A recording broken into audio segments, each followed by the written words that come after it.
where we started 16 for 4 is the score now. Yeah. You would almost have to say a quiet start in comparison to what happened yesterday evening. And even that over had a bit of excitement in it for the Barbados Pride. There was a close LBW shout at the end of yesterday's play. The very last delivery, Sunil Ambrose was the batter that was struck in front of the bowling of Jamel Warkan. And initially, everything about it looked good. But I must say that the players allowed me to know that the umpire made a good decision under pressure because they let me know that there was a feather of an edge, a thin outside edge off the bat of Athenaeus, and they actually were, I wouldn't necessarily appreciative because Barbados Pride would, like that wicket, but the players out there allowed me to know that, it was a good decision under pressure by umpire Ramdani. So, on occasion you do come down hard at the umpires and say, well, you highlight the mistakes, but you also have to highlight the good work as well being done out there by the umpires. They don't have the benefit of replay either. This time it's on the back foot goes the man Ambrose, and this is something else that we have to look at, is to see how he approaches the spin of Warkan. Warkan yesterday was spearing them in. And this time he's on the front foot, and this is where I think Ambrose wants to keep him, or rather Warkan wants to keep him. He doesn't look all that comfortable coming forward and playing defensively time and time again. You just get the impression he's going to try to do something just to throw off the bowler. And that might just be the opening that Warkan wants. 2 wickets for no run already. And he spoiled those figures there with a short ball, and Ambrose helps himself to a single, down to long on, comfortably. 17 now for 4, and you add the 10 runs, that's 27 for 4 is effectively the Windward Islands. Not the perfect situation by any means. Not perfect, not ideal, but they're still at the crease and there's still a lot of hope out there for them. Kevin Hodge would have got a brilliant 100 in the last innings. Sunil Ambrose is experienced, and he too has a few runs under his belt. And they would know that they are in deep waters, but there's a life raft out there in the form of Ambrose and Kevin Hodge. Hodge again, probably playing for turn, and that's the area that I suppose Warwick will probably try to exploit. The ball is basically coming in with the arm. There's precious little by way of spin. And so the batsman, I think, will just have to adapt to that and not get lulled into the traditional method of playing where you play for the turn and you make the adjustment of playing slightly outside the line that the ball is in to accommodate that spin. But here you have to more or less wait for it to pitch and also play a little bit inside because it's coming in with the arm. It's the end of another over, 3 runs off it, 17 for 4. And Joel, today partly cloudy periods with scattered showers, especially from late morning. There's also a low 30% chance of the odd heavier shower or thunderstorm favoring the southern parts of Trinidad. Tonight will be partly cloudy with lingering showers over a few areas, gusty winds and street or flash flooding is possible in the event of heavy downpours. Oh, you read it there, but Ross Skinner could have told you just look to the skies because certainly the cloud cover is there, and we do expect to get some interruptions at some point, which will pose another little interesting challenge for the batters out there because it's a case whereby you have to start, reset type of scenario. That's something that a lot of batters don't want to do. The other thing that allowed me to know that for sure we could possibly get some weather is the fact that every other day that we've played here, the ground staff has dispersed and they've gone about their merry way as we played cricket. Today, they're all sitting together, huddled, singing Kumbaya, and just wondering when they'll be called into action. But a bit of repair work on the surface are ready for the morning, and I would have mentioned yesterday that at the other end was one that was an area of concern for the fast bowlers, and it started to show its head now at this end here, the media center end that Akeem Jordan is bowling from. Jerry McAllister would have run into there from the pavilion end and kind of injured his ankle yesterday evening. Jordan would have injured his ankle slightly as well, running here into those bowling foot marks. And it's really when they plant. And this is typical of Ambrose. He's walking into the bowler, trying to just to throw the bowler offline a little bit, and he succeeded on that occasion because Jordan probably saw him coming and just kind of ducked it in towards his legs, but he missed everything and it went down the leg side. Yeah, still keeping on those fast bowlers. I would have looked at Sherman Lewis this morning as well, and he had a bit of a hobble coming down the stairs. So it's hard work for the fast bowlers here coming through that run up and planting their front legs.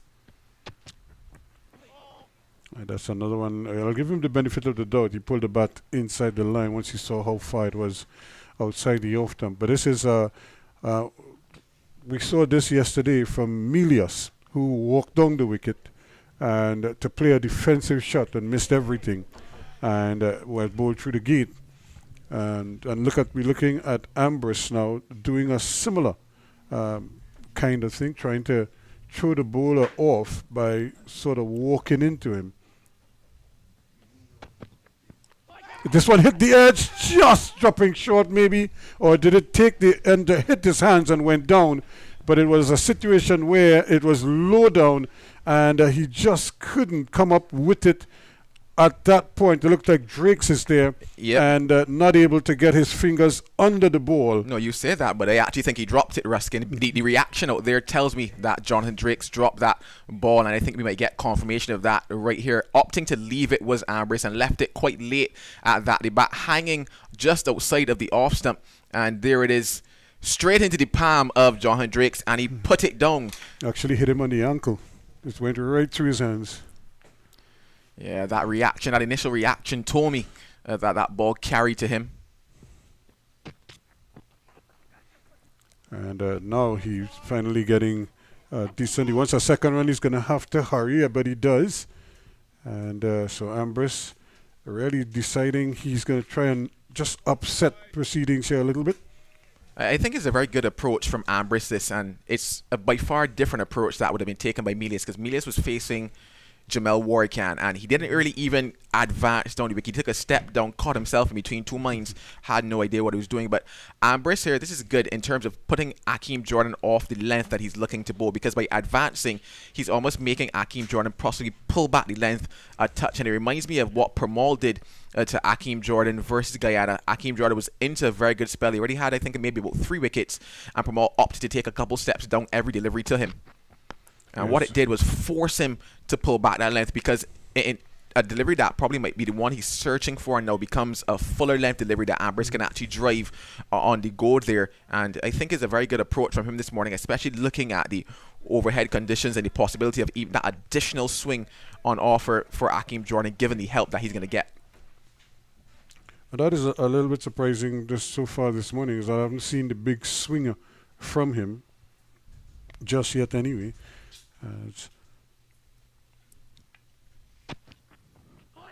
That's one moves away. There's a stifled appeal, but not out, says the umpire. And you can see Ambrose just trying to pull the bat inside. Whether he did so before the ball passed is another question. But the over comes to an end. It's 19 for 4.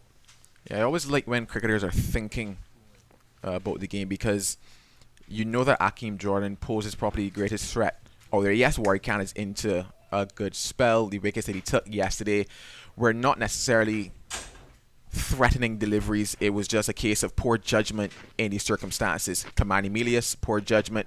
Athenaeus, poor judgment with a shot trying to force it outside the off stump. So they can weather the storm of Warrican, but the greatest threat, I believe, comes from Akeem Jordan at the start of the morning. If they can put him off of that length as Ambrose is doing, I think it might work in their favour. Yes, you might get beaten outside of the off stump on occasion, but if for the most part you're able to cover what is that major threat, the ball coming back into you, then it's a good ploy. It's a slightly different ploy to also what Milius would have tried to Jordan, whereby Milius was playing from the crease and looking to drive out. And I think with Milius, that is where The real danger was that one getting past with Sean Worrell. A bit of an effort at the dive, but nowhere near it. Pulls it back inside. Now and they complete 3 runs. I'm trying to figure out what the dive was. He never really touched the ball with the dive, and then had to pick himself up and chase after it, and picked it up about less than a foot inside the boundary in the end. That reminds me of a dive that Carlos Brathwaite did in a match versus New Zealand. It was a World Cup match. Good morning, Carlos Brathwaite. Well, good afternoon here currently in the UK, my friend. Yeah, it was a dive on the boundary to try to stop it, and he just kind of swam on the ground, to be very honest, because it was a dive in vain.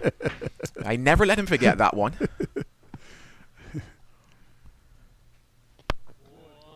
And this is the interesting battle here, is how Ambrose is going to deal with Workan. And I don't think he's going to push and prod for too much longer.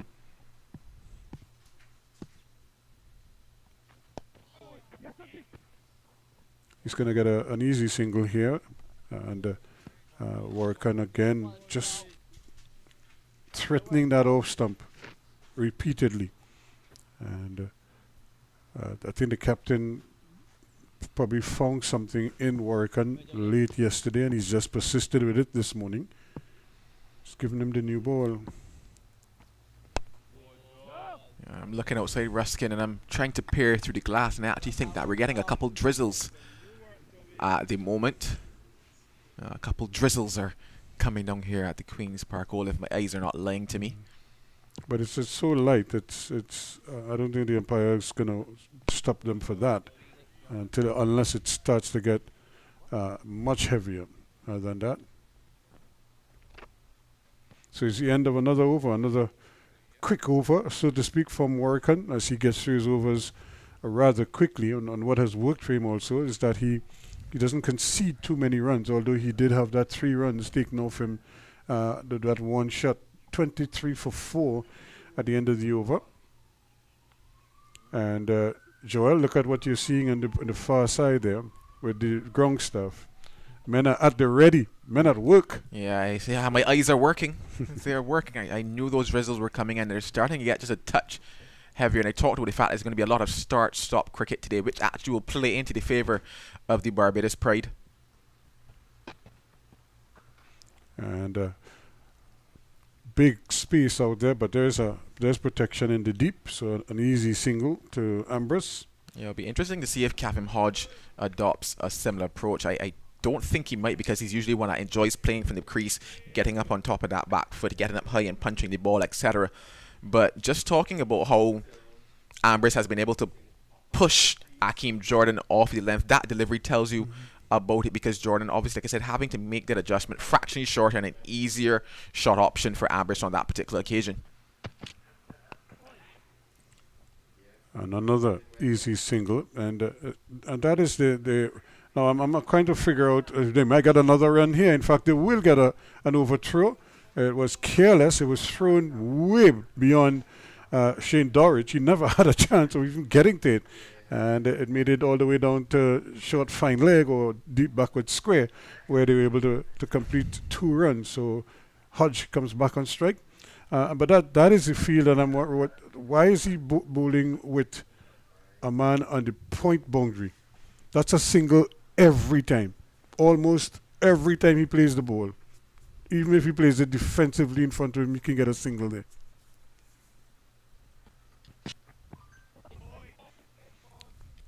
That one well left. It didn't come up as some of the others, and that's probably another variation that we have to look at, where the wicket gets lower and lower.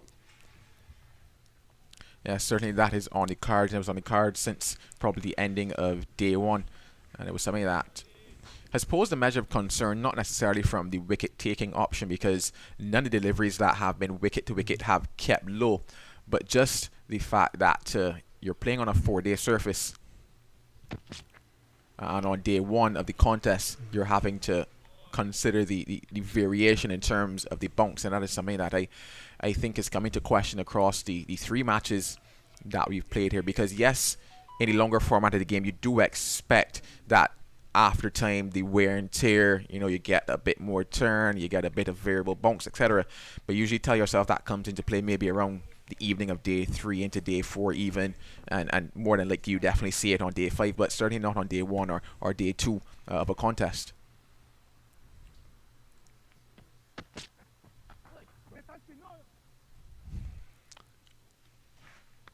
This time he's comfortably in behind it, and this of course is going to be the approach, I would imagine, for Kavim Hodge if Ambriss is going to be the one who takes a few risks. Hodge may be the one to sort of drop anchor and just keep an end going, and together hopefully they can build some kind of a partnership, although I suppose if Hodge gets scoring options he will take them, but in the main his job is to stay there. Hodge certainly will take these scoring options. 26 for 4. I think it just goes back to the style of the batters at the crease. Ambriss is one who usually likes to take the game to the bowlers and kind of impose himself and force things, and hence why he's the one that's going to step out and put Akeem Jordan off of his lines and off of his length somewhat, whereas Kavim Hodge is more so of the patient approach, but when there is a chance to capitalise, like I mentioned, he usually enjoys playing off of the back foot, and as such, in terms of that advancing possibility, that's not one that he usually would opt for. So I do believe that it certainly is telling of the styles of the batters at the crease. Kavim Hodge will wait and work it around, and when he gets that ball that is fractionally short, fractionally off length, you usually say that batters that are shorter also enjoy, playing off the back foot, the hooks, the pulls, the cuts. That is more so the style of Kavim Hodge, whereas Ambriss will bring the game to you, get up there on the front foot and try to force the nature of things. I'm looking at the field, the placings, and it's almost as if he's brought the man at mid-wicket to an orthodox mid-wicket. There's a straightish mid-wicket, there's a long on, a forward short leg, a slip, a short cover, a backward point, a cover, and a mid-off. And so I think he's going to continue that approach almost on that often middle stumps right there, and it's one of the few places that they can score runs, and they scored there. This is probably for the 3rd time this morning Ambriss has been able to just stand there and punch it down the ground for an easy single. And watching Ambriss bat like that is why I question Melis's approach to try to get down the wicket to Warwick, because he's not bowled any different to how he bowled at the end of yesterday, those 2 overs and 1 ball that he bowled. He's not at any point thrown up the ball, he's not at any point pulled it back, even in terms of the pace that he's bowling, and he's just been flat and there looking to spear it into the stumps. I think when he becomes doubly dangerous is if he can get one to bite on that speed at which he's bowling there. And no ball. He's really been cutting that crease. He's been right up. Even if you from here you just look at him, it's like he takes like 3 steps very close to that line. So it means he's really pushing that crease all the time.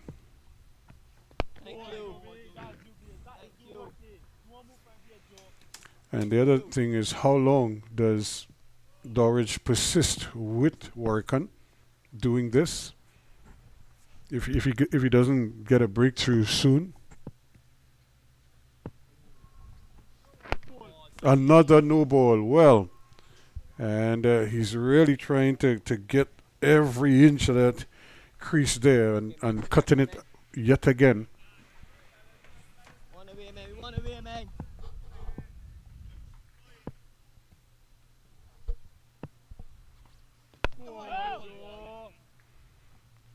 You could hear Shane Dorridge saying 1 away, and they're telling themselves that this partnership is the one. Tevin Walcott to come, and he batted well. But they'd tell themselves that this probably has to be the main partnership for the Windwards. If they can break it, what will the day look like for them?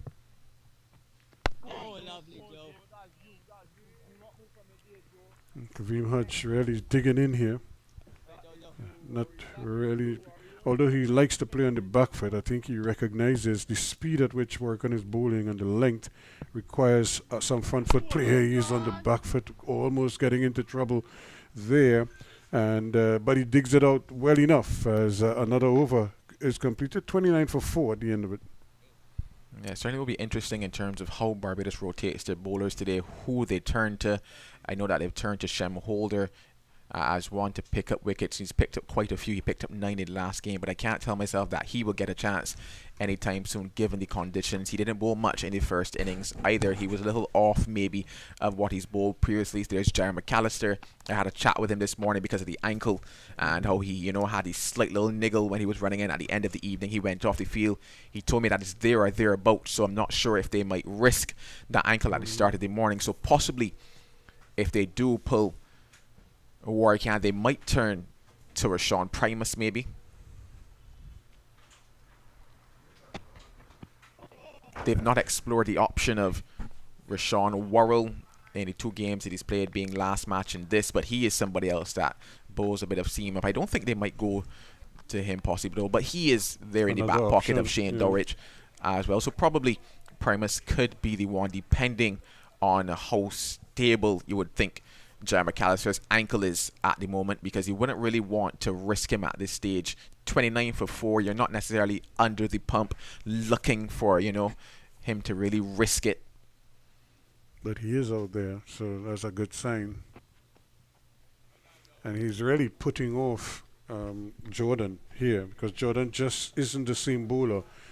From the moment we saw Ambrose starting to walk into the bowler and come advance down the wicket to him, he seems to be a different bowler. It's almost like he hasn't worked out in his mind yet where exactly he has to bowl at Ambrose. And that's the thing. That is why I called it good skills and good thinking cricket on the part of Ambrose, because Jordan's your bowler who likes to get into a rhythm. He likes to put it in the same spot and then move it from there. If you keep advancing, you keep coming down, you change what could be that steady delivery.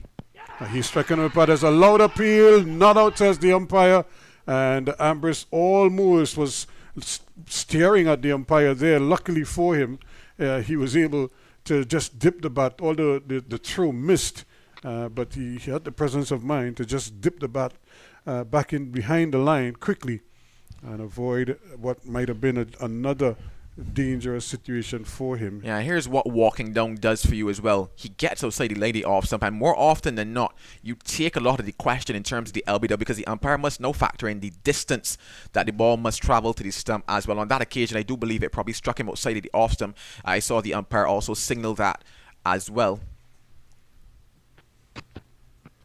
But yeah, with Akeem Jordan, he's sparing in terms of that danger delivery, looking for the stumps, looking for the LBW. By walking down, you also slightly take that LBW out of the equation, because one, the length has been slightly adjusted, so it's been pulled back. Then where it strikes you is the question. Even if it strikes you in line, the umpire must still think about the distance that you've walked down the crease as well, and question whether or not, with the type of movement on offer for Jordan, whether or not it will hit the stump. And just by putting that measure of doubt into the umpire's mind, I think it also works in the favour of the batter. In this occasion, it is Ambrose. But at least he's figured out that if you bowl him at a fuller length, you could cause some problems for Ambrose. Because then he has less time to see the ball. And there he is again, right up to him. And so in essence, he's shortening the pitch. And so he is bowling a much fuller length to him. And Ambrose, I suppose, so far has been able to negotiate them, although he's been struck on the pad a couple times. Hasn't really found the bat just yet in this over. So he's really been, it's a real chess game going on here right now. Who will blink first?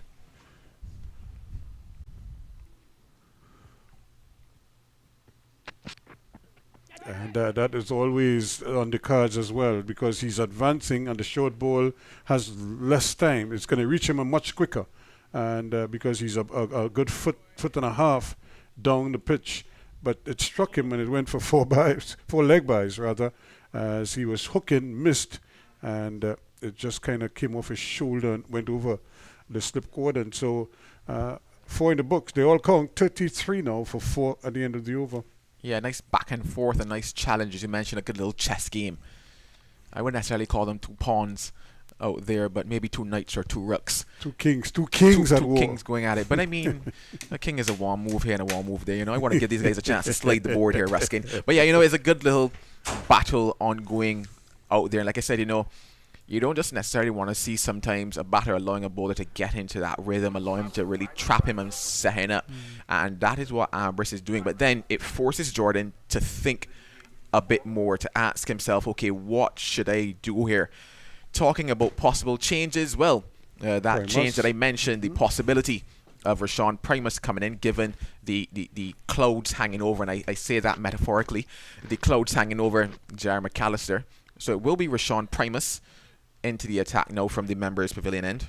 But in McAllister's defense, he's out in the field, so I suppose he's making himself available if required.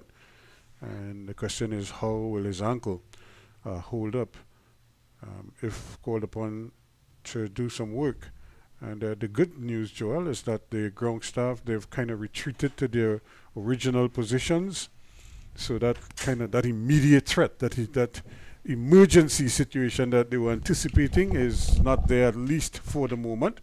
And now Ambrose, is his helmet, is he going to have a change of helmet? He's having his hand checked. So maybe in that, when he made that pull shot, I'm not sure if he got struck on the arm as well. But the physio is out there rendering some kind of assistance to him. So hopefully he will be okay. That's the last thing that Windward Islands want now, is to have somebody leave the field with a bruise or something, some kind of an injury. But you could see the physio there attending to his hand, his right hand. So it might just be that he did get a blow on it when he attempted that pull shot. So it's just all happening for the Windward Islands. They look so much in a strong position when they dismissed Barbados for 227. But since that time, it's almost like if the cricketing gods have said, now we're going to make you work. And they have been working. It hasn't been good work for them. It's been tough work. Well, that's what you want. Not necessarily the 4 wickets down for the Volcanoes, but you want that there are situations that test your batters, because no cricket game is ideal in the sense of when you get to the highest level, you will always face your challenges. Some days will be easier than others, and you would want that when faced with situations like this, at this level, at your first class level, that the guys are able to bat through, show heart, show skill, and dig themselves out of it, dig their team out of it. Because if they're unable to do it here, then you're probably going to tell yourself on a scale of 1 to 10, you probably can't get to 10 in terms of being on the scale at the highest level. So it's like, yes, you don't want to be in these types of situations, but when you are, you want to see the fight, you want to see the heart, you want to see the skill. And it's straight to the man down there at fine leg. So comfortable single once again to Kareem Hodge, and this is how I think he has to play. Whenever you get a scoring opportunity, you take it, and you basically make sure that you do your part at your end, and hopefully Primus, who just rather Ambrose, who just had I think a strapping put on the webbing between his thumb and his first finger. So it might just be some kind of bruise in there. And how that affects him at gripping the bat, we'll see. And Primus is taken over from Warrican. We were suggesting some kind of a change, and how long would Warrican be allowed to continue. He didn't bowl badly this morning. He just didn't get the wicket that they were looking for. So now it's back to plan B now. Yeah, and instantly you can see the change of approach in terms of Ambrose now to Primus. He was walking out to Jordan. Instead, he's opting to stay in his crease because he doesn't tell himself that Primus will move the ball in the same manner that Akeem Jordan will. And he's playing him from the crease, but Primus is forcing him to be watchful and not go sort of carefree at him. He doesn't have a mid-off per se in terms of a long-off. Now he's probably going to adjust that because Ambrose is the kind of player who would go right through the line and lift it over the bowler's head. So now he's putting the mid-off, and he's brought the man that was in a short mid-off into short extra cover position. Plus, there's a point on the boundary, 2 slips on a gully. And they think about a single, it's not there. And they were flirting with danger all the time there because Drakes was sweeping down on the ball from mid-wicket. Yeah, certainly would have been a big risk had they opted there. Drake's a right-hander coming around to his left, so in terms of the gather and the throw, he had all sights at the non-strikers end, and it would have been fairly dicey had they set off for them. 34 for 4 the Volcanoes. Here he's again. He looks like he wants to go through the line with him, and this is kind of what you expect from Ambrose. But he has to be careful. You don't want to just throw the bat at anything that Primus or any other bowler, because you want to believe he gets the impression that maybe he's done the hard part now. He's seen off Warrican. He's gone through the first half hour or so, and now he feels he could just free up a little bit more. But that is fraught with danger if he feels he can just go at everything now.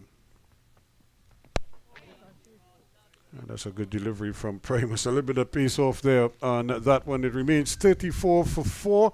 And Joel, I'm going to take my leave. And Colin Murray has a big football game tomorrow, so he's a little bit worried right now.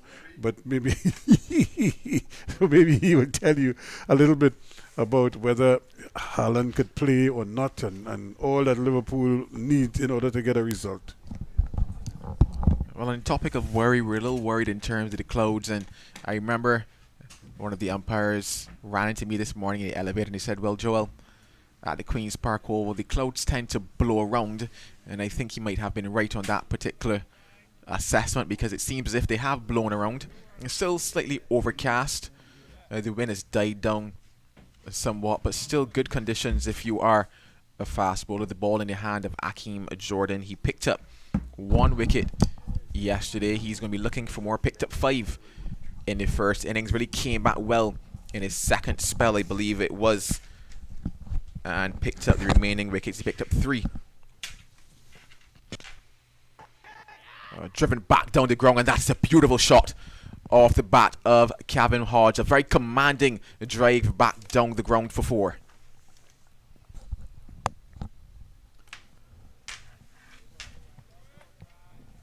What a way to greet you this morning, Colin. It's a good thing I wasn't bowling that ball, I tell you what. It was a really super shot from Hodge. It was pitched up, maybe just coming in slightly, and Hodge, as it came into him, played a lovely on drive, hit it very straight. There is a mid-on in McAllister. He's got a little straighter now. It was really a good shot. So good morning to you, Joel. Good morning to everybody where you'll be picking up this, you're viewing this broadcast. 38 now for 4. Much better than 14 for 4 at one stage, because they looked, I tell you what, it seemed if they had another 15 minutes yesterday afternoon, the Windwards could have lost more wickets, because they were really struggling. Like, you know, they didn't seem to come out with a plan. They were so overjoyed that they got first innings that they just came out and sort of just threw bat to ball. And before they knew what was happening, 3 wickets were down. And then Athanaze came out. And he's a very positive young cricketer, and I must say I have a lot of time for him. You know, but was not a good shot. You know, especially in the position that they were in. But again, we talked about night watchmen. They sent in Lewis, and he didn't last too long. So they were in all sorts of trouble, and they're kind of recovering now. But you just think that these two have to bat on. That's going to probably run away for 4. That's a good shot from Hodge. Badly lined from Jordan. And Hodge plays it nicely backward of square. Really a good shot. Yeah, so they're recovering nicely now. And these two, the partnership so far of 32. And when you add 10 to the 42, so they're relatively 52 for 4. Let's have a look at that shot from Hodge. Yeah, clipped away nicely. And that's Hodge there playing from the crease. Transfer of the weight, very nice, but really and truly the hallmark of that shot was the way in which he was balanced and weighted on it. Allowed that ball to come to him and worked it in to the gap there. It's all about timing, wasn't it? Yeah, it certainly was about timing. And that's what you get from Hodge, and the more time he spends at the crease, the better he times it, the better he looks. You're probably certainly in for a treat if he can stay out there for a long time today. That's another good shot, but too short from Jordan. And Hodge getting right on top of that delivery. And there is protection out in the deep. So they're maintaining the 2 slips on a gully, but they're not. They don't have a player at a sort of backward point, trying to cut off that single. So once the ball goes in that area, there'll be runs. I was thinking maybe they could move the man at mid-wicket, take mid on a little bit squarer, but they've decided to go with a 5-4 field, but they want to maintain that 2 slips on gully. So you have to sacrifice somewhere, and obviously they've sacrificed the man at point. The end of the over from Jordan. At the end of it, the Volcanoes, they're motoring along nicely this morning. They're 43 for 4, so they've added some 29 runs in just about 35-40 minutes play. So it's good going. They haven't come out this morning and just scratching around. Yes, Ambrose got a chance at slip, should have been taken, was low down, but outside of that, I think they've looked pretty comfortable. Yeah, they certainly have looked pretty comfortable. They look like the batters that they've looked like throughout this tournament. They look quite off colour yesterday evening in terms of how they went about, and as you mentioned, it's just a case of playing shots. I think back to Athens, and even the 2 deliveries that he played before that, he could have opted to leave them, but he drove them nicely in. And I think the difference between those drives and the wicket was that he allowed those balls to come to him, and the final ball from Warwick is the one he attempted to force the shot, and that's how it came off the bottom half of the bat. Oh, here's Primus, and that's another good shot that partially stopped by Drakes, and just a single. He certainly saved 3 runs there because it was timed really well by Ambrose as he was on that front foot. It was Hodge actually, was it? Or they ran 2. Yes, they ran 2. Sorry about that. I thought it was just a single, but they in fact ran 2 as Ambrose timed it so well, and Drakes couldn't hold on to it, and they were able to get 2 runs. So the score moves up to 44 for 4. Ambrose is into double figures.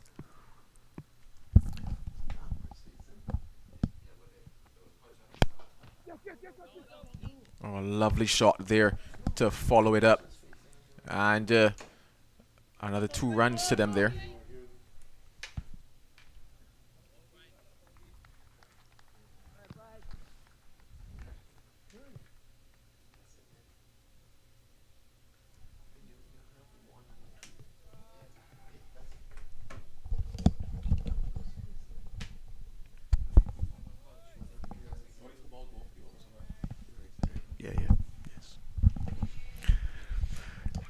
So 46 for 4. So the first ball bowled was a single to Hodge and not Ambrose, because he worked it to the left of Drakes, who made a pretty good stop. As I suggested, it would have gone all the way to the boundary. And then the next delivery, a good drive from Ambrose. So he picks up 2. So a single off the first and 2 off the second ball. So 46 for 4. I think we are right on track now with that. And the Volcanoes, they lead by 56 runs at this point in time. So Ambrose will take strike again as the man at mid-wicket goes a little bit straighter. Short outside the off-stump, and Ambrose very much in control. Again, giving away that single towards point. So the man is right out on the boundary, and Ambrose accepts it gleefully, and through they go. 47 now for 4. Joel, what do you reckon if these 2 continue and the rest of the batting clicks? 250 would be a decent score for Barbados Pride to chase. I'll be honest, Colin, let you know I have not thought about a single number at all for the morning. I do believe, though, that this pair probably could hold the key along with Tevin Walcott to come to the crease. For sure. And don't no ball from Primus. He's bowled a lot of no balls in the game.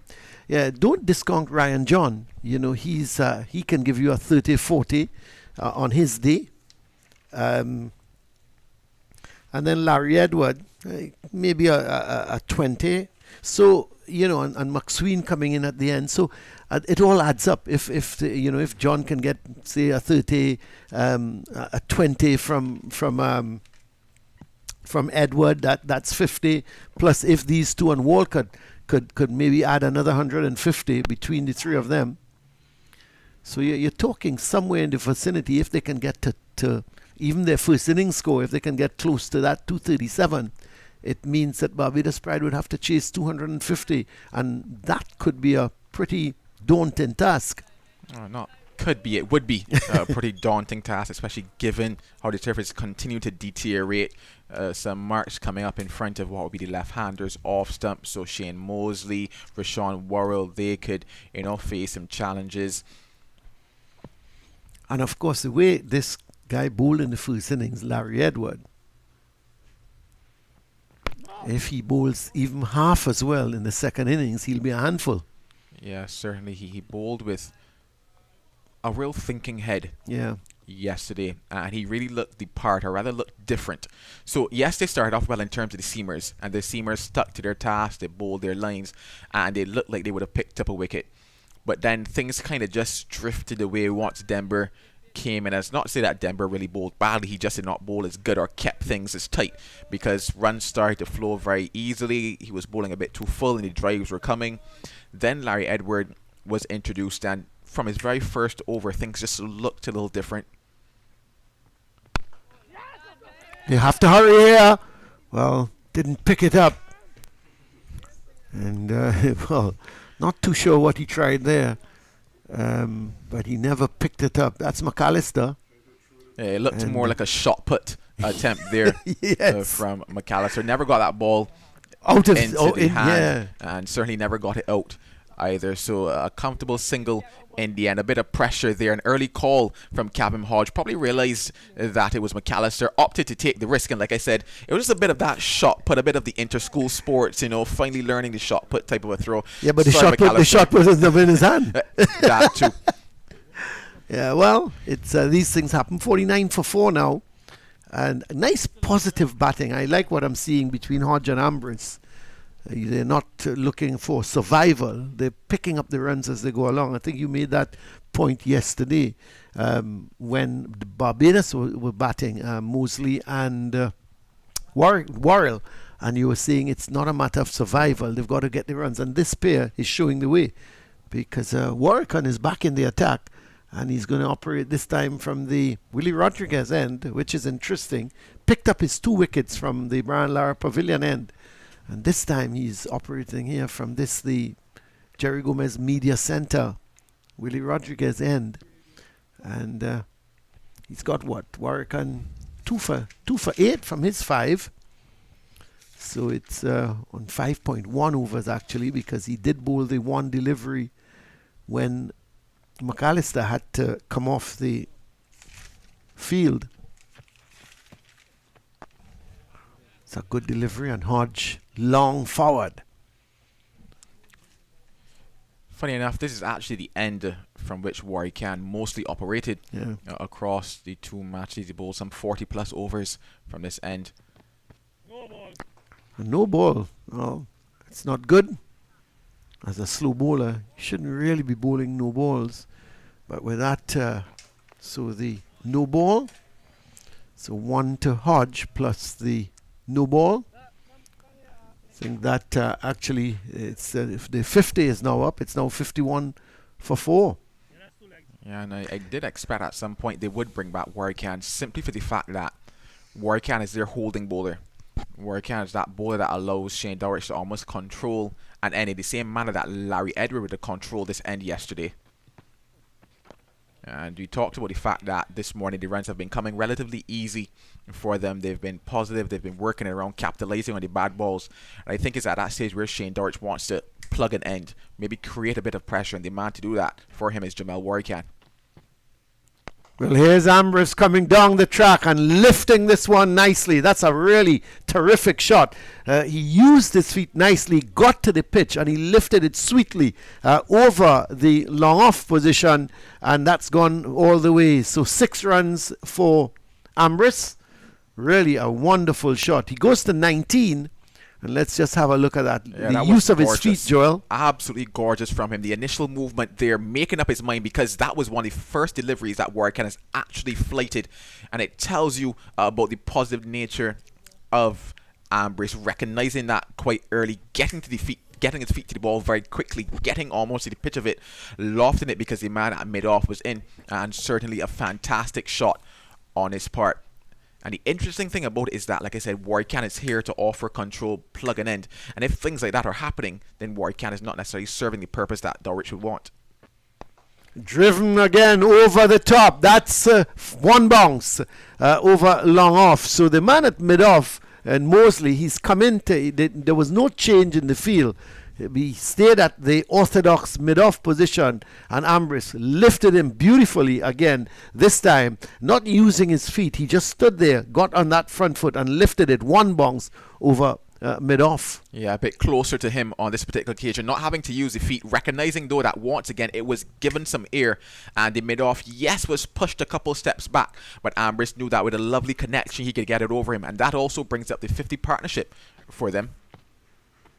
And a change in the field, because they've taken out the man at a mid-on. No, sorry, they've taken out the man at a, I would think he was more of a square leg or backward square leg, and they've put him towards a short mid-off, almost a straight, a short wide mid-off. And here's Ambrose swinging this one. There's nobody at that deep mid-wicket, and that's gone for 4 more. So this is a pretty expensive over so far. 6, 10, 16 runs coming in the over from Warwick, and he's been roughed up. His figures now read 2 for 24 from 6.1, and all of a sudden Ambrose, he goes past Hodge. He's on 27, the total 65 for 4. Let's have a look at that, the slog sweep now. This is fantastic cricket on the part of Sunil Ambrose. Got the 2 drives, now opting to sweep that ball, knowing that there's not a man out there, picking the right delivery, and like I said, Warwick is that holding bowler for the Barbados pride. He bowled several overs from this end in the first innings. He bowled several overs across the matches, Trinidad and Leewards from this end, and he kept it tight for the Barbados pride. And if the Windwards are able to put him off of his lines, put him off his lengths, and stop him from doing exactly what Dulwich want him to do, then it forces Dulwich to do something different. Because if he's unable to plug the gap with Warwick, who does he turn to plug the gap with? McAllister, slight injury. He's not necessarily a plugging bowler either, so it forces Dulwich to think. This is beautiful cricket from Ambrose, beautiful cricket from the Windwards. So Primer starts a new over, short delivery, which Hodges didn't have the room in which to play an expansive square drive, so he's more just pushing it, opening the face of the bat, and guiding it out towards that vacant point position. Interesting, Joel, that they've not plugged that gap, so it's just a matter of the batsman just opening the face and guiding it there, and it's an easy single. We've seen So that. aren't they catering for the bad ball really? Because you have the man out at that deep point position. That's for a short ball that is going to be cut. You know, I honestly I don't like it. I think they need to plug that gap and tell the bowler, keep the ball up. If you bowl a short ball and you get hit for 4, okay, but it's a bad ball. It's very interesting because very often, funny enough, especially in longer format of the game, we see that man out there on that point boundary. And can I offer an explanation for it? Probably not. But, you know, it's often interesting because you would tell yourself that it's usually for a bad ball, but especially when I look at the likes of maybe like a Captain Hodge and how he's able to manipulate the ball through that region fairly often, that is his strong side. And I mentioned it yesterday in the sense of sometimes teams prefer to offer that single, especially with a guy who is usually strong going through that area, and then to allow him to get the boundary, because yes, you might tell yourself that you plug the gap by bringing him to probably like a backward point, but with the risk that Hodge offers. That's short and that's pulled away. Well, he's certainly changing gears now, Sunil Ambrose, because that was short and he actually hammered it square. down to the boundary for 4. That's another good shot, but not a good delivery, you'll have to admit. It was short from Primus, and it deserved what it got. Yeah, initially I thought the ball didn't actually get up to the height that Ambrose might have wanted, because I think he pulled it from a little lower. There we go. Yeah, I was correct. He pulled it from a lot lower than he might have wanted to, but he got a very good connection. That's because of the position that he got into very early, and it also tells you about the mindset that Ambrose has, because another batter who might not have necessarily been in an attacking or a positive or aggressive mindset might not have gone in that position as quickly, but Ambrose rocked back. Beautiful transition of weight onto that back foot. It was a little low, but he still got a nice connection on it, pulled it all throughout that square leg area, and that is lovely cricket, lovely commanding cricket by Ambrose, really taking things by the scruff of the neck, you would have to say at the moment, and really putting the Barbados Pride off of the start that they would have hoped for this morning. So Ambrose into the 30s now. This partnership starting to grow, not only in terms of confidence, but in terms of runs. Started this morning on 14 for 4. Already they're up to 70 for 4. So they've added 56 in just about 55 minutes.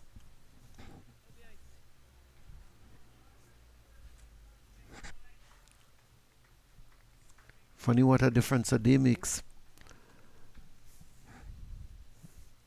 It is true. One day things could be going against you. One day things could be going for you. One day you get dropped and you score 150. Everybody was saying yesterday afternoon this game would be finished by lunchtime.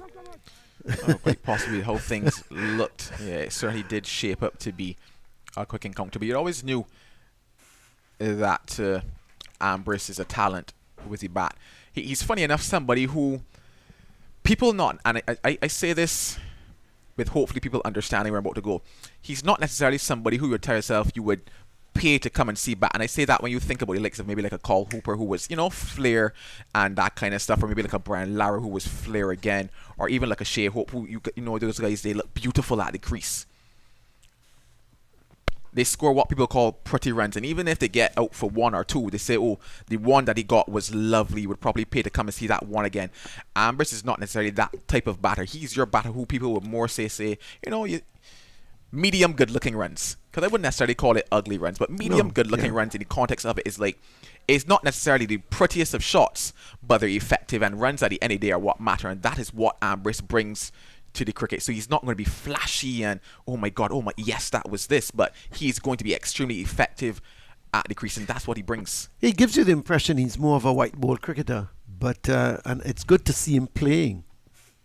That's another that is a glorious shot though, and that's a pretty shot, because he took it from just outside the line of the off stump and he whipped it beautifully between the mid wicket and to the right of mid on, and from the time it left the bat you knew that was going into the boundary. Really a super shot. He goes on to 35 now, and it's 74 for 4 at the end of the over. Yeah, the timing really was everything about that shot, because it wasn't much in terms of what he offered to it, just whipped it nicely. The timing of that delivery was absolutely exquisite off the bat of Sunil Ambrose. He is looking fantastic this morning.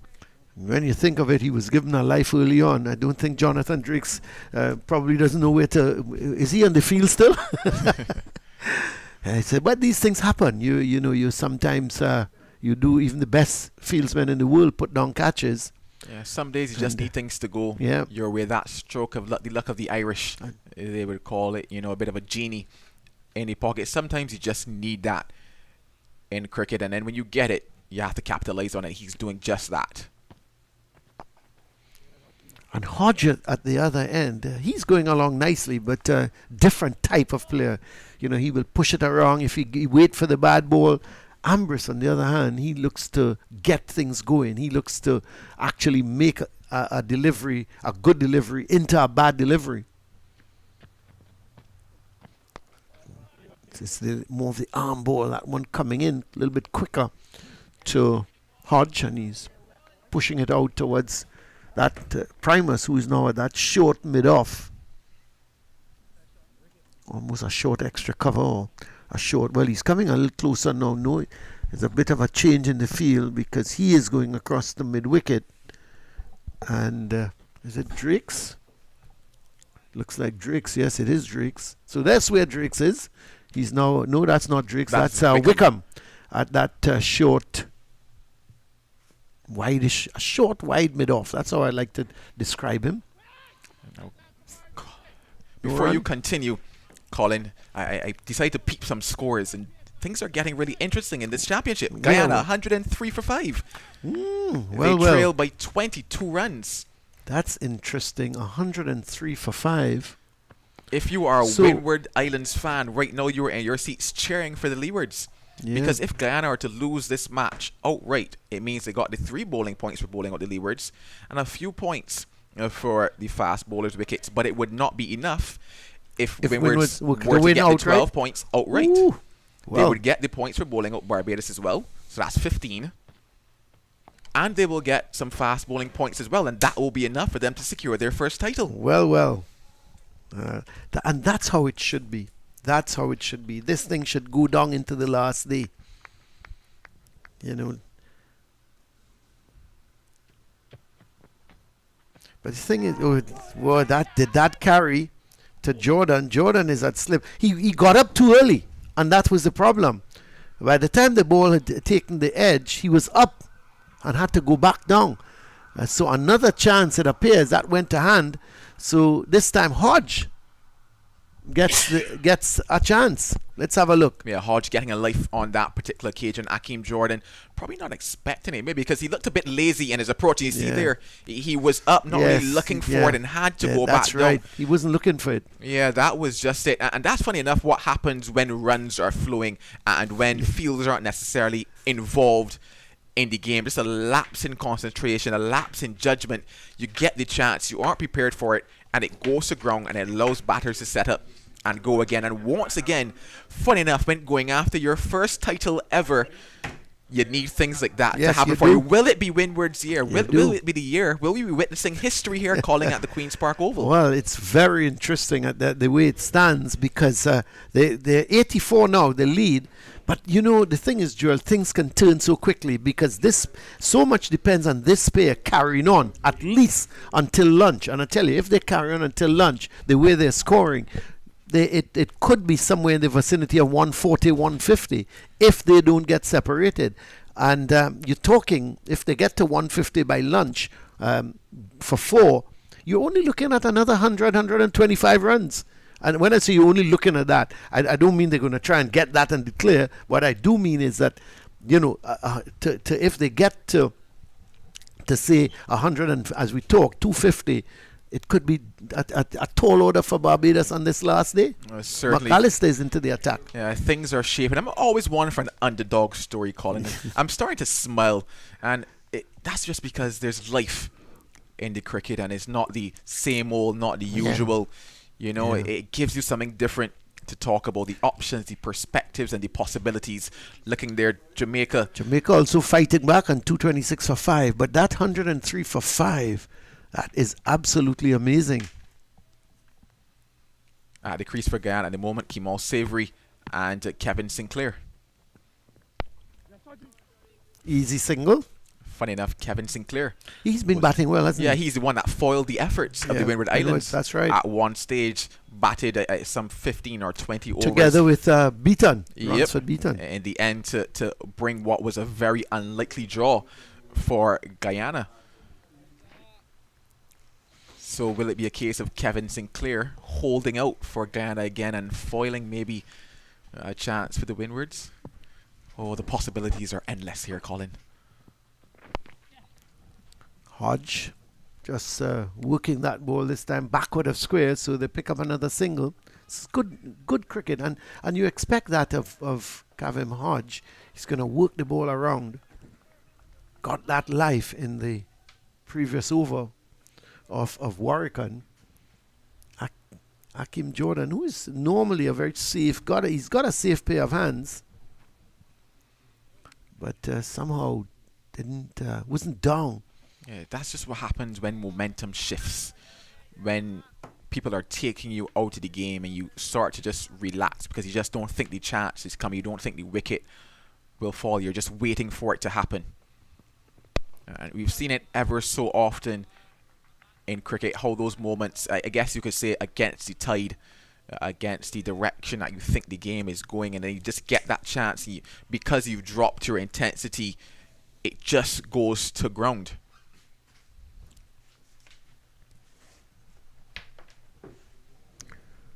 So McAllister at the top of his mark.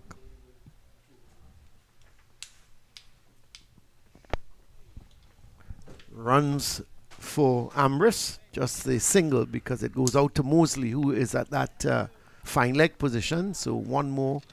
So they're getting them in singles in this over, but they're quite happy to do that. The important thing for the Volcanoes is that these two stay on and bat on, because they've put on what? So far they have put on 67. 67. And in very, very quick time. That's certainly a lovely partnership brewing. We always talk about the fact that to get big totals, to get good scores, two main partnerships are what are required. This has to be one of them.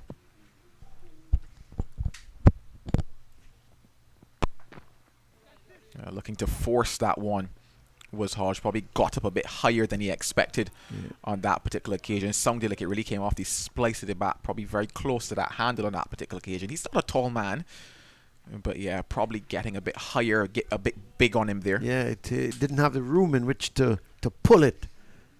It was short enough, but I think you're right. It made a little bit more height than he anticipated. Another dot ball here. So the end of the over, it's going to be a little bit of a break because the refreshments are coming onto the field for the players.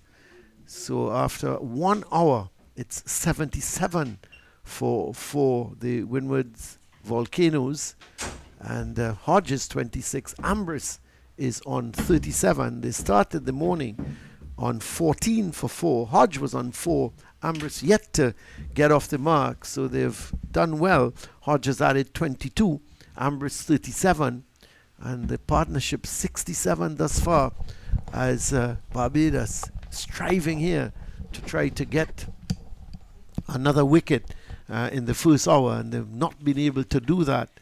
So you have to say that kudos to these two overnight batsmen, because they've weathered that early storm.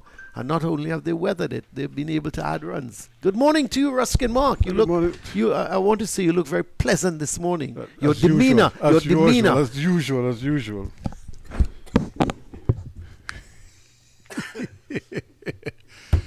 But you're right. I choke with that one, so I had to have a drink of water. Do excuse me. But this is excellent batting. And I was making the point earlier that I really wanted to see Hodge just kind of settle in and be the kind of the cog and allow Ambrose the freedom to do his thing. But if anything, Hodge's role was to just stay there and make sure that they don't lose a wicket. And at least if anybody was to go, it would be the other way around. It wouldn't be him. And he would be the one. Sorry, Ruskin, it's raining in Taruba.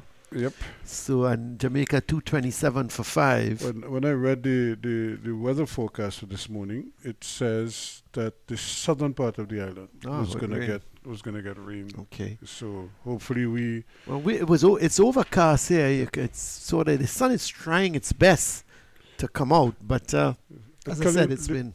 Did you get a chance to look at the wicket at all? I didn't. I must admit that I didn't go out there this morning, and I'm trying to figure out because I'm seeing. Look at this sweeping the dust, and I find it's like an inordinate amount of dust is kicking up in that part of the wicket. And what is the problem with the bowlers, the footmarks where they're planting there? Because that seems to be concerned at both ends, both right-handers bowling at both ends, and it seems as if that is a bit of a concern there. Actually, I went yesterday. I didn't go this morning to have a look at it, but on my way out, I did some repair work on it. On my way out yesterday, I dug it up first thing this morning.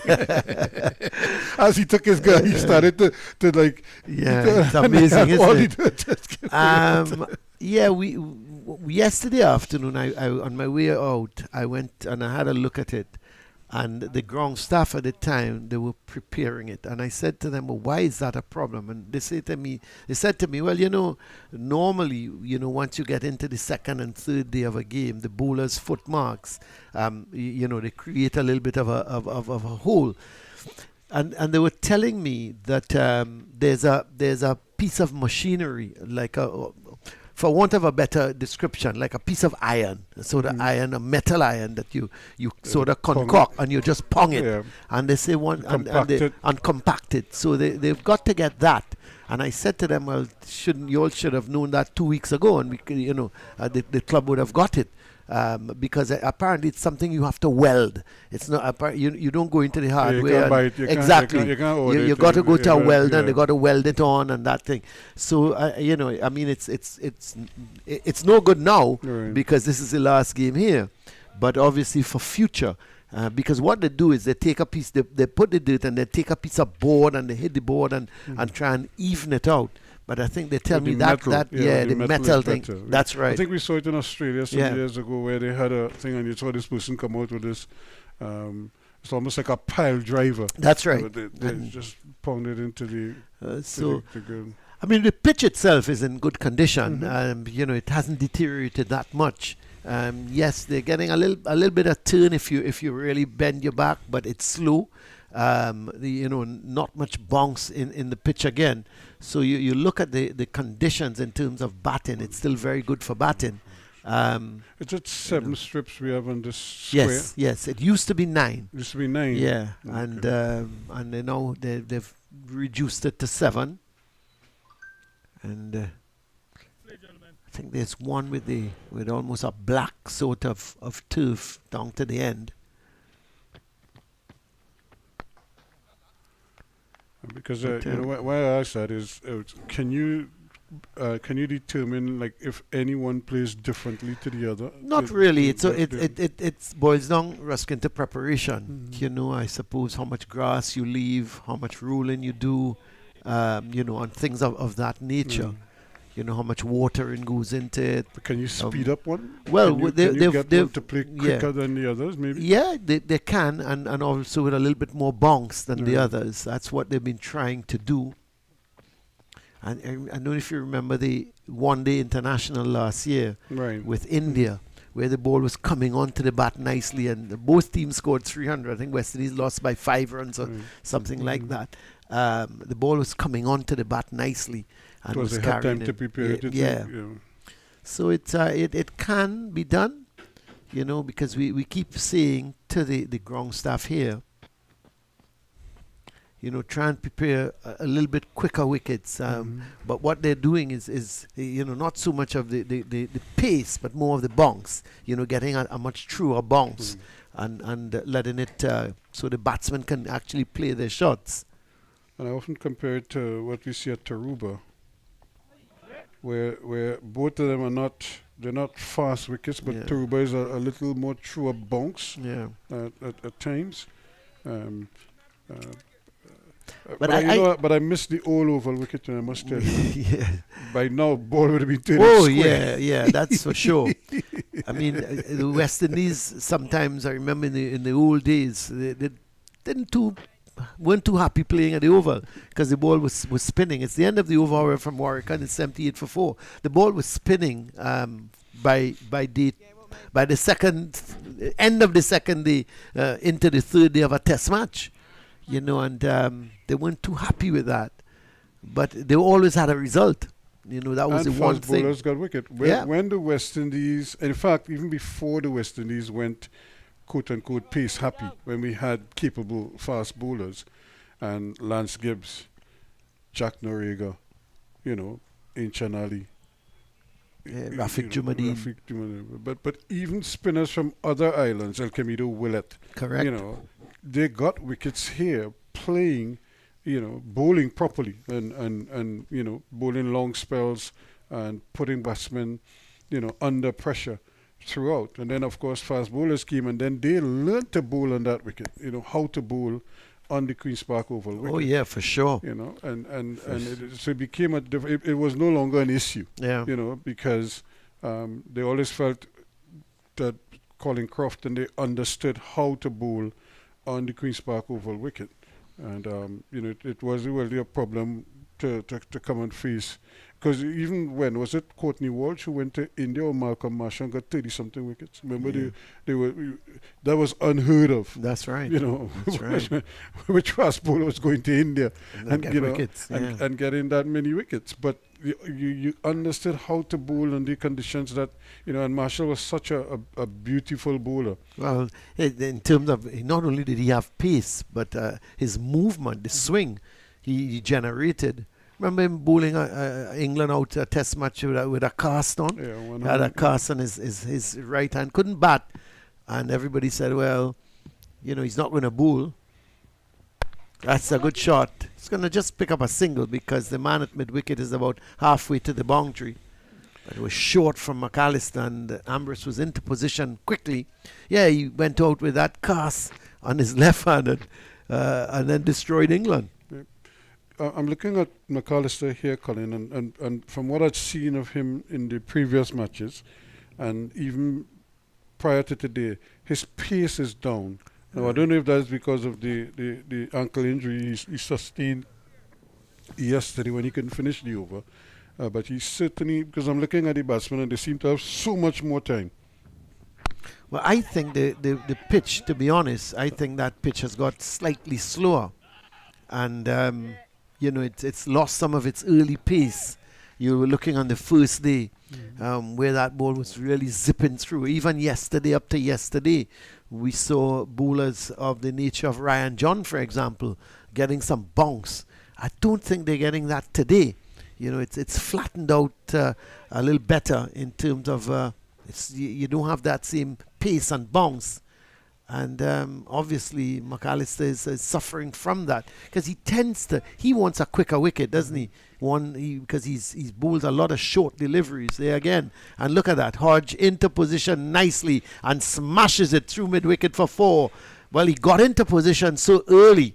And he absolutely, that was Ambrose, was it? Let's see, yes. It was Ambrose. He was short and he was into position. You don't bowl Sunil Ambrose that. You might have got away if it was Hodge. But Ambrose, he was into position so quickly and he absolutely hammered that Ruskin. Yes, he did. And again, the lack of pace in the wicket. And he was pulling that ball from outside the off stump through forward square leg, through mid-wicket. The ball actually went under the Caribbean stand. Yeah, you have to say he's got to take it up.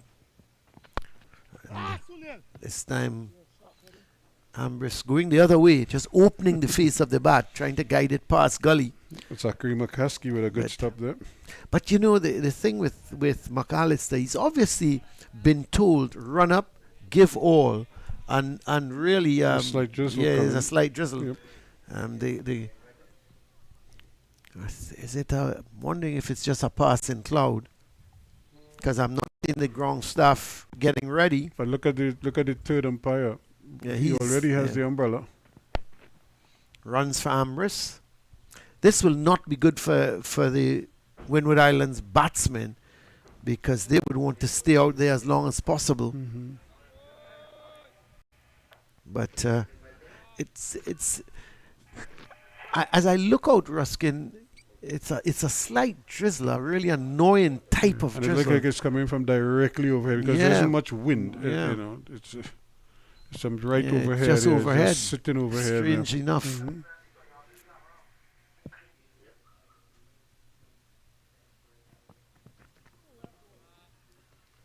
So that delivery, Hodge, unlike Ambrose, is not going to go after it. The end of the over, 85 for 4. And that's not his role, Right now, I think Kareem Hodge is doing the right thing. Play as few deliveries as you have to. If it's on the wicket, fine. If it's off the wicket, you're not interested because we saw yesterday a couple of batsmen got out playing at balls that they had no right playing at that stage of the game. A run's not important. What was important was to keep your wickets intact and try to get out unscathed, overnight. But we saw for the first one, Jeremiah played a cut shot and was out caught at point. That ball was miles outside the off stump. If he was focused and realized the big picture. That's not a shot you want to play at that stage of the game. Come back this morning, you could play that now, and even if you got out this morning, you say, okay, fine, you're just trying to play an attacking shot, but that point of the game, you gifted a wicket away. Well, Warwick continues. 2 for 25. He has to try to find some turn. I think he's not been spinning the ball much. It's a good shot from Ambrose. He's timing that ball well. He was getting to the pitch and just driving. There's a long off and a long on in position for Ambrose. So he's not going to, well, I was about to say he's not going to take the chance and try to go over the top. But he's done it already. Well, but that was sensible because he sees the man at long off. So play it along the ground, get the single. Hodge, on the other hand, is deep in concentration. He's going to look to work the ball around. He's got 27 from 59 deliveries, whereas Ambrose, his 45 is off of 55 deliveries. So you can see the different approach by both batsmen. And this is what is required because they both cannot afford to go after the bowling without without understanding what the game requires. Well, I was talking to when Joel was on, I was saying that these two need to stay at least until lunchtime, and if they can, the way they're scoring, they should be somewhere in the vicinity of 140. But even if they're not, but they're still there, and let's say they get 120. Yeah, the lead will be 130. So you're then looking, Ruskin, basically for 120 more, another 100, 120, because if Barbados has to chase 250, batting last on probably maybe 10 overs in the days remaining, and then tomorrow, it could be challenging. Yeah, and Windwards, they've got to win this game outright. There's no doubt. We see Ambrose is going to have a word. The little drizzle we had seems to have, cat and mouse. Yeah, well, as you rightly said, it was just over the ground. Yep, and And yeah, so that it's going to be interesting because you look at that score. It's the over from Warwick, and so he's completed his ninth over, 9.1 overs. And he's taken 2 for 26, so it's 86 for 4. But you look at what's happening in Guyana, with Guyana 111 for 5 when we last looked at it. If they lose that match outright, it's now 130 for 5, so they're rallying because they were at one stage they were 103 for 5. So a little bit of a partnership. I think Sinclair is one of the batsmen, and we've seen what he can do. But when you look at that score, it means that. If Ghana were to go and lose that game, the Windward Islands would have a fantastic chance to win their first championship, especially if they can beat Barbados outright here. And they should be mindful of that and should be playing with that in mind at all times. And these two, I'm sure, actually holds the key right now to that becoming a reality. They can't control what is happening in Guyana, but control what is happening here. Yeah, and with still some batting to come, as we said. And when I look through their batting card, you've got Walcott who got to 55 in the first inning. So he can bat. He can give you some runs. You've got Ryan John who got to 41 in the first innings. Yep. So he also can give you runs. Larry Edward, yep. And even McSween coming in at number 11. He can hold his own. I saw him get 80 here last year against Guyana. He got 80 odd before he was dismissed. So, yes, a lot depends on this partnership to take it to the next level, maybe 120, 130. Give them the impetus. That's right. For the lower order to just to sort of add another 100 runs.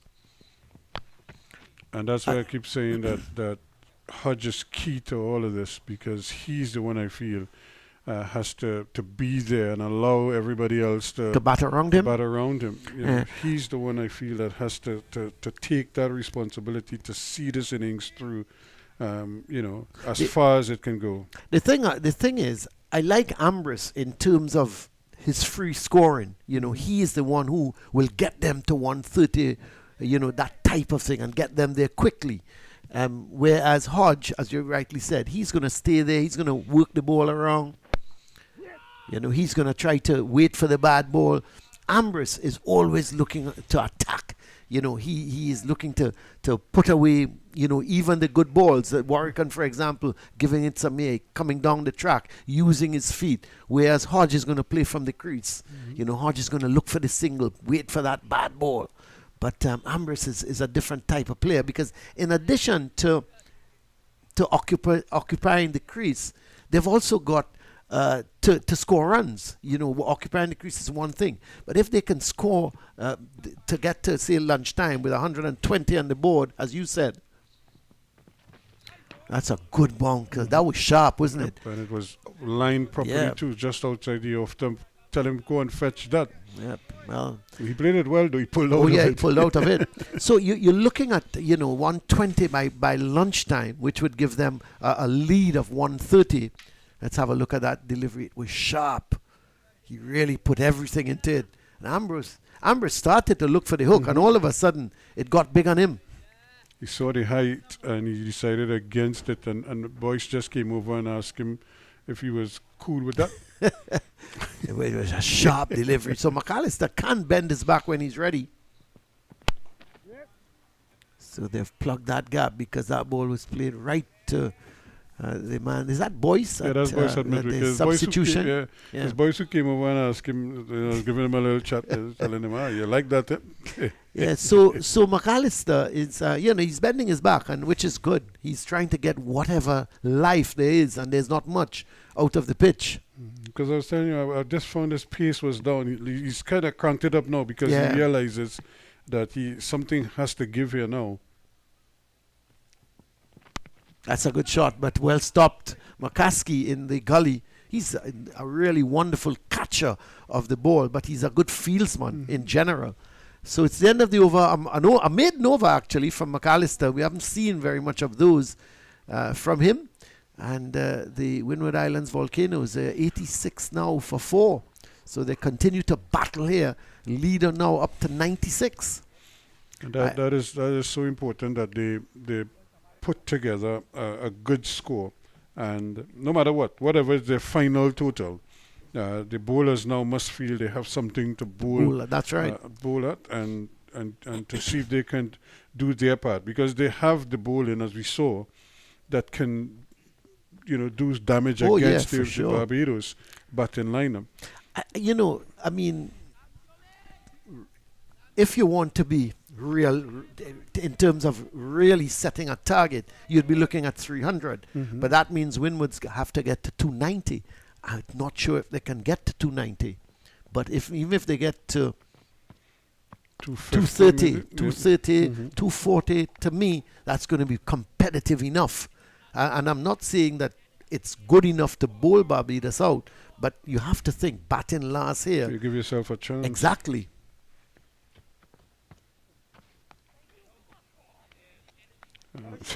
That's a good stop again. It is. Yep. It was cut hard. Yep. So Warwican continues. He's in to his 10th over. And you see that type of delivery, Ruskin, where he give it a little air, and Hodge just took a step or two down and drove. Ambrose is the kind of player. Muscle that. Exactly. He's going to look to go over extra cover or something like that. And that's the big difference. That one got a little turn, and that's right. what I was asking for. And it's a little bounce as well, isn't it? He has to try to turn the ball. He can't just run up and roll it. He has to spin it. You know, they need a wicket, and they're looking to him to provide it. You surprised Holder hasn't been brought into the attack? To some degree, yeah. I think. But again, you know, Ambrose is I suppose, quote unquote, the test player, and you know, Warwican rather. So you want to see if he can get the job done for you. But I mean, he got 2 wickets last night. Yeah, but they went from Warwican to Primus to McAllister, and a little bit strange. But it's the end of the over from Warwickon, and it's 86 for 4. Yeah, that's a little bit strange to me. I thought they might have gone from Warwickon to McAllister and then to Holder. Yeah. But they tried the Primus for a couple overs, hasn't really worked for them. But they have to keep plugging away. And but I suppose Dowridge too, and this is part of the, how should I say, part of the symptom of West Indies captaincy. A lot of our captains are, I don't want to say they're not brave, but they're not bold enough to try some of these unorthodox maybe sometimes, and maybe try something a little bit different just to break up the monotony. Sure, you have your frontline bowlers and you have people who you rely upon and they've delivered for you in the past, so you're going to try them. But if you bowl 3-4 overs and it hasn't worked, maybe you say, look, let me just try something out of the ordinary and see if that forces one of the batsmen into error. And how often have we seen that? Somebody who shouldn't take a wicket at all comes and get a couple. Yes, and McAllister, again, a short delivery, and there is, that's the thing with Ambrose, which is what I like. He's looking for the runs. That was a short delivery. He's not content just to on the back foot and play it down. He's actually looking, and you could see him turning the bat, angling the ball down to the deep backward square leg, getting well over it. But again, getting the single. And I think that's what Hodge needs to do as well. Yeah, and you expect Hodge to do that more, Ruskin, than Ambrose. Yeah. But the thing is, and Hodge has to understand too that his rule is, while it's to stay there, is to rotate the strike as much as possible, because you don't want Ambrose to get the single off the first ball and then you just play out the next 5. Go ball him! A beauty. Well, that really came back at Kaveem Hodge. Hodge. Yep. What a delivery. Well, it's knocked the stump completely out the ground. The fast bowler would love that. And this now puts a different complexion here. So good move, you have to say, because we were talking about Holder, the off spinner. But he decided not to go with Holder after Primus and brought back McAllister. And what a beauty of a delivery, Ruskin. Let's have a look at it.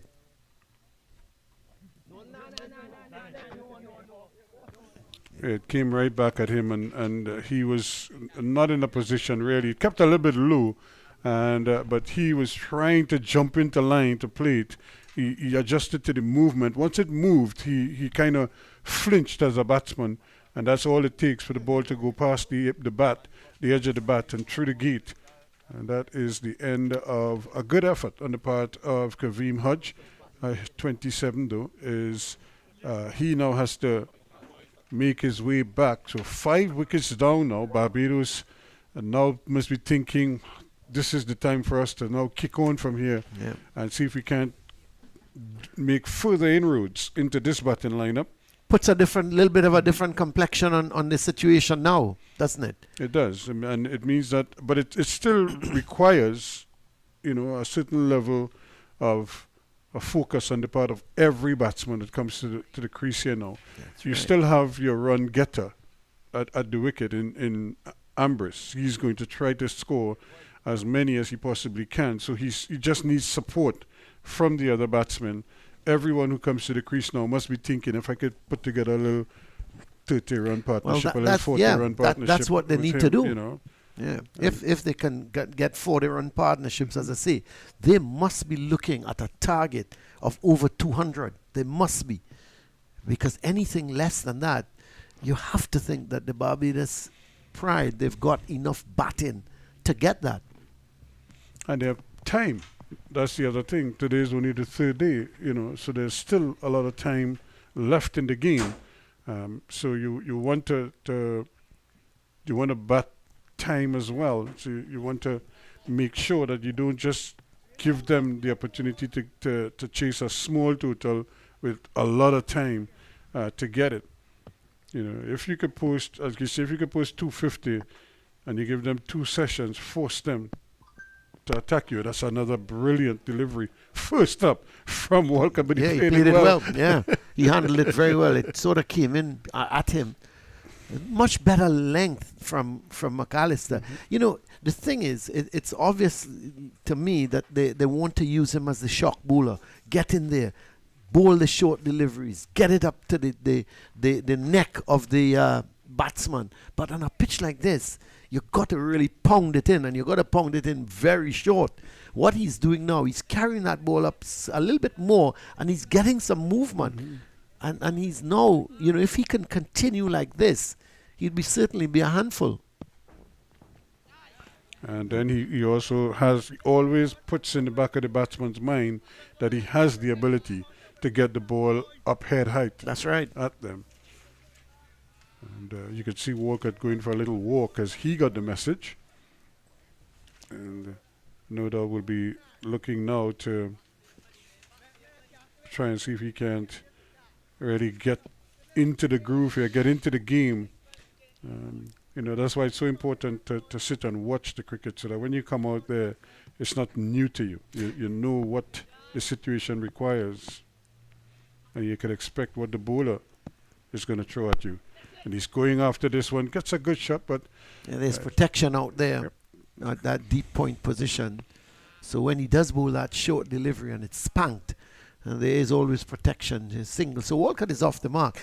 Thing is, McAllister has picked up 18 wickets already, Ruskin, in this tournament this year. Just good returns. Exactly. So you have to look at him and say, you know what, this guy, he has some sort of potential. What I like about him, he runs up, he wants to bowl fast. You know, he gives me that impression. He has a bit of Shannon Gabriel in him. Yeah. You know, he doesn't mind going for runs, but he's going to still fire them in. That's too short. And that's the problem here. It's a wide signal by the umpire. That's the problem. Because this pitch is not quick, he's pounding it in sometimes a little too short. It's still not as short as the one Edwards bowled. Yeah, okay. That was a funny delivery. Because I'm like, what happened there? And then the compounded even worse. Dawes hit it for 4. Because you did like that, the ball dropped right there. Pink. I'm like, whoa. I thought McAllister was thinking of coming around the wicket, decided against it.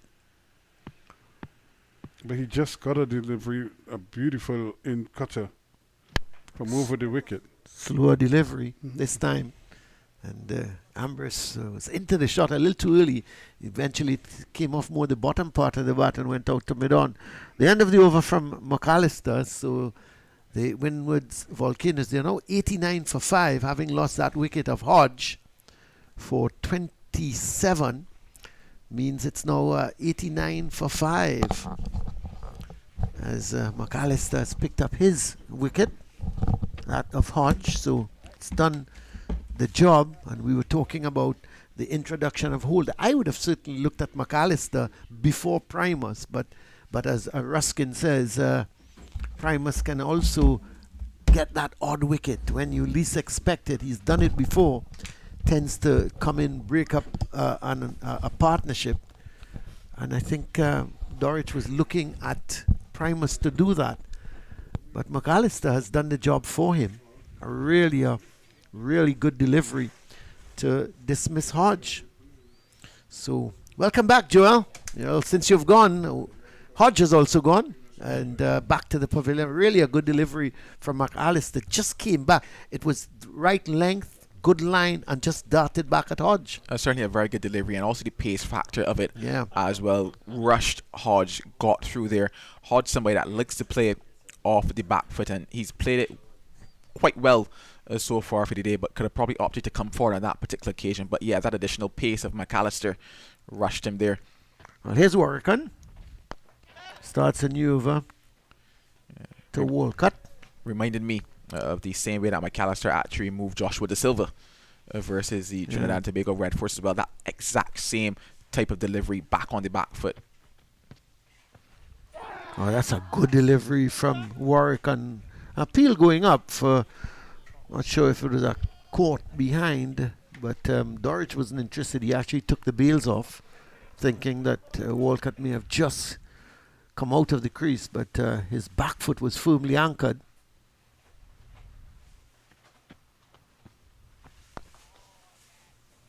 Interesting feel now. They've got McCaskey there, almost like a shortish mid-off. And then there's Mosley, who's right back on the ropes at a long off.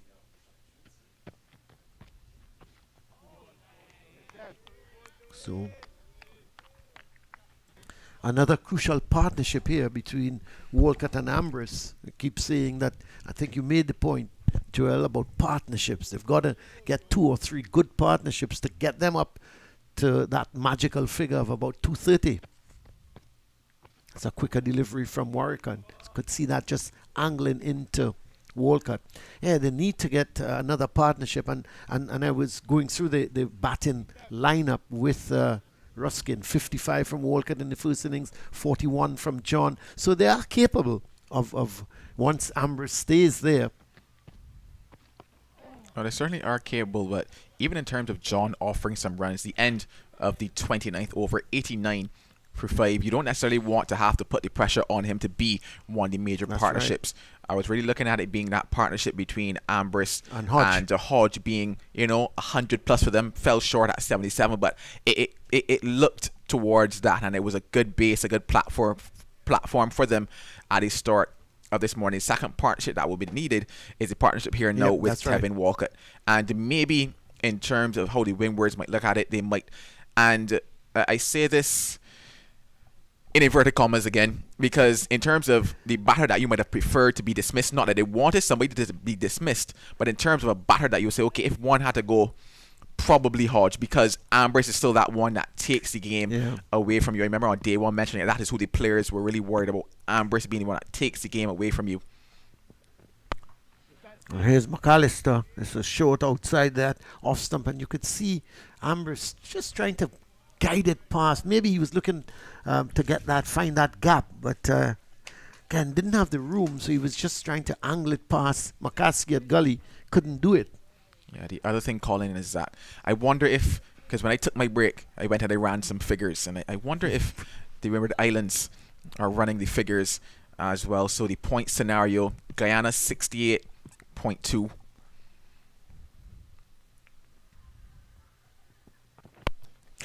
I think when you were last here, they were 103 for 5, and we talked about the Sinclair factor. Well, we since checked it; they have gone on to 130 for 5, so they're rallying. But go ahead. They're in the green now. Yeah, there they are. But 68.2. Now, if the Leewards are to beat them, they get the 3 bowling points. That takes them to 71.2. Then I've looked now at the possibility of the bowling points that they would get for the fast bowlers. So the fast bowlers took 4 wickets in the first innings, and I've factored in that they will take wickets in the second innings, so I've given them 6. So that's 10 wickets in total for the fast bowlers, additional 2 points. That puts them at 73.2. Now, looking at the Windward side of the scenario,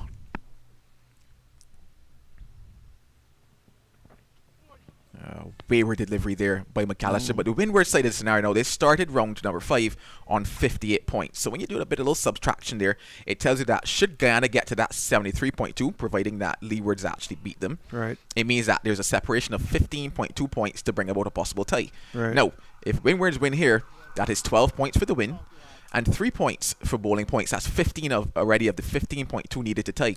And then bowling points on offer. So their bowlers, fast bowlers, have taken 4 wickets already.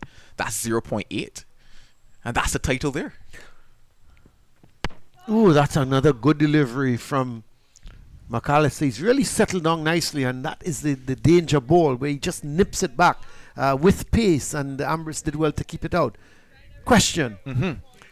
If Guyana were to draw, would that completely... It throws everything out the window. Right. So those 6 points get Guyana title, over the line. And nothing the Windwards can really do about it. No, because they would need too many bowling points. Because had Windwards gotten batting points, then it would have made their cause a bit easier. But without those batting points, should Guyana get those 6 points for the draw, it's game over for them. Right. So it's interesting, and we'll try and monitor that Guyana score, because you did say that Sinclair factor. If he stays around, and again, certainly if they can compile enough runs, who knows? They might very well come back and win that game. Exactly, all to play for. Just numbers we're throwing into the air, causing people to switch between streams. A bit of a seesaw, a swing, a battle. And Jamaica, and let's not forget what's happening at Taruba, because Jamaica, they're fighting back. And that's a good shot. It's going to only get the single because Primus is out there at that deep point position. So one more to the total at the end of the over from McAllister. So just that single coming from him. And it's what, 90 for 5 now at the end of the over. So the lead now exactly 100. And it's going to be interesting in Taruba as well, because let's have a look. So 136 for 5. So that partnership now starting to add, not only stay there, but they're adding runs. And Jamaica, they've lost another wicket. So they're 252 for 6. Yeah, that So 136 for 5 represents a lead of 11 runs. Yeah. And Jamaica, they are what? They are now 75 runs ahead of Trinidad. Yeah, 75. 75. So effectively, yes, 75 for 6. But they would be looking to get beyond the 300 mark. I could probably be mistaken, but I think that might be the first time for the season that they might have crossed 300. Yeah, if they get it. But of course, they're playing. Ruskin Mark says they're playing for 5th or 6th. I said second to last or last, but he didn't like that. He said that I was being unkind, and they're playing for 5th or 6th. So I think if Jamaica were to beat Trinidad and Tobago Red Force outright, would be certainly different in terms of the table. But yeah, if they were to beat them outright, they would jump ahead of them, just 7 points behind them currently in the table.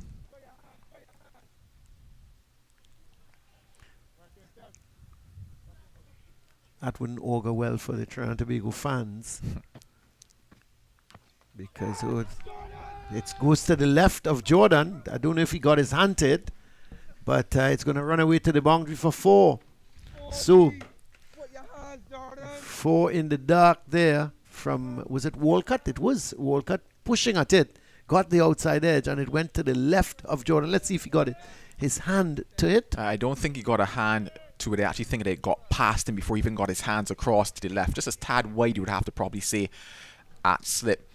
There is Akeem Jordan. He put down one there earlier this morning off of Warrican as well. Tevin Walker just pushing out that one a drive, and that's what really carried it. Yep, didn't get a finger to it. It passed him before he knew it was there, and it runs away into the boundary. So he took a step now to his left. Did Jordan? There we see it. Gets a bit tighter into the pocket of Shane Dowrich. Well, I'm not, Ruskin Mark would say he was probably having a little bit of a snooze. Because at this level you think he should have at least got his hands to it. But he was late in sort of coming across and getting those hands down. I think with Warrican you have to expect that the batsmen are going to get the edge. Yeah, especially given the pace that he's bowling. Yeah. So the difference here now, when he had the new ball yesterday evening and the first 2 overs that he bowled from there, darted in by far faster. Now he's gotten back to the end that he's operated from across the 3 matches that we've played here. He's opted to be a bit slower, and you realize that he's actually understood the surface, because when he first started, the end of that over, 31 overs gone, 95 for 5. When he first started operating at his end versus Leewards, he was extremely fast in the same manner that he bowled with the new ball yesterday evening and this morning. However, he made the subtle adjustments and the slight adjustments, and they worked for him versus Leeward, worked for him versus Trinidad. And you see the adjustments now that he's bowling a slightly older ball. He's been asked to kind of hold and possibly also take wickets, and it's just that pace, and that's what is causing the problems here for Tevin Walker. He actually took the edge of Tevin Walker as well in the first innings as well. Very similar delivery, straightened, turned, but it wasn't taken in the first innings. It wasn't taken there again.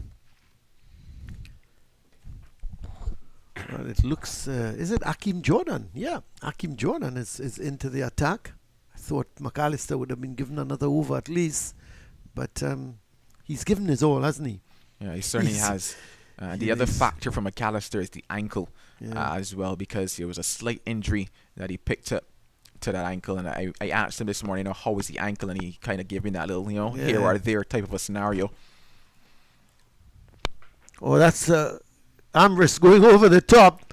So says hello to Akim Jordan, and that's his 50. Really well played. He had a life, but outside of that, he's been very positive. He's gone after the bowling, and you can see 52 off of 71 balls, 7 fours and 1 6. That's telling you just how positive this man's play has been. And as a matter of fact, he's slowed down, I would say, in the last maybe 15, 20 minutes. He was going much faster than he was, but he's anything that is in his area, he's going after it. Yeah, simply a superb knock by Sunil Ambrose.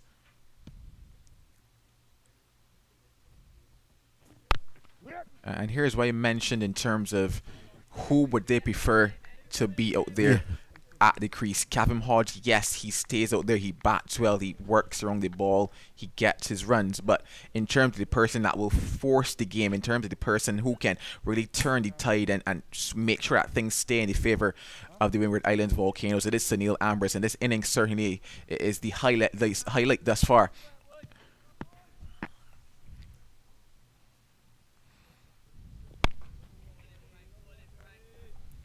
Nice sunny conditions now here at the Oval. It's the little sort of cloud cover we had. That's gone. And we did have a very slight drizzle, but nothing really to warrant the players coming off and covers to come on. I think the ground staff read it very well because they weren't at the ready. There was just this passing cloud that was hanging directly over the Oval.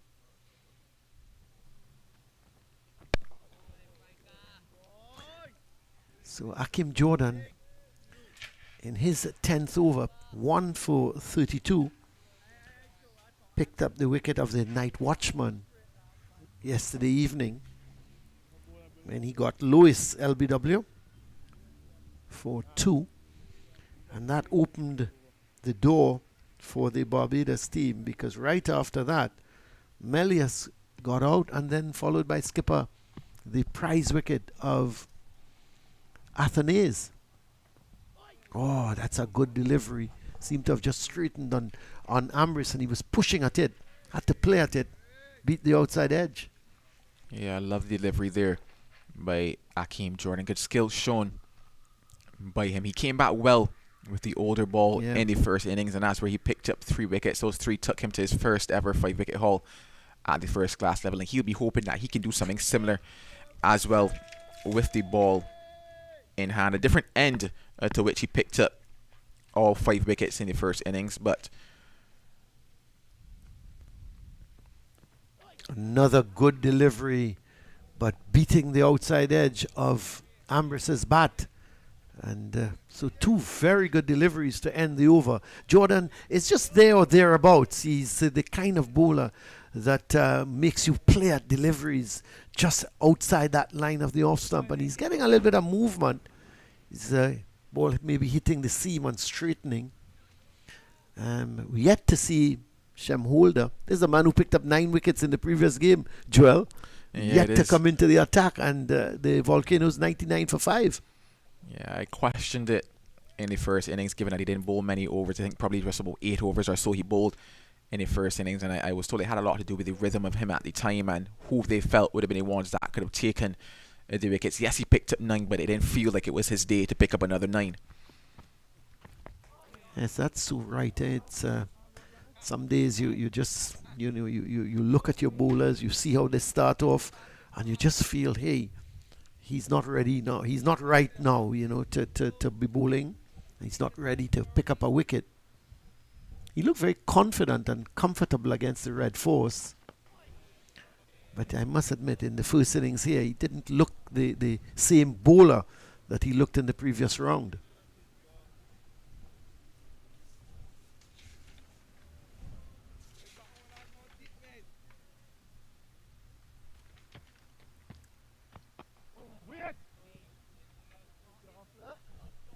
But having said that, he's picked up 18 wickets for the series thus far, but you have to remember in one of those games he picked up 9.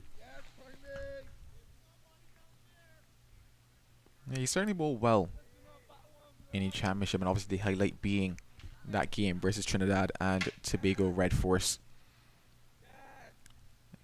Did a little interview with him at the hotel afterwards to ask him about how it felt, whether or not it applies a bit more pressure to him now that he's taking up his first 5-wicket haul.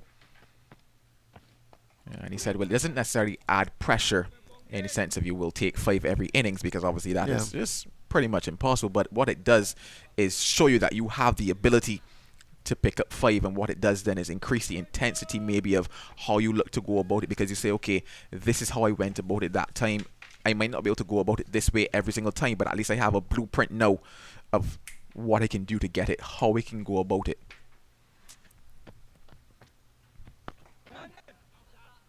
Nice looking shot there by Walcott, but well fielded by Zach and McCaskey to keep it to none. 5 dots in the over so far as we edge towards lunch break here on day 4 at the Queen's Park Oval.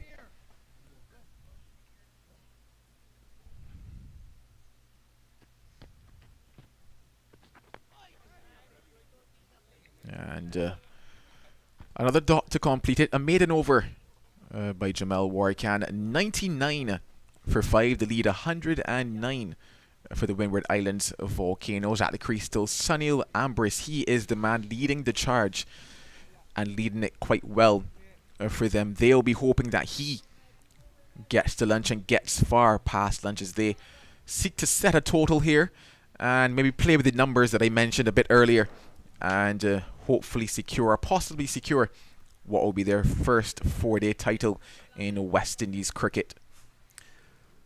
Just going back to a little bit to the bowlers, and then of course you've got Kamari Boyce, who's just picked up 6 wickets, but he's played just 2 games, and I think he's been a bit unlucky because we saw him here against the Leewards, and he bowled pretty well.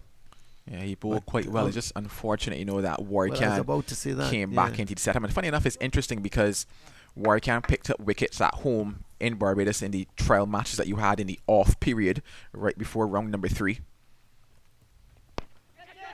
Oh, just dropping short. They're dropping short of Wickham because there was Amber. Again, you could see him trying to force it, whereas he should have just been defensive. But he was, again, always on the lookout for runs, and he was just trying to force it past Wickham there at that short mid-wicket.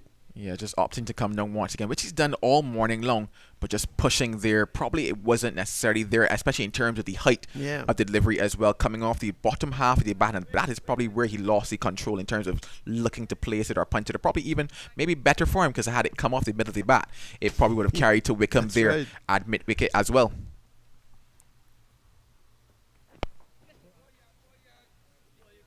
But yeah, in terms of Kamari Boyce, Warrican picked up some wickets in the trial matches in what was that little 2-week break or 3-week break that we had between, and everybody told himself that Warrican is coming into the side.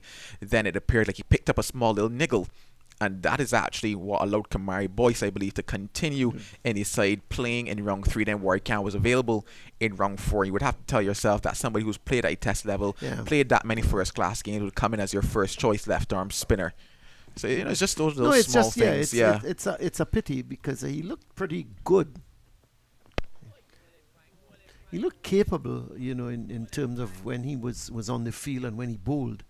And but you're right. It's just unfortunate that he's competing with a guy who's played at the test level and's got so much first-class experience. Yeah, and for Kamari Boyce, it's just interesting because you wonder if he's able to play a full season, how many wickets can he pick up? He picked up 5 on debut when he started in the season before this.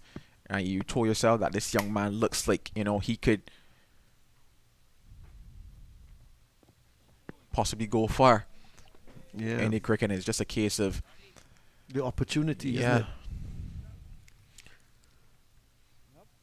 He's probably, he may look to... maybe another franchise might pick him up. Who knows? I know you mentioned that It is so interesting that we've got into the franchise setup, but yet I've seen so little movement Yeah. of players. We've At still the 4-day opted level, to innit? Yeah. opt at the 4-day level to stick to what is the countryman approach, and it's interesting. And I think it maybe hampers the development of several cricketers as well, because you've turned it into a professional setup, into a franchise setup.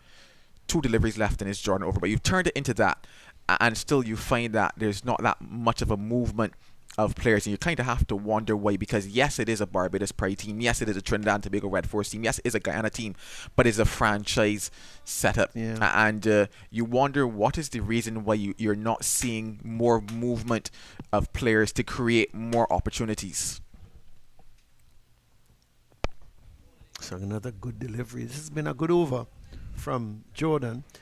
Yeah, you're just and when you look back, a few years ago when they had the visiting A team, and then you had a West Indies emerging players. They've done away with that at the 4-day level, and you're wondering if maybe they need to relook at that.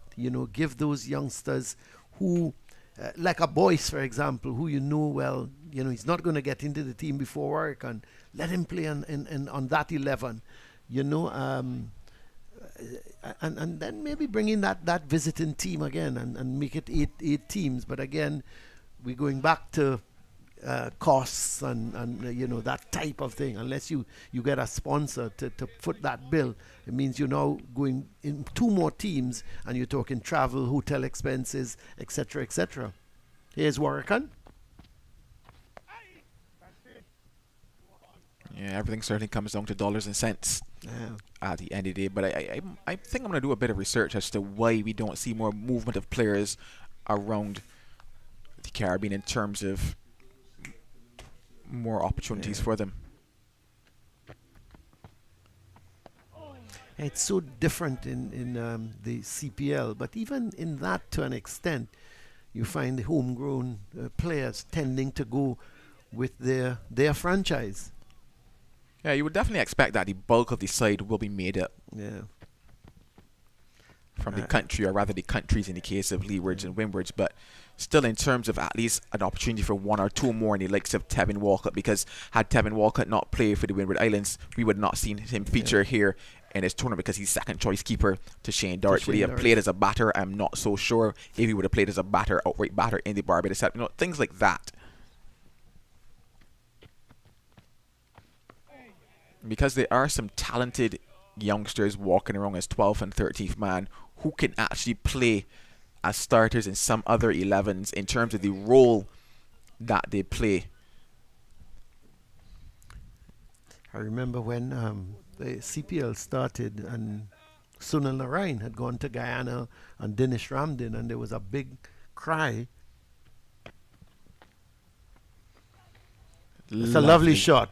Really a good shot. It may not get to the boundary rope. It does. Yes, it does. That's a really good shot. Well timed by Walcott. So it brings up the 100 for the Volcanoes. They're now 103 for 5. But what a good shot. He got onto that back foot and he caressed it more than anything else. It was sweetly timed by Walcott, and that shows you that this man, he's not just a wicket keeper. He is what you would call a wicket keeper batsman. No, he's absolutely fantastic with the bat in hand.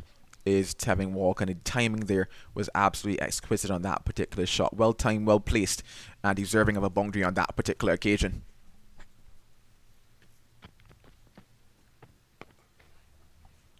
Pleasantly driving it, but straight to the man at extra cover. It's the end of play before the luncheon interval, and the Windward Islands Volcanoes, they resumed today on 14 for 4. And they've ended up at 103 for 5.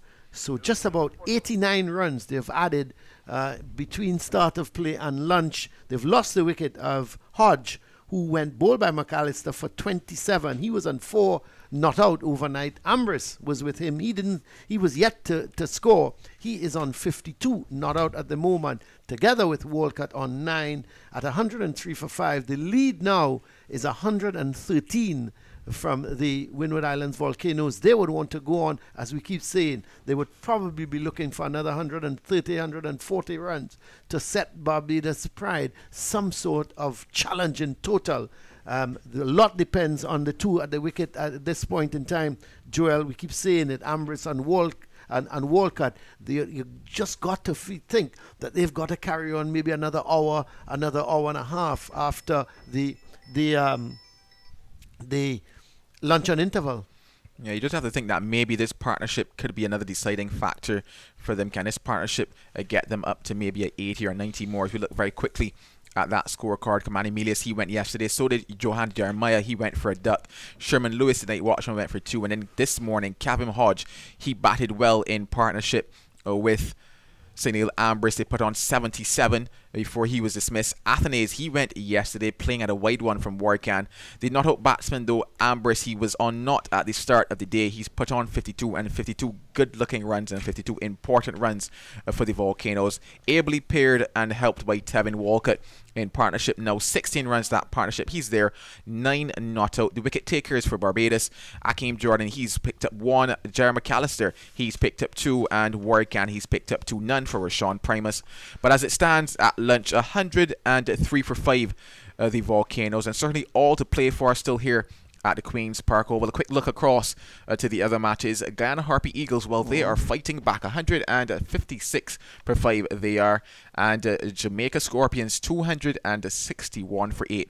So a lot of exciting action still going on in the West Indies Championship. We still don't know who is going to come out victors of this year's championship, and we like it just like that, Colin, don't we? No doubt. So that's the situation here at the Queen's Park Oval. It's lunchtime. It's 103 for 5. The Windward Islands Volcanoes, they lead by 113 runs. So we're going to take a break here, and we're going to come back on for live action of play after the luncheon interval.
Welcome back here to a very sunny Queen's Park Oval, and the game very interestingly poised at the Windward Islands Volcanoes are 103 for 5.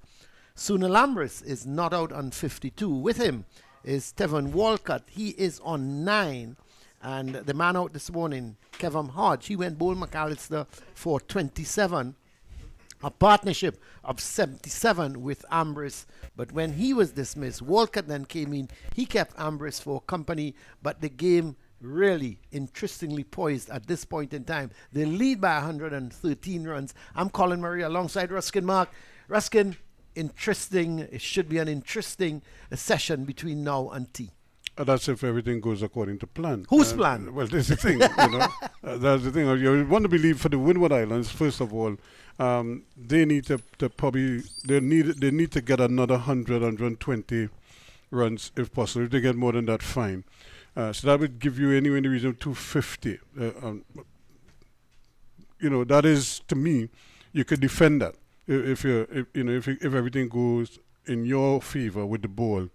But you need to put the runs on the board now, and you also need to make Barbados think that there's something else going on here. But if you make runs, Barbados will feel confident that they can make runs as well. That's for sure. So that's the one side of the thing. But you need to do your part, which is to get runs right now and stick around for a little while. Well, here's Hakeem Jordan with the first delivery after lunch, and that reminds me of a Courtney Walsh, leave alone there, because he was going to play, and all of a sudden the bat made like a circle, and he left it, and it went through to Dorridge. Watch out how Ambris, his approach to Jordan.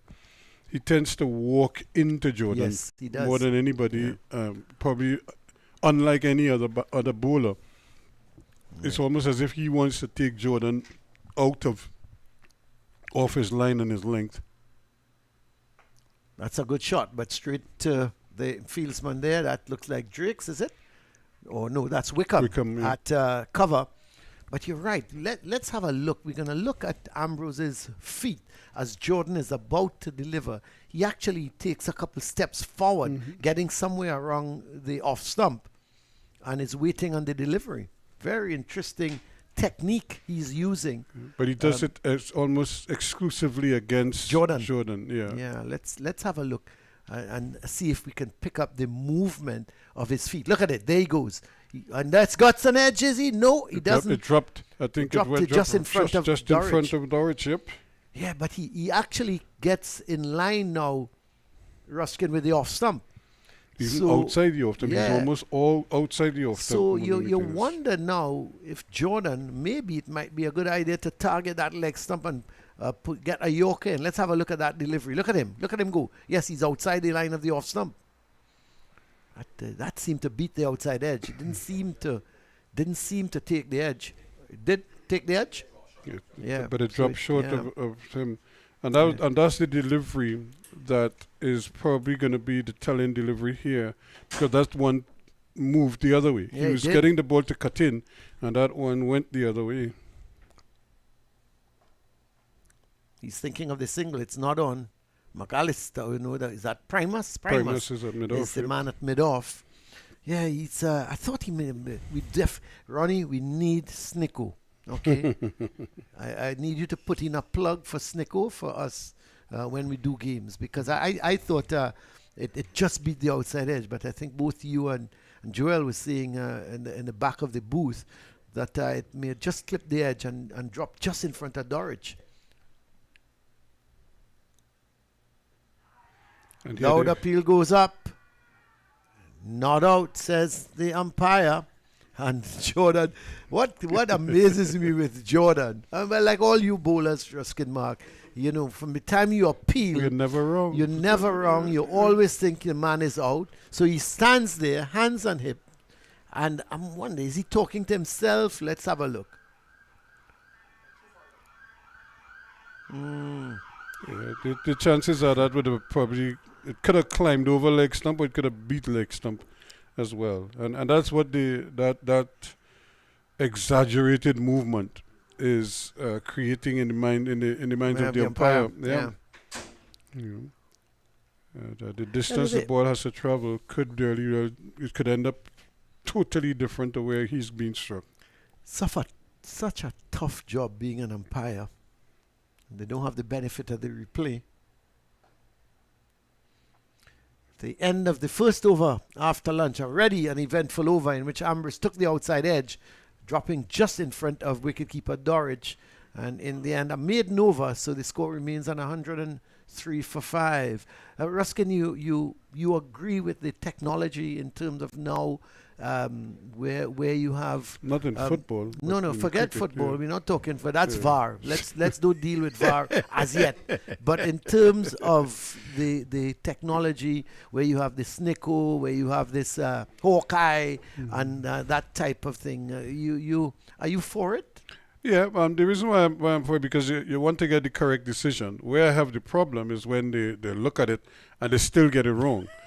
Then that is what bothers me in the in the things. But if you have the technology, use it. No, I mean, I they had agree. it in tennis. Remember when we used to see it in tennis, and you get these line calls, and the player standing right there, swear that the ball was out, and then when they show it over, it just clipped the line, and stuff like that. So sometimes the naked eye can be deceiving. So if you have the technology, you use it, but don't use it and sometimes it take like 3 minutes to come to a decision and stuff like that. If there's that kind of doubt, well then leave it at whatever the umpire's decision is. The umpire's call kind of thing. And then you go on with it. And that's the other part of it too, umpire's call and how that is interpreted. Well, I have I have all these I know you have a pet shop. Yeah, my pet shop. You know what I don't understand is you go to Hawkeye, okay, the umpire says out or not out, whatever it is. Let's just presume the umpire says not out, okay? And you review the team that has appealed, says, okay, review. So they're reviewing the decision. And in reviewing the decision, you see the ball clipping either the outside of the leg stump or the outside of the off stump. Clipping. So clipping, hitting, same thing. But it's hitting the outside of the leg stump, outside the off stump. And the umpire says not out. You know the decision stands as not out because it's the umpire's call.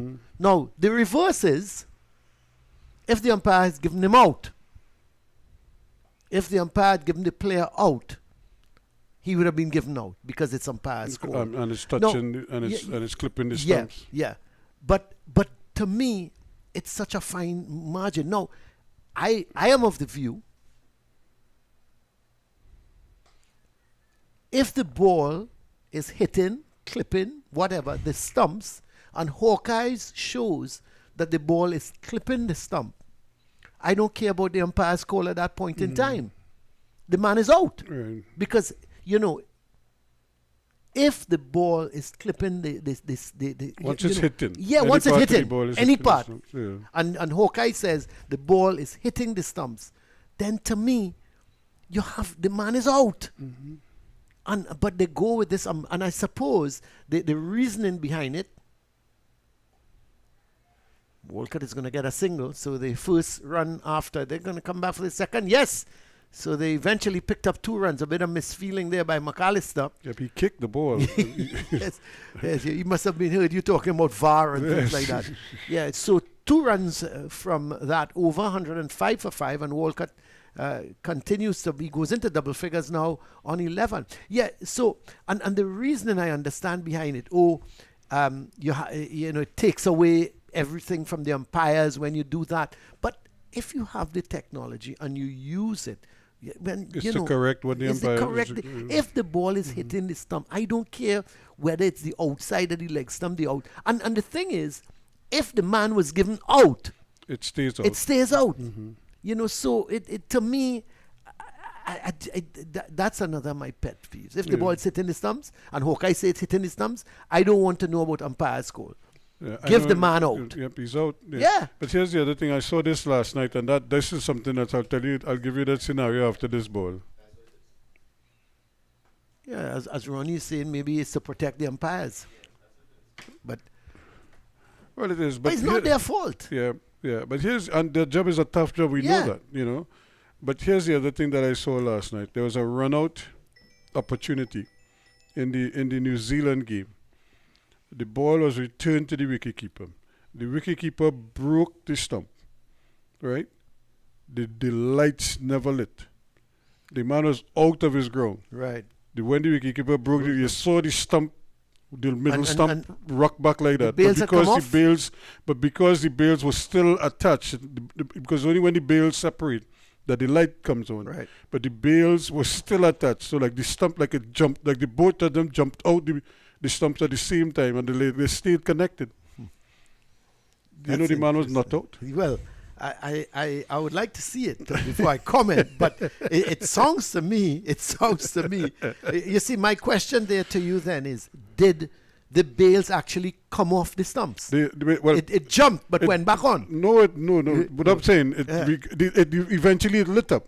But by that time, the batsman had crossed the line. But what I'm saying, before he even got there, the man had broken the wicket. But he broke the wicket like at the base of the stump. I know what you mean. I know, understand. I'm not with you. I know with you. And I'm like, but the man, he had the ball in the hand, broke the stump. Batsman out of his crease. They're going for a quick single here. This is going to be close. Well, I tell you what, had he hit, he would have been gone. Yep. A real chancy single there from Walcott. He knows. You could see he was. He was kind of hitting the bat on the ground. He knew. Wickham made a good pickup. Oh, excellent. Yep. Let's have a look at it. I'm almost certain he was not in. He called right away, but what a good pickup! Look at it, and in one motion, he would have been gone. Yep. He would have been gone. See, he was. I think Walcott was. He didn't. It's almost like he didn't see Wickham.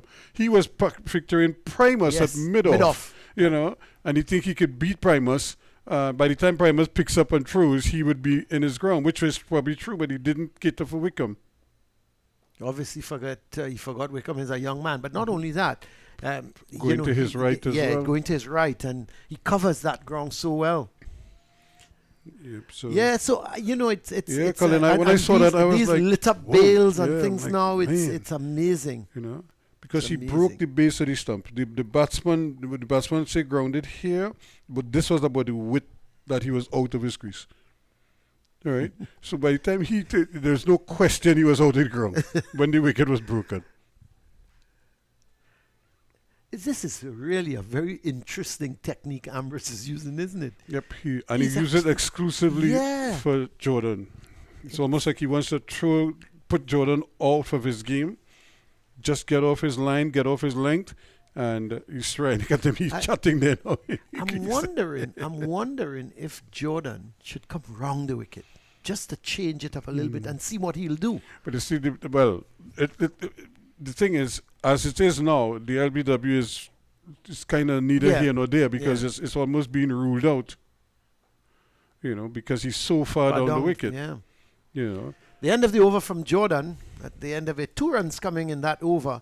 And the Volcanoes, they've moved up now to 107 for 5, and the lead is 117.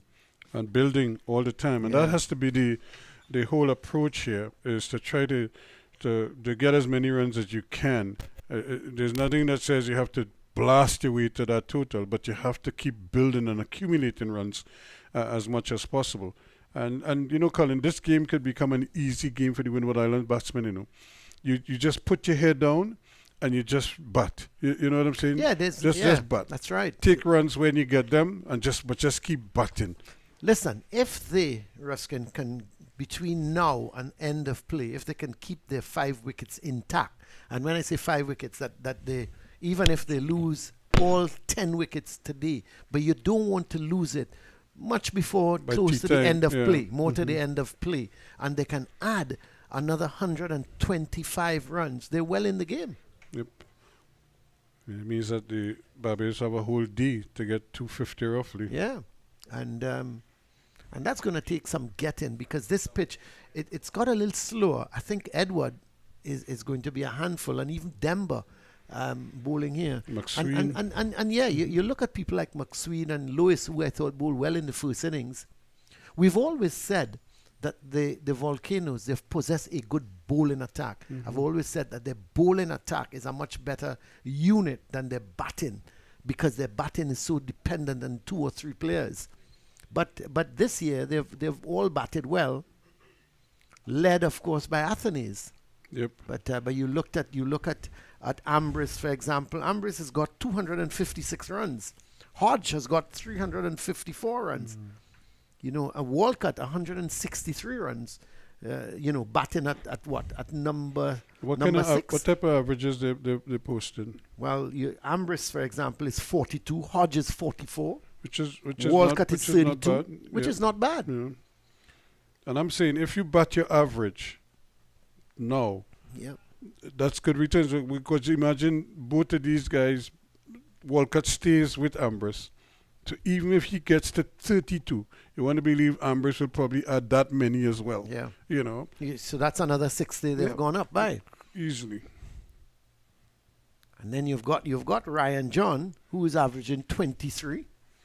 Yeah, so again, you that's look at how him. you look If at he it. can Guys get, have yeah, to think about that. Think That's about right. how you could contribute to building an innings here, especially in the wake of the fact that the captain Athenes, your mainstay, was out for a duck. So now you want to show that, in spite of that we can still put together a good total and not be overly reliant on him every time, because the law of averaging dictates that at some point in time he's going to fail. Yeah. You know, and today yesterday just happened to be the day that happened, but he has done his part, and I think he's kind of set the groundwork for the other batsmen to recognize that they can make big scores too. So after that maiden over from Warwick, and here comes Hakeem Jordan. He's timing the ball so well, Ambrose, but when he hits it. The thing is, Ruskin, runs have dried up slightly. You know, he for Couple him, maidens, because he's on 53. Remember when they went to lunch, he was on 52. So in the 20 minutes or so after the lunch and interval, he's not been able to get the ball away. And that's the concern now for Ambrose, because he does not like to be tied down. And, you know, he's just got to be patient now, because if he's not, he can so easily give his wicket away. But so far, so good. He seems to be well on top. He's of, not being of his rushed. innings. Yeah, he's That's not right. being rushed with his stroke play. That's right. But he He's, wants to get a Jordan. You could Oh, see it for sure. But he wants to get anybody who's bowling, he wants to get at them. He's that type of player. But it's been a good knock from him. Yes, he's had a chance, and then he had that one drop in just in front of Dorich. But, you know, all batsmen, they need a little bit of luck, need a little bit of fortune, and he's got it. The thing is, he needs to carry on now. Yeah. He needs to get 100. And the areas where he's hitting the ball, that's where he's hitting. He's finding the field. Not finding the gaps. Yeah, that's a good bit of fielding from the bowler there. The other thing is, Hakeem Jordan, you know, is one of the better bowlers on the Barbados side, if not the best bowler. So the longer he bowls and the longer they keep him out, it means that they got to turn to someone else. Yeah. Psychological advantage. It's a victory of sorts. That's right. But he's really Hakeem Jordan's first time I'm really looking at him, you know, over a couple of days Appreciate his and skills, appreciate it. yeah. Yeah, he's really a fine bowler. I would love him to add a yard or so of pace. You know, if he can get a yard of pace, he'd be really a handful. But what I like about him is his accuracy. He bowls a good line, he bowls a good length, and he moves the ball a little bit. You know, if he can just maybe add a yard and get that reverse swing, I think he'd be a far better bowler. Not that he's not a good bowler as it is. They're going through for another good single here, a quick single, because McCaskey had to run to his right from gully. And that run is always on. And because once you put that fieldsman at that backward point on the boundary, that's a single you're gifting them every time, you know. Yeah. And he's not there, say, for one batsman. He's there permanently, you know. And this is not the only team that does it. It's like the most amazing thing. Yeah. I mean, because to me, you want the man inside at a backward point, But when you have him right out on the boundary, it means you're catering for that short ball that you get back and cut. And you know, it's a bad ball. Jordan isn't bowling that. No. Yeah. And even if he does, you know, you see, you talk about pressure. If you're going to stop them from if you had stopped Ambrose from getting that single, Might have then produced he might another have, maiden. yeah, with and three on the trot. not only that, he might have looked to decide to play a shot to the next delivery that's not there. But the end of the over from Jordan, 2 runs coming from it. It's 109 now for 5. They lead up to 119. And it's so far so good for the Windward Islands. They haven't started, in a blaze of glory after the luncheon interval, but they haven't suffered any major setbacks either.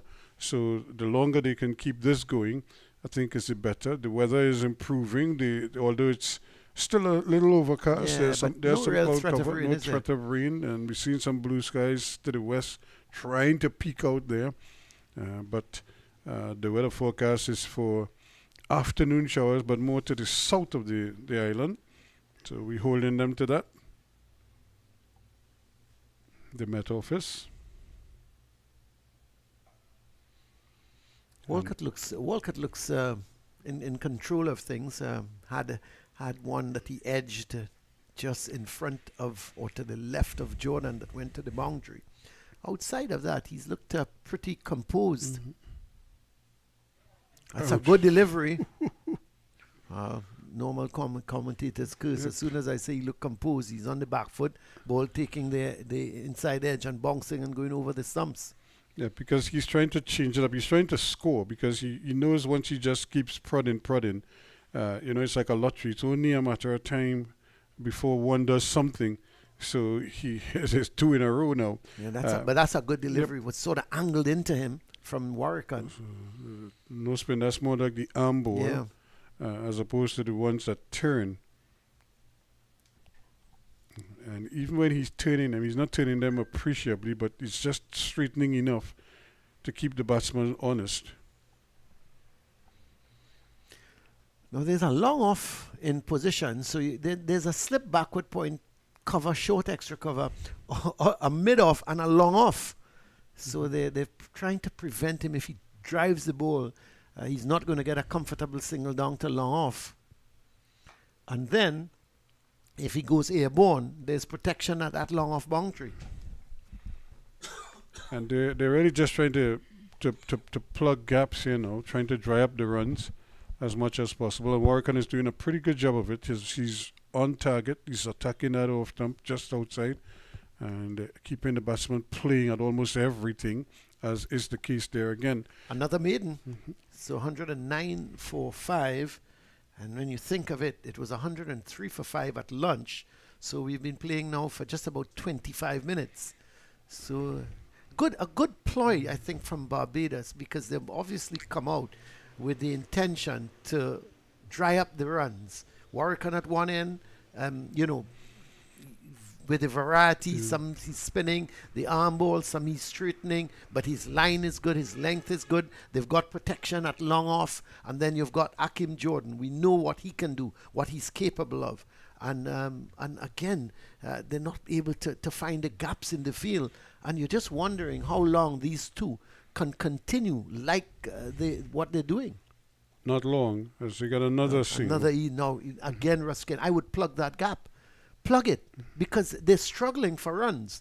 And there, Ambrose is just opening the face and guiding it for the single. He knows where the single is. And even if you have it for one, you don't need it for both. Yeah. It's Certainly really for Walcott, you could bring him in now and force Walcott to try to pierce that Exactly, outside and field. Ambrose as well. Yeah, Because if the way they have started, surely at this point in time you can say, okay, let me gamble, bring in that man to stop the single, and let him go for the big drive, let him go for the expansive drive. Who knows? You have 2 slips on a gully waiting. Yeah. He goes over the head of the mid-off fieldsman, slightly to his left, but Primus is out there, and he's going to track it down for easy 2 runs. And no, that's very, in my view, and I haven't seen Walcott that much, but it looks very uncharacteristic of him he tends to play the ball on the ground. I would have expected that from Ambrose more than anybody else. So it just goes to show now they're not panicking, but they're looking for runs. They're looking for the opportunity. So plug the runs that they're getting easily. Stop them from just pushing it out to point and running. They've been restricted. They've been keep them tight. Because they're now looking to break free here exactly. now.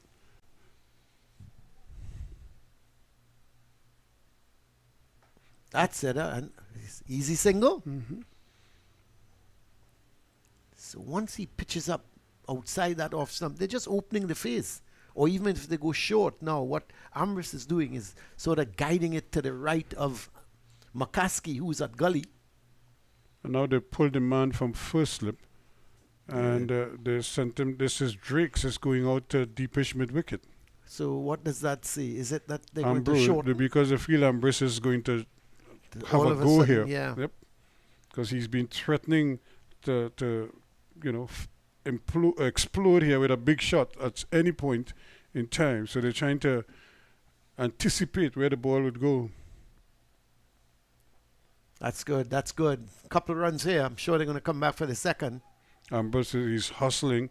Walcott had to really scamper back to his end. Yeah, because he was trotting as if Mosley was going to throw just to the wicketkeeper's end. And you could see him rusking it there, and he threw in second gear. And now you're seeing the just a little change. As you're talking about second gear, we're having a little change of gear now. The runs are beginning to flow again. So this is the period here now where Ambrose could very well take the game away from Barbados, or he could very well get out trying a big shot, as he really wants to get after Jordan. Jordan is having a look at him as if to say, what are you doing, sir? I love it. The thing is, as a batsman, you try not to get in any degree of argument or staring match with a fast bowler. You tend to stay away from him as a matter of fact. It makes sense. So, he's got the ball. Okay, you've got the bat, but it's a business decision. He can hurt you more with the ball. It's a business decision. Exactly. Yeah. The only way you're going to hurt him with the bat is if you go at him with the bat. But he can hurt you with the ball. Well, he's hit it in there. Is he going to be safe? Primus is going after it. He's not going to get there, and they're going to pick up 2 runs. We're seeing Ruskin, and you made the point. He's trying to break free, isn't he? Yep. He's trying to unlock all those chains, and Jordan stands there mid-pitch, hands on hips, as if to say, well, how? Well, he's gone for 8 runs in the over. And they're now 117 for 5. Ambrose goes to 59. The lead 127. And Ruskin, you have to say that was not a good shot. It could have gone anywhere.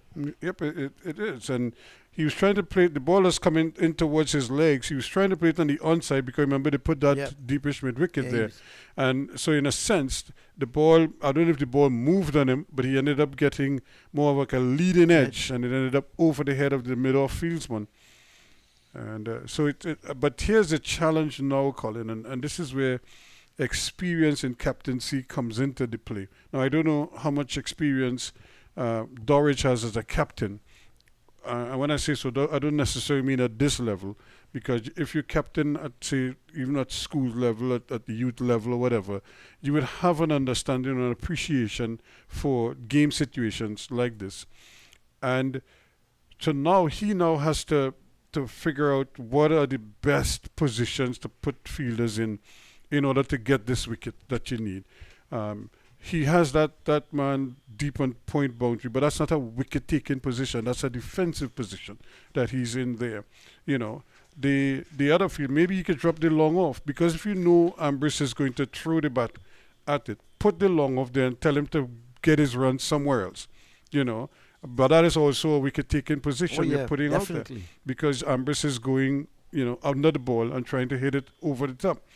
So that is a wicket-taking position that you could put there as well. So I think he just needs to revise his thinking a little bit.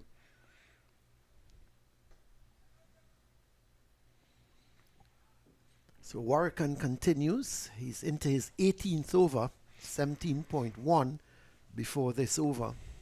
Remember yesterday we saw Yes. Edwards with a long spell. Oregon looks like he's primed for a similar feat. A loud appeal goes up as Walcott misses that one. Yeah, Edwards had, I think he had 29.4 overs, but on the trot, didn't he? He bowled, Yeah. bowled for about 4 overs just before lunch yesterday, and he never stopped bowling until the innings was over.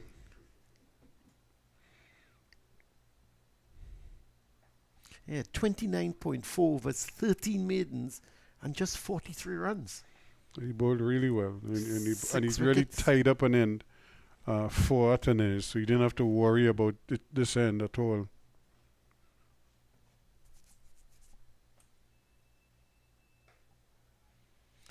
Yeah, but it was some strange batting by the lower order. Never really supported Dorich, did they? He ended up on 17 not out. Stranded at the other Yeah. end. Well, to me, Ruskin, and I'm not sure if to use the word comical, but when Warrican, the same man who's bowling now, came into bat, and He took the the- quick single off off the the last ball, and then got out 2 balls later. then that nearly went on. Yeah, that end of the over from Warrican, a maiden over again. So the Volcanoes 170 for 5 takes a single off the last ball, hustles down to the next end, then gets out to Edwards. That superb catch by Demba when he went to go over the top. And then 3 balls later, well, McAllister, he swung at every one Yep. and missed every single one, and the last one hit the stumps. And poor Dorich was standing at the non-striker's end. Watching all But of I that. blame him in terms of going for that single with Warrican. But Warrican just hit the ball and ran. So I suppose Dorich must have felt if he sent him back, he would have He been never made it. Out, He yeah. never made it. And you know, funny enough, I was looking at some highlights this morning on television, and you know there was a similar catch to this one taken in a baseball game last night. The man is running back But- like that, so just take out the gloves. Though. But yeah, at least he had on gloves. No, that to me, the catch from Denver has to be, if not, and you know, I know you know we haven't seen all the games in the region, but that has to be one of the catches of the season. Yeah, it really was an amazing catch. Yeah. It had everything in it because you just felt was he going to get there, and then at the last moment he just kind of stuck that Yeah. hand out there. I And, actually thought it had gone beat over his him and it head, had gone yeah. over his, it did Yeah. go over his head, but I thought it was going to drop on the ground. Yeah, And no. I was about to say, well, unfortunate, and then bam, he came up with a catch. I tell you, it was such a, you always know, I'm not sure what's happening. The ball, I is it think the ball? they're changing The ball, they're changing the ball? Yeah. Well, I'm not sure who that will benefit. It always seems when they change the ball to benefit the bowlers, because the ball hasn't really been doing all that much. Mm. So if they do get a ball that able to wobble around and things like that, they would be happy. Yeah, you always know because every single fieldsman ran towards Denver. Yeah. Every one of them, because they knew not only in terms of the dismissal of the player, but you know, in terms of the type of catch it was absolutely superb. And it's the you kind know, of catch that lifts a team. you know. of course. Yeah. And you know what is also good? We talk about rules and changes and things like that, and I suppose one of my not pet peeves Another is that pet no peeve? Okay, no. so we're this not going in the pet this shop. is positive. Okay, We're not yeah. going in the pet shop. Yeah, We're okay. bypassing the pet shop. Okay. I love the new rule where a batsman can, you get out, the ball goes in there, and the batsman cross. But the new batsman has to face the ball, the new, and I think that's a superb rule. Because you know some players just hit the ball sometimes in there to cross, especially if you have a few runs to make to win a game, Right. so that the batsman, the non-striker can then take strike, especially if he's a good player.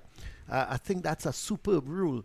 Where now, even if you cross, you got to get back at that your end, But, yeah, you put and your back. that's the unfortunate thing, because Dorich was hoping that To get down at to that get down end, at the yeah. far end, and then McAllister, Ruskin, come on, you can't just block a ball and block a ball, block 5 deliveries or 4 Why? deliveries and let Dorridge face.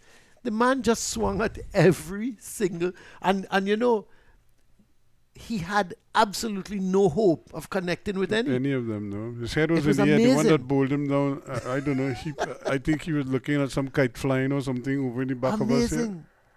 You know, and there you have your captain at the next end, who is on 17 not out, and you just swing lustily and get bowled.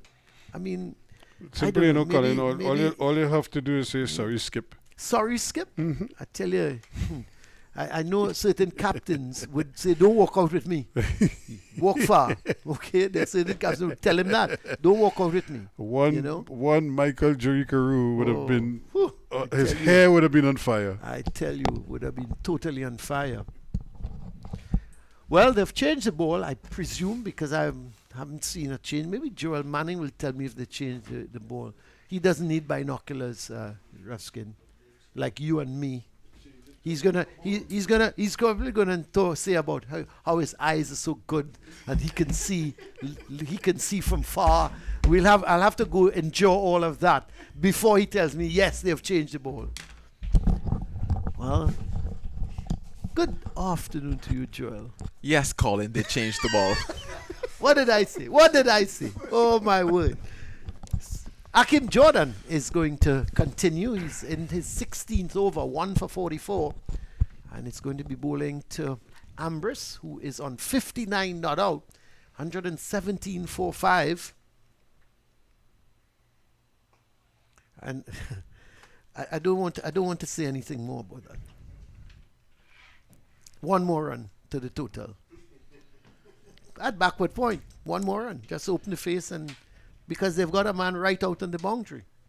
So all Ambrose and Walcott have to do really is just to work that ball and they'll get a single every time. It is true, but I do think that maybe if that man was at point, Ambrose might have played maybe a full-fledged drive Well, fine. at that, and it would have been 4. Okay, but fine. Let him take that. Let him go after it. Why not? Right now, he doesn't have to go after it. He can just open the face and guide it. Let him go after it. You know, I have no problem with that. If he does it once, fine. He does it twice, then I close it. You know, and to me, that's really for a short ball, wide of the off stump that you get back and you cut. That's what the man is doing out there. You know, I don't think he is there for Ambrose getting on that front foot and opening and driving, because we haven't seen it. Both Ambrose and Walcott and even Hodge were playing those drives in front. They were going towards extra cover, mid-off, and even straight over the top. I haven't seen anybody come in and drive square unless it's a short ball. There's a short ball, fine. You know, but the thing is, you look at the Windwards Volcano since they've come back from lunch, okay? Things have been tight. They've added 16 runs in just about 40 minutes. They've been really, Jordan has been bowling excellent, good line, good length, and they've been pushing.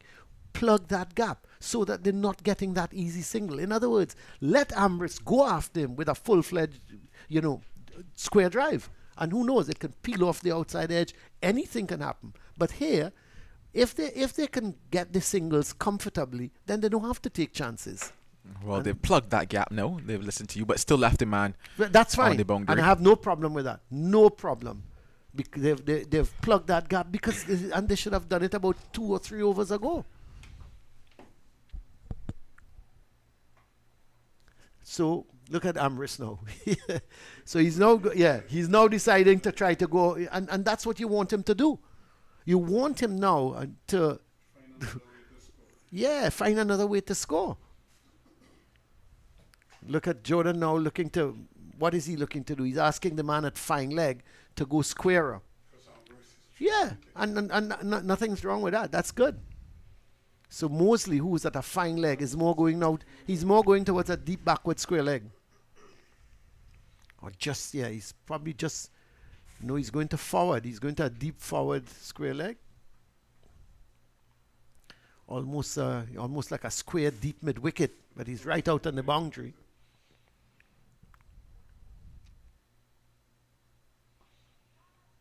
Yeah, that's it. Jordan, you know, yeah, I'm probably saying, well, I thought you're a big batsman. Hit me now. You're this big batsman? No, but that's that. He's. I love it though. I love that when the fast bowlers is getting at the batsman and the batsman is showing no fear. You know, he's almost saying, well, I don't really care about you. It makes for really good competition. Joel, you're not a fast bowler by any chance, are you? No, I'm not. I used to wicket keep. Wicket keep. You're a wicket keeper. Yeah. You're rather tall for a wicket keeper. Oh, that's 4 runs. That's not a bad shot, actually. Was short outside the off stump, and he cut it deliberately and got it to the left of McCaskey at gully, down to the boundary for 4. So he's starting to open up a little bit now. Ambrose, I think he's had enough after lunch, and he's seen the bowling through. So he's on to 64, 123 for 5. And let's have a look at that shot, Joel. Yeah, well controlled there by Ambrose. Once again, opting to take that step forward towards Jordan, forces him to pull back that length and cuts it away nicely between Zachary McCaskey at gully. The man that was at what was a wideish first slip, almost in control of it all the way, cut it down and deserved 4 runs there. Question is, are you going to keep Jordan going for a little while longer? 13, so 3 overs since lunch. Nothing really happened so far. Maybe I could give him 1 more, then decide to pull him.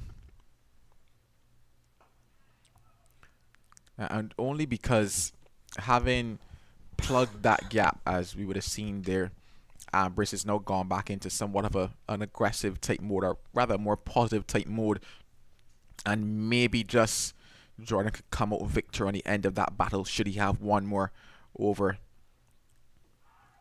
Sliding down the leg side there quite easily, you would have to say, especially on the angle signal leg wise now by umpire Bassarat. But yeah, just maybe give him 1 more, just given the type of contest that is going on at the moment. Yeah, just there where he can, just with that angle coming over the wicket, or rather definitely going around the wicket, yeah. Sorry, going down the leg side there. I'm probably fortunate that Tevin didn't get much bat onto it, or rather didn't get any bat onto it at all, because it would have been a couple.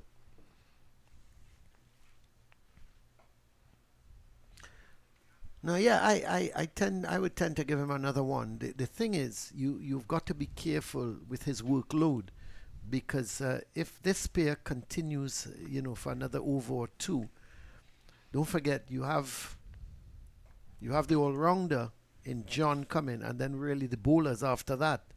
So you would want him to maybe have a go at the bowlers when they come to bat.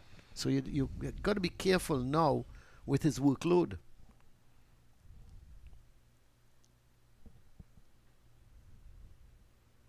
The thing with Jordan though, Joel, we've seen him bowl really long spells. So it appears based on what we've seen, he does thrive on 8, 9 over spells.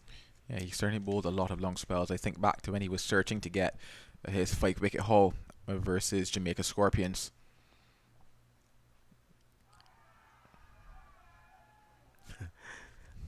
Warwick can only join that appeal after, so you could see that there was really no bat onto that. Yeah, the appeal went up, and have a look at Warwick. I'm almost certain he waited until after Dorich and have the appeal. Watch at Warwick. Oh, you see, look at him. No appeal yet. All of a sudden, he looks around and says, "Hey, umpire!" But you could really tell that there was nothing that he heard as well. So at the end of the over, just a leg by and 1 run coming from it. 125 for 5 now. The Volcanoes means that they lead by 135 runs. Anything of what's happening out in Guyana? We'll try and see. Look, there we have it. 178 for 6. That's not bad when you think they were 103 for 5. 178 for 6. So that's what? A lead now of 453? More than that, I did. It was 70 something, I believe, okay, at one stage when I had looked at it last. So pull it up very quickly here to find out that lead. Yes. Trinidad chasing 7. Oh, it's actually 53. I read something wrong. I apologize. I'm sorry, Joel, Colin. Joel, listen, I went to school, I went to Fatima. I read something, Okay. so I was probably reading the wrong match. I saw 70 something somewhere. Oh, somewhere you said something. Somewhere. Okay. Somewhere. All right. Okay, I can understand that. Forgive me, Colin. Oh, but you are forgiven. Oh, thank you very much. Holder is coming into the attack. Now, he hasn't bowled for the innings, so very interesting. So they decided to withdraw Jordan and not give him the one over that you suggested. And Holder is into the attack. Now, this is going to be interesting.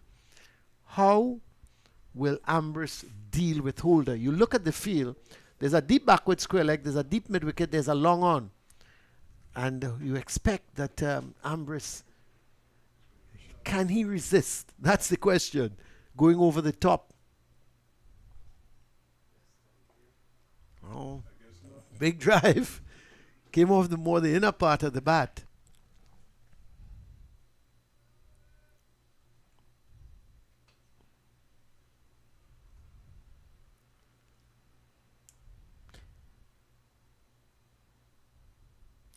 Loud appeal goes up. Not out, says the umpire. But, just going back to that Ghana game, I'm not sure what the wicket is or what the pitch is like. But, if you just have to feel, let's have a look at this LBW decision. My original thought on first look was striking outside off, and confirmed there on that particular occasion. An easy decision for the umpire there. Yeah, certainly outside the line of the off stump. Single for Ambrose. That's intelligent. Getting right down, yeah. Umpire Ramdani is the man at the presiding end, and Umpire Bassarat is at the square leg.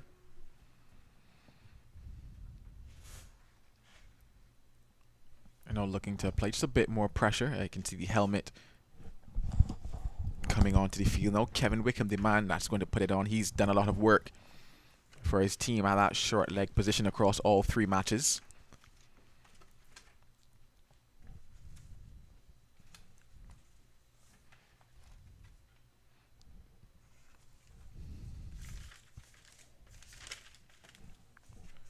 A 55 in the first innings, Tevin Walcott, before being adjudged LBW. And he's 17 now.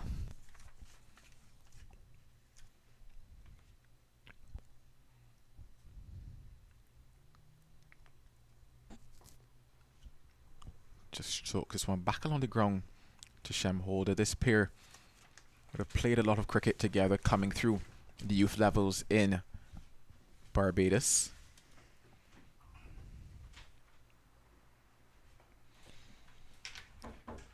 So there is protection out in the deep for Holder. So just the single from Walcott.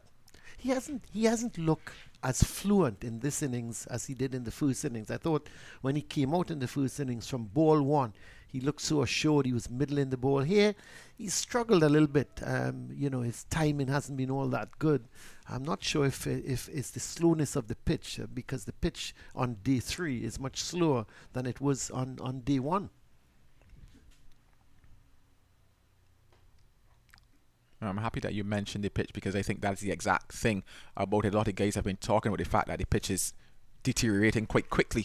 The end of that World Can over 127 for 5. They've been saying that, since day 1. They realized that the pitch has really gotten progressively worse in terms of your ability to actually judge and decide, okay, play this on length, leave this on length type of a scenario. And it's really playing on their minds and also probably affecting the stroke play out there. So I know you guys have been tossing up the possibility of 250 being, a target that they're looking at. But with that in their mind, you know how I throw these numbers out there as well. I would say that they begin to get a little, not necessarily sure, but feeling comfortable as long as they get north of 200 that lead. Because you look at how Barbados batted in the first innings. If they can think back to how they bowled in the first innings, looking to force mistakes on a last day surface, because the way the game is progressing now, you're going to tell yourself that we are going to be here tomorrow, certainly, with Barbados having to chase down runs. 137 it is right now. Getting onto that last day surface, you tell yourself that mistakes might happen. The pitch starts to help you a bit more, momentum swinging in your favor.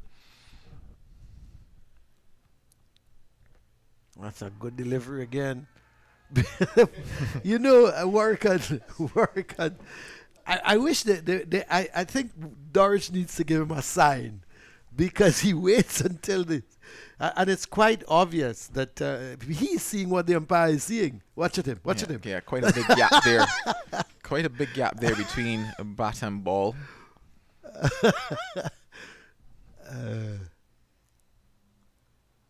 That's well played. Just a little bit of an inside edge onto that one. Outside of the over, that Ambrose would have really stepped in to Warwick, and he's found himself back, found a decent rhythm. Yes. And played that holding role that Shane Dorrich would want from him, because the runs were flowing quite easily this morning, more so from the bat of Cecil Ambrose, who really took the attack to them. But in recent times, they've been able to just pull it back and stem the flow of runs.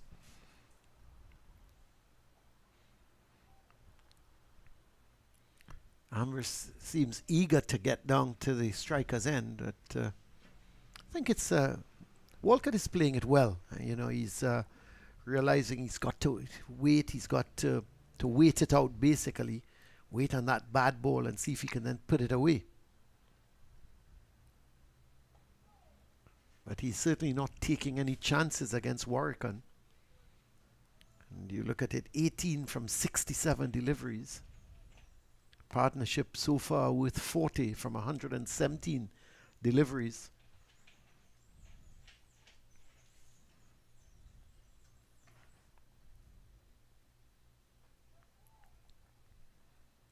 So the end of another over from Warwickon, a maiden over.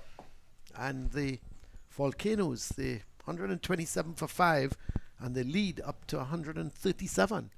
Yeah, Tevin Walcott has certainly been out there for some time, as you mentioned, that partnership in now 40, and as we gradually go on, is going to have to get to a stage whereby he starts to maybe just open up maybe just a little bit more, not necessarily take risk, but look to get maybe a couple more singles here and there, rotate a bit more, because yeah, they are spending time at the crease, but they also want to ensure that they're just getting that lead up some more, applying a bit more pressure to the Barbados Pride in terms of a daunting task of having to get those runs at the end of the day. That's well played from Ambrose, just turning the wrist on it and guiding it down towards the deep backward square leg position. Mosley is out there. Of course, Mosley getting 100 in the game. Really batted well. Yeah, he certainly batted well, but it's things like that I'm referring to. So in terms of how Ambrose just played that ball, so in terms of it's just there, just probably around, just outside the off stump, naturally you tell yourself you might play that one back up maybe to a cover, a mid-off type of position, but just recognizing, okay, there's a gap there. I've been here for some time. I've been pacing myself well. I understand he paces the pitch as well. Right. Turn his wrist at the right time, getting an easy single. Just things like that maybe Tevin Walcott can begin to start to employ, just saying, okay, well, instead of me taking that delivery and playing it back up to mid-off, maybe as you say, well, that point, the point is out there. Maybe just breaking my wrist a little bit later on it and just working it to the left, maybe of a wide can or so. Because not every batter is going to be one that's going to turn it into leg side from so far outside the off stump, but just utilizing the spaces there, the gaps, and start to manipulate the field a bit more instead of just playing what would be the conventional shot back up the ground. I'm just wondering if, they've decided, well, he's looking to drive, and that ball didn't seem to turn, seemed to just run on. But I'm just wondering if they've decided that Warwickon is the danger man, and let's see him out. Let's not too bothered if we pick up runs at his end. He's gonna get a run at least here. He's thinking of the second. It's not on. Yeah, I'm just wondering, Joel, if they've decided, and Walcott in particular, that look, Warwickon is the danger man. He's the real man. We can't afford to get out to him because we exposing the other batsmen. So maybe they're just overcautious when it comes to Warwickon and how they deal with him. That could potentially be one reason for it. I like his approach, I must say. Ambrose, on the other hand, he's going to come down the track there, and luckily for him, he didn't try to go airborne, because there's a man at long on, or at least if he was going airborne, certainly not keeping it away from him as the field changes over for Walcott. There's that forward short leg in position, and then there's also a man at backward square leg. So he's there cutting off the little nudge onto the onside from Walcott. And Walcott uses his feet this time and works it down to deep mid-wicket. So he picks up another single. Yeah, and that's what I'm talking about. They're just looking for those singles now, rotating that strike. Because yes, it's just one, but it almost frustrates Barbados Pride a little bit more because they're looking to slow the scoring rate down just a bit, plug as many gaps as they can. But as I said, they've spent some time at the crease, more so Tevin Walcott. Be confident in how you go about it. You have the skills. You've been there. You've spent time. Start to find the gaps. Manipulate the field a bit. That's good. That's good cricket from Ambrose. Picks up another single. So 5 runs coming in the over, and all of them singles. So it's been a good over for the Volcanoes. The lead now is 141 as the score goes up to 131 for 5. Yeah, certainly fantastic cricket there. No risk needed at this stage. Work the ball around, and it's just about keeping that scoreboard ticking. Because yes, it's one thing to bat time and stay there at the crease, and you're occupying, and it looks good in theory. But in practicality, you're chasing a game, you're chasing runs, you're chasing your first ever title, and runs are what are going to help you there. Work around the ball, and you will drain the Barbados Pride. You will frustrate them. You start to get a couple more bad balls because then bowlers start to change your lines, change your length. So, for example, Tevin Walcott using his feet there, probably might cause Shem Holds to change his length just a little bit, maybe. Things, just small things like that can start to work in your favour as a batter. I like the feel that is set as well for Warwican, because they've just got the one slip. They've done away with the forward short leg. But in terms of the offside, we'll just go into it after this delivery. Because, there's the backward point, cover, short extra cover, mid-off, and a long off, sorry. It's a good delivery again from Warwican, sort of sliding into the right-hander. So they're catering. So if Ambrose decides to use his feet and go over the top, and the man at long off is pretty straight as well, because there is a wideish mid-off. So even if he drives along the ground, McCaskey is there. McCaskey is there to stop the single. Yeah, so it's putting some additional pressure on Ambrose. Yeah, in a way, they're taking a blueprint of what they would have done with Larry Edward in what would have been their first innings. Larry Edward had pretty much the exact same field minus the long off. It was a case whereby you had him mid off, but you had 2 men in the cover, rather 3 men in the cover region, so it would have been a short cover and then 2 covers as well. You're covering your extra cover, and they just asked Larry Edward to bowl to that field, that ring on the offside. The same thing here for Warwican. This is pretty much what provides the element of control for them.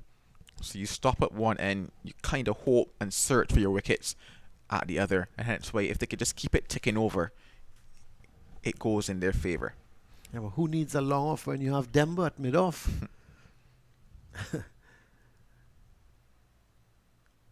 It's another good delivery. Well played by Ambrose. He's settled down nicely, and so far, so good with him. He's not...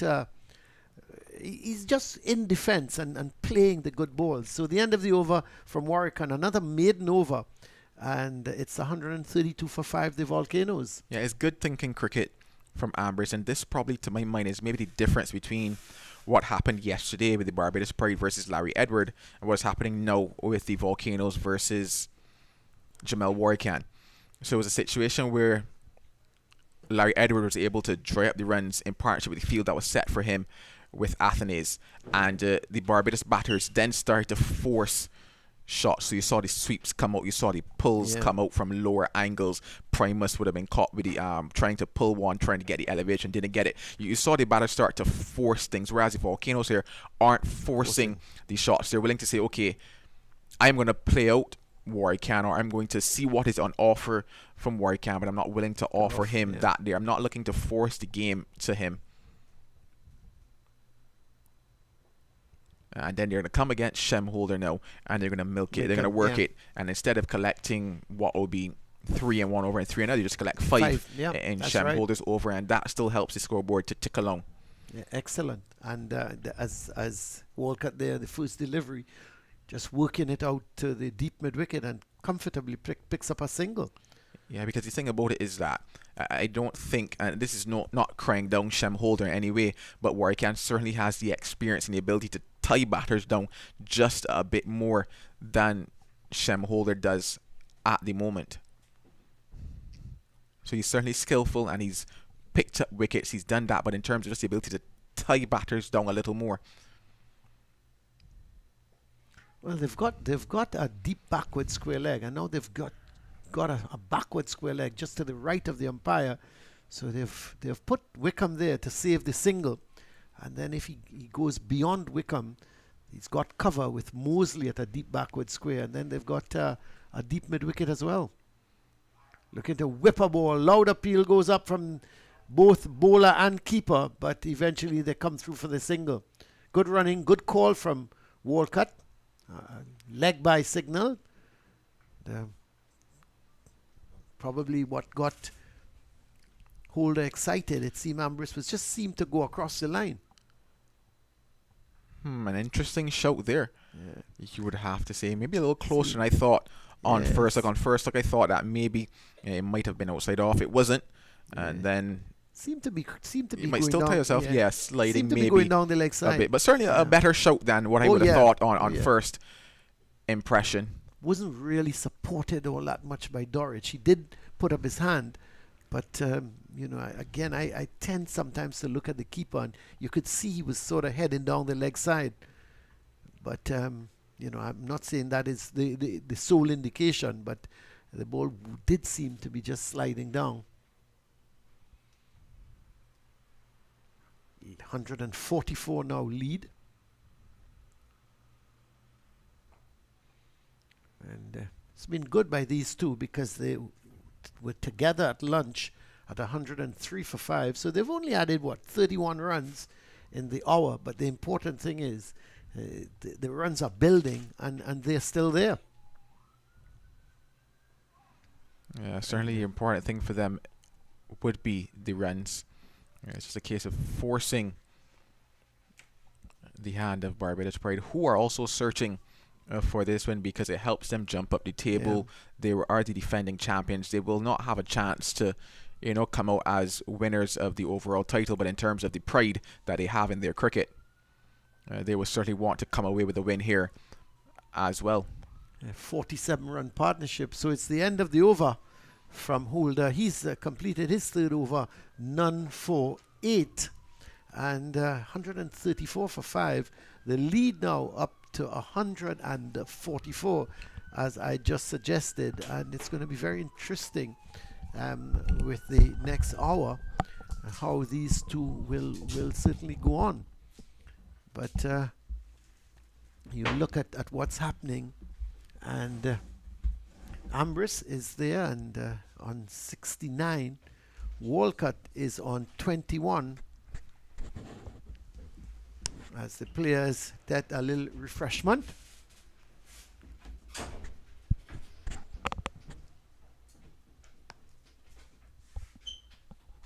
And so far so good between these two.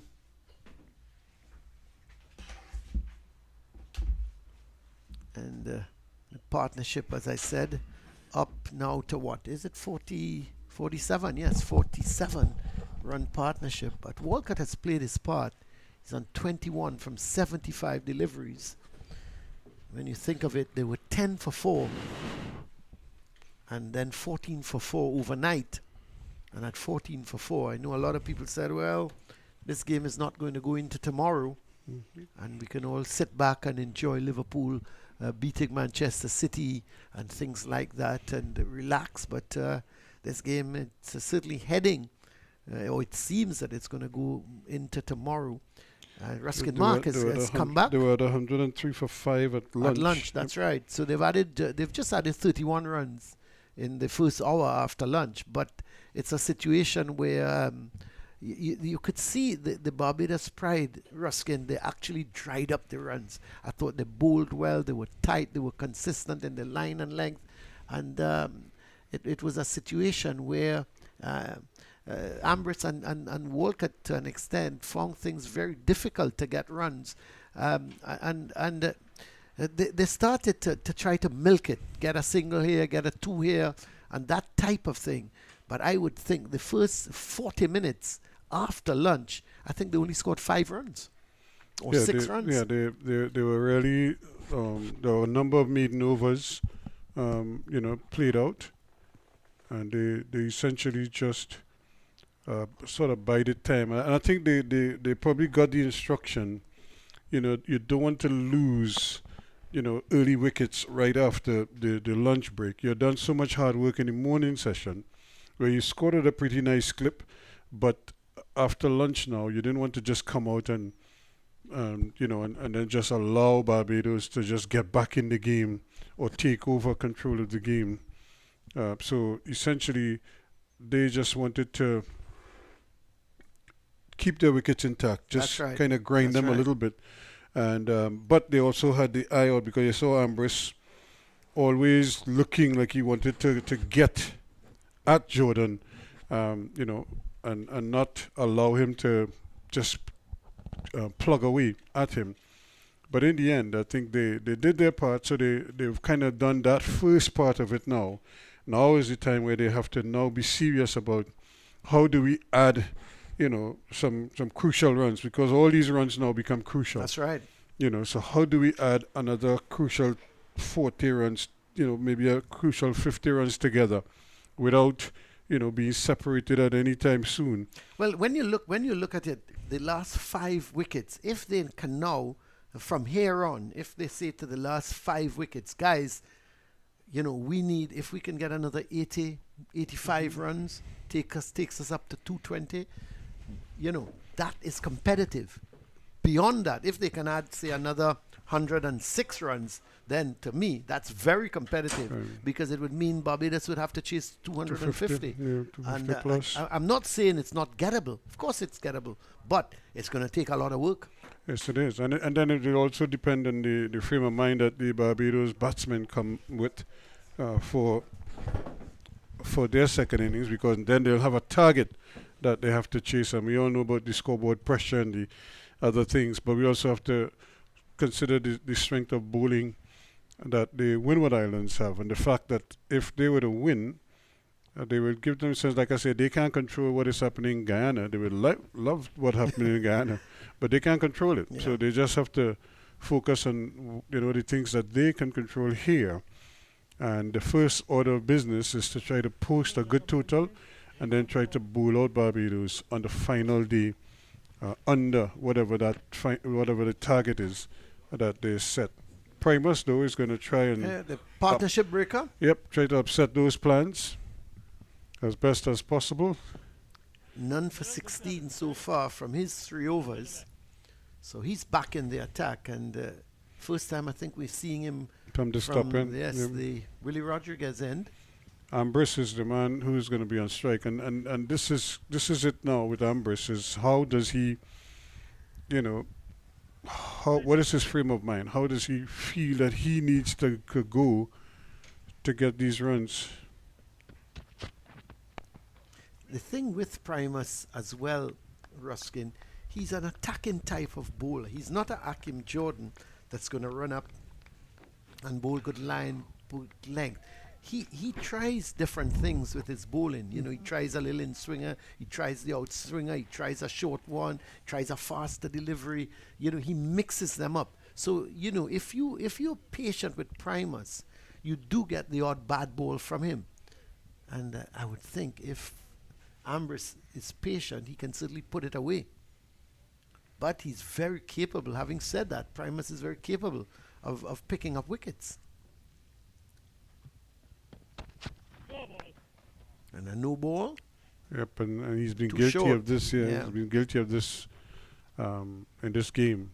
Yeah, we've seen that quite a lot, haven't we? Yep, it's a little bit. I suppose when you're bowling from this and you have the little, you feel you're going downhill a little bit, and so that's the adjustment that he has to make. But he was bowling no balls at the other end as well, So it's not like it only started up at this end.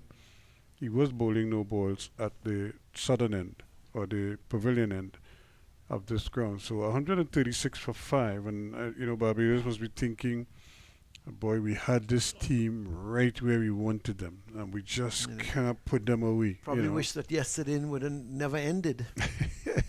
Play over there, play through the night. I would turn on the lights. It's a good shot. And That's going to 4. That's 4. Mhm. That's a really good shot. It was just short. It was too. And that's the thing with Primus, Ruskin. He gives you those type of deliveries. That was far too short. And what I like about that shot with Walcott, he just waited on it at the last minute and then just cut it.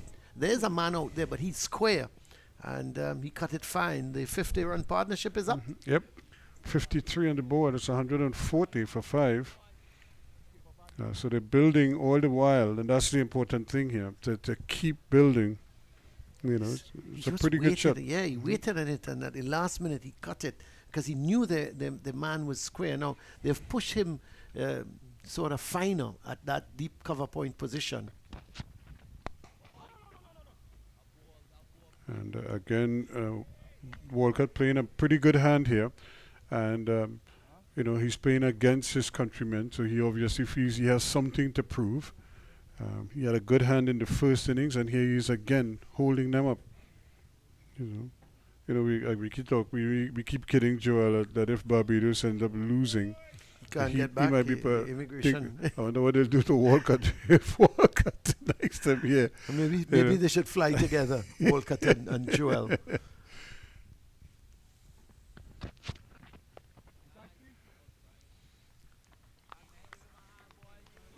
But again, the game is still on a knife's edge because it could still go. It could swing quickly if you're not Couple careful. quick wickets. Yep. So they have to stay focused. They're not out of the woods yet. They've done a good job. 53 runs together. They got 77 for the first partnership between Kareem Hodge and Yep, Ambrose. 77. Yeah. And now they have another half-century partnership between these two. And and this is what we've been asking for. They need to bat in tandem. Well, he's found a gap. No, it was short, and he was looking to play this uppercut, Ruskin, and didn't think he got it right, and it actually flew between the slip and the gully. Let's have a look at it. It was the correct type of shot, but don't think he got it where he actually wanted it. Let's have a look. I think the execution was a little bit off. Yeah, let's have a look there. Well, he actually didn't uppercut it. He sort of actually cut it He down. cut it down. Yeah, but he got it. Luckily for him, he got it in the gap. That's right. I thought at first he was looking to uppercut it, which would have been the correct shot. It was so short, but he sort of tried to cut it down at the end, but it was in the air. Luckily for him, as you rightly said, he got it in the gap. Because they only have the one slip. It's not even a first slip. It's a second slip on a gully.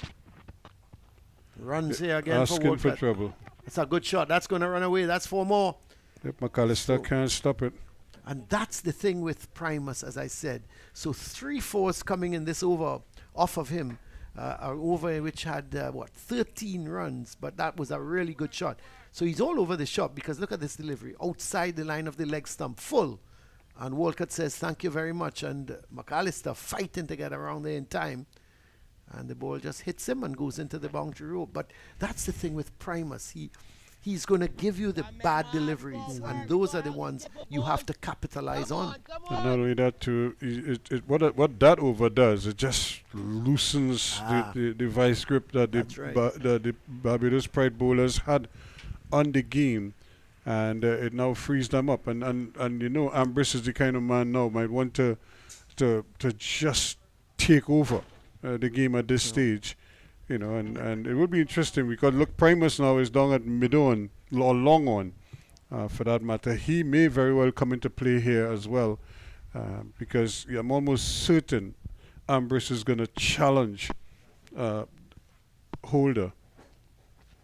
But Ruskin, so far they've played Holder well. They're just trying to milk it. There's no need for him to do that. The lead is only 158. These two need to bat for at least to take that lead to 200. You know what I mean? That's what they've got to do. So it's no point he goes to chance his hand now. That's it. That was a full toss. He should have put that one away. That was a gift, yeah. But my point is, why chance it? You lead by 158. You're on 70. He should also be thinking of 100. Yeah. At this point, yes. So he's on 70. One of his goals is to get to 100. If he does get to 100, then the lead goes close to 200. Yep. So I think that's the kind of what I want to see from Sunil Ambrose, that type of thinking. Well, that's a good shot. That's a very good shot. Because there's no long off. The man was at mid-off. He played the drive early in the over, went straight to him. So what he did now, come down the track, and he lifted it beautifully. The 150 is up with that shot. But what a good shot from Sunil Ambrose. He goes to 74. What a good shot, Ruskin. It was, and he knew exactly what he was doing. He never tried to keep it down this time. He got under it, and he lifted it over the board. Once you clear that fieldsman head, it's 4 runs. So he knew exactly what he was doing. Quicker delivery. A lot more turn on that one as well. But he kept his eyes on it. And he's been batting now for a while, so he must be pretty much aware of everything that is happening out there. But he's going to get deliveries like that. Some will turn a little bit more than others, and some might turn quicker than others. That's a good, well played again, coming down the track. He knows there's a long on, so he kept it down, and that's what you want to see from Ambrose. So he's on to 75 now, and he keeps straight. 153 for 5. So they lead up to 163. So this is really the period here now where Barbados themselves now have to dig deep and figure out, and I want to believe they're going to look to their captain here now to see how he can probably inspire his players to quell this little purple patch that the batsmen are enjoying right now. Guyana really rallying now, 218 for 6. Remember, they were 103 for 5. And Pomal is on 51. Yep. Wow. And look, Trinidad and Tobago 35 without loss, going about 99 to win. Yeah, I tell you what, Ruskin, don't discount Guyana from turning that game around and coming back and win outright. They could. They could. And they remember they've been winning. They have that winning formula. Oh, yeah. So they understand what they're doing, and they're a real fighting team. Not the first time that they've been in trouble, and they've gotten themselves out of that. Primus is continuing, and that's too short. It's just going to be a single because there is protection in the deep. See, Mosley's the man out there, and they just pick up a single, but that's far too short. Primus in his 5th over, none for 31 already. He's leaked a lot of runs, but as I keep saying, he is an attacking bowler. He bowls short. He's not the Akeem Jordan type that is going to run up and bowl 5 deliveries on the off stump. Yeah. He reminds me of, remember a young Mike Gattin? Yeah. Bowling a little medium pace. A little medium pace, but he's built the same way. Oh, you're talking, okay.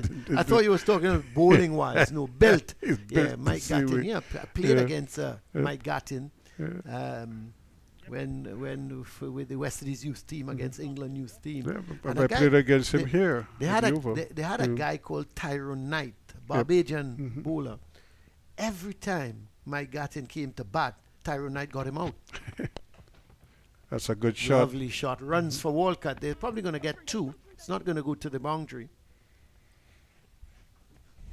Yeah, Tyrone Daniel loved the English conditions. Was a medium pacer. Was well built, but wasn't Wayne Daniel, not the Right. Wayne Daniel type. Tear Wayne away. Daniel was fast, he broad shoulder, he sort of bounded in. Who was the And, wicketkeeper on that West Indies youth team? well, it started that with Frank Williams. Frank Williams, was right. the number one, Mhm. but never saw one. We played 3 tests against the Young England, and Jeff Dujon kept wicket. But Jeff went. Well, he made the team purely as a batsman, batsman, yeah. but as the second string keeper, and he made a ton load of runs in the middle with Emerson Trotman, Mhm. the former Barbadian as well player. And then Richard Austin, deceased Richard Austin, opened the batting. Then there was Lockhart Sebastian, Victor from Eddy. the Windward Islands. Yeah, Victor Eddy was really a super team. Of course, you couldn't get a better leader than that guy, And Colin Murray. That fella Yeah. they call Colin Murray. Yeah, you right. couldn't get a Yeah. better leader than him. Yep. I said, Ronnie and these guys, the eyebrows are raising. Ruskin, I think I'm leaving. Ruskin, I'm leaving. I can't take the kind of looks and, his eyebrows raised when I said that. And, I mean, it's amazing. Yep. Jaishan Kanai was there as well. Jai. Jaishan. How many? We had what? Frank, yourself, Jai Chan. Arnold Oliver. Arnold. Yeah, he was. Yeah. He's played it on. Played it on. It's really a loose delivery. Yeah, again. And that's the thing with Primus. We talk about how, yes, you can leak runs, he gets loose deliveries, but he also picks up wickets. And he's come out here and he's done the job for the Pride. You have to give him credit. He will leak runs, there's no doubt, but he will pick up the wickets. And here, let's have a look. Walcott playing it on. It was a short one. And he was looking to cut it, and would you believe, inside edge, onto the stumps, and Walcott makes his way back to the pavilion, bowled by Primus for 35, and it's now 156 for 6. This is very interesting now, because Ryan John will be coming out, but the lead is only 166. So much now, Ruskin, depends on Ambrose and also Ryan John to stay with him.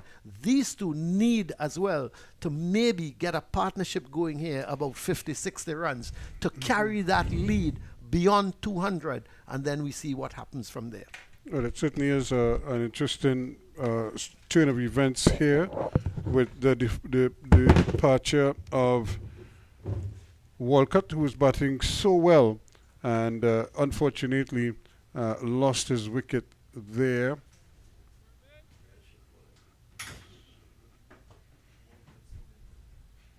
So another partnership of 69 runs that worked so well for them.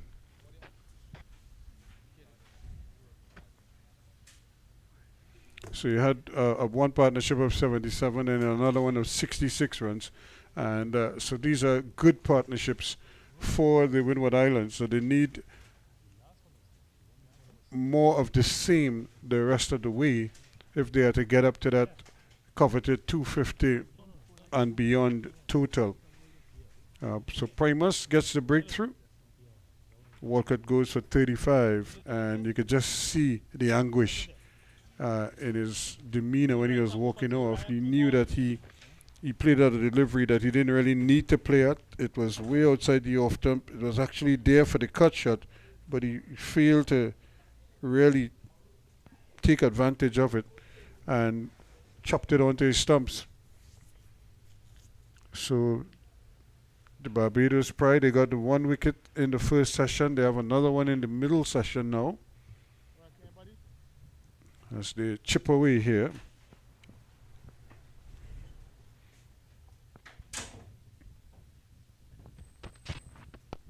And John is flicking this one. It was in the air, but he gets it through the gap and down to wideish long on for 4 runs. So immediately he has made his intentions very clear indeed that he will play his shots and he will try to score quickly. And this may cause all kind of field adjustments now for Dorich. Wonderful intent shown there by Ryan John. Now coming to the crease, being quite positive, full, and whipping that one through the mid-wicket region. And well, with that total edging ever closer, to that 200 mark. Certainly good batting, and I guess a good way to announce yourself at the crease. Well, he certainly is. So he's forced the captain to put a man right where that ball passed, at just straightish mid-wicket. And he goes again. That one goes out into the deep, but it almost carried to Mosley out there, but it doesn't. But all of a sudden, he just looks like he's out there with real intent and not messing around at all. 161 for 6 at the end of the over. Ryan John is a man with a plan. Clearly, that is the message that has been given to him as he's come out to the crease. It's not a case of, well, just hang around and see what you get in partnership with Ambrose, but actually be the one to take the lead. And that's actually a very nice and interesting approach from them, given that Ambrose has been out there for some time. He, at one stage, was the man that was taking the attack to the Barbados spread. You still expect that Ambrose will play positively, but positive caution, if that is the way that I can phrase it, and I guess people can understand from that perspective. But in terms of looking for those runs, because like I said, hanging around and surviving and sticking around, that form of cricket has just disappeared. And if Ryan John can come out here and jump start and put on a quick 30, all of a sudden they're past that 200 mark, and you're really piling on runs and piling on the pressure onto Barbados. Well, what it may mean is that if Ryan John could come and belt a few boundaries, it may require Ambrose to just hold his hand a little bit and allow him the freedom to keep going.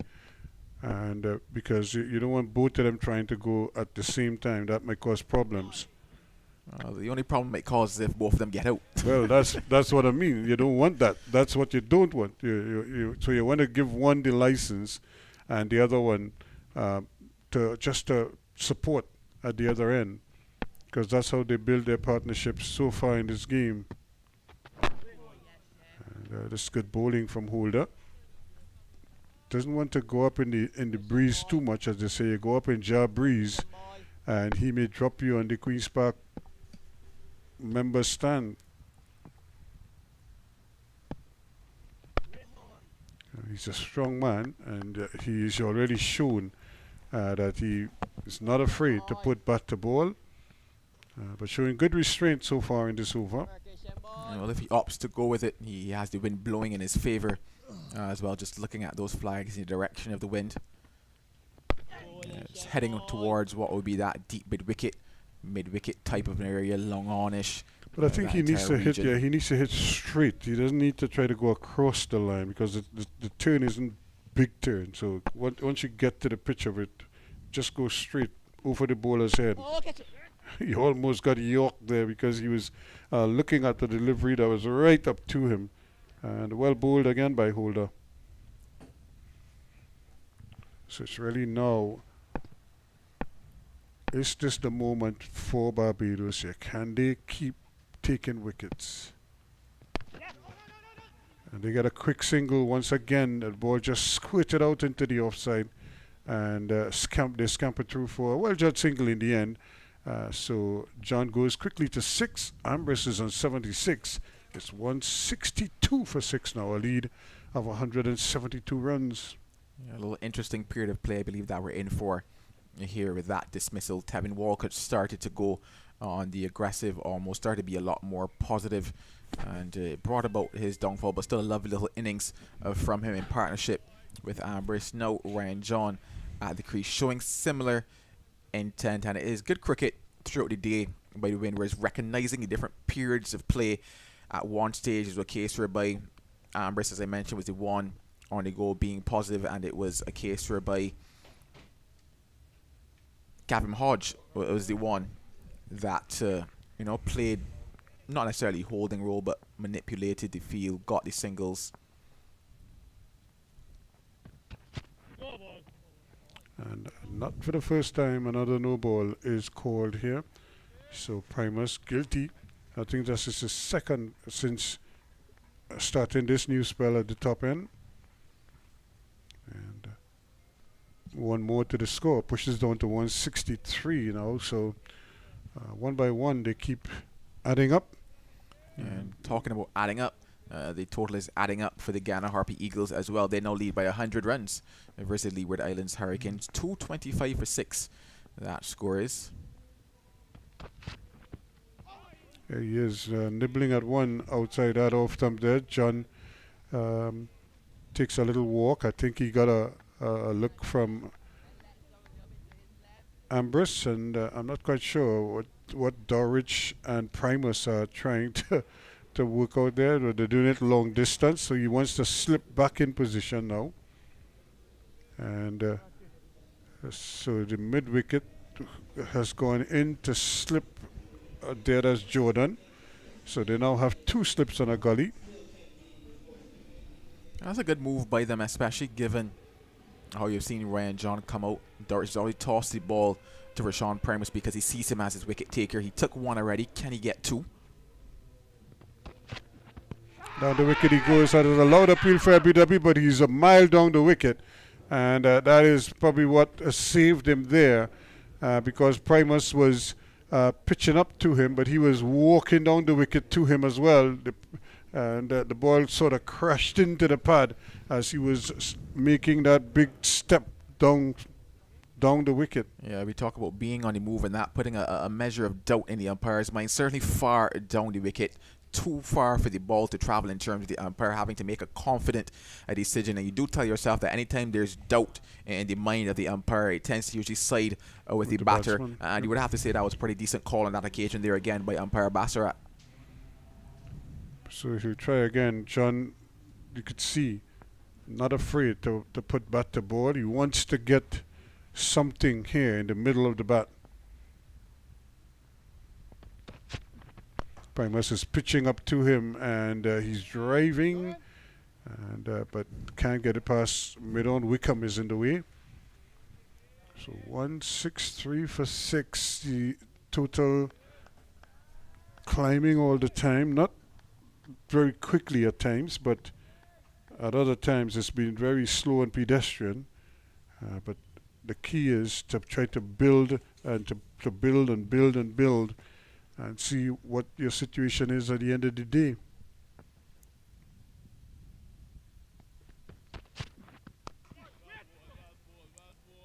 And that's a good delivery coming in there from Primus. The big tank is on his way back to the top of his mark.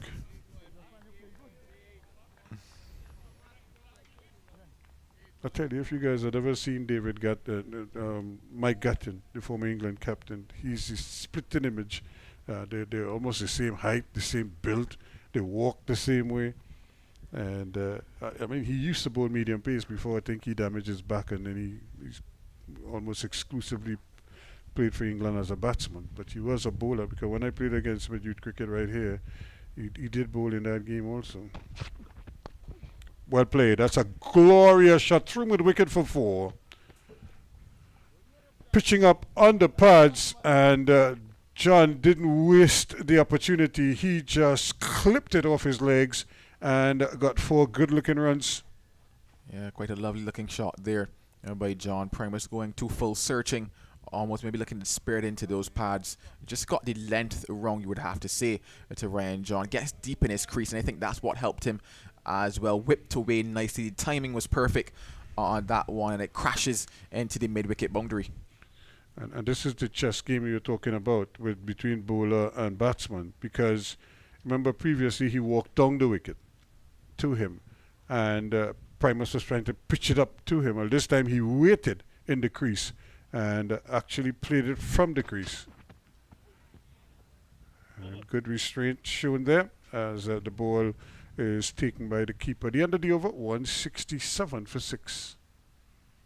Yeah, certainly another contest brewing, another interesting battle on our hands here at the Queen's Park Oval. It's been relatively overcast, we'd have to say, for majority of the day. The sun probably only peaked out for all of 20 minutes, if so much. And, well, the clouds, they seem to have dissipated somewhat, but still grey, still cool. So it's been relatively cool out there for the bowlers all day long. Probably the coolest day we've had since me being in Trinidad. Yep. You're in the Caribbean, you know, so you expect warm weather. No, I'm certainly not complaining about the heat. Mm. I've had a discussion with a couple friends in terms of who has the hottest sun, and I've put Trinidad up there alongside of Jamaica. Barbados is relatively hot as well, but I do believe that Because in terms the of breeze heat and thing factor, that breeze you Yeah. all have close to the ocean most of the way, it cools it down a little bit. a little, not a lot, a little. But in Jamaica, where you're far from the ocean in some points, it's like, it's the humidity, it's sticky heat, It's like when you get heat in Texas, man. It's like, bam, where do you go? Coming around the wicket is Shem Holder.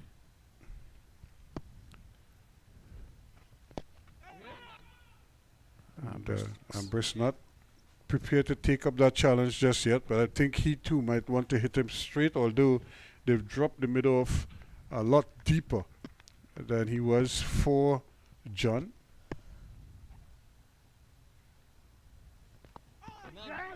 And this time he wanted his single, and I think John really didn't. He almost got a good diving stop there from Primus as he stayed down, because it could so easily have gone past. I don't think he was anticipating the throw to be that far off target, because the throw was actually mid-pitch, and him standing there, that short cover position, had to move quickly to his right to tidy it up.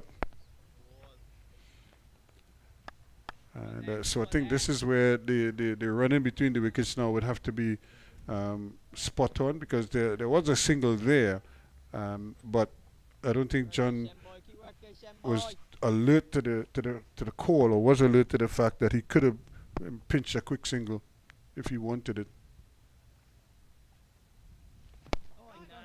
And you could see Ambrose trying to find the gap, but he can't get it through just yet. Just looking to work it is Ambrose. Originally he was trying to work it behind square, and now trying to work it in front of square through that mid-wicket region. He's going to get it there. Might get 2, possibly even 3 if he hurries. And he's asking John to come back, but Dowie decides against it, so he's settled for the 2. Yeah, just Ambrose manipulating the field, working those angles. There's been great cricket, fabulous cricket from him across this day. He started the day on not surviving. It was a very loud appeal, the very last delivery of day number 2. And he's still there on day 3 in the afternoon, mid-afternoon, on 78, 22 away from a deserved 100. And the way he's batting, you want to believe 100 is on his mind right now. It's the end of the over, 169 for 6 it is.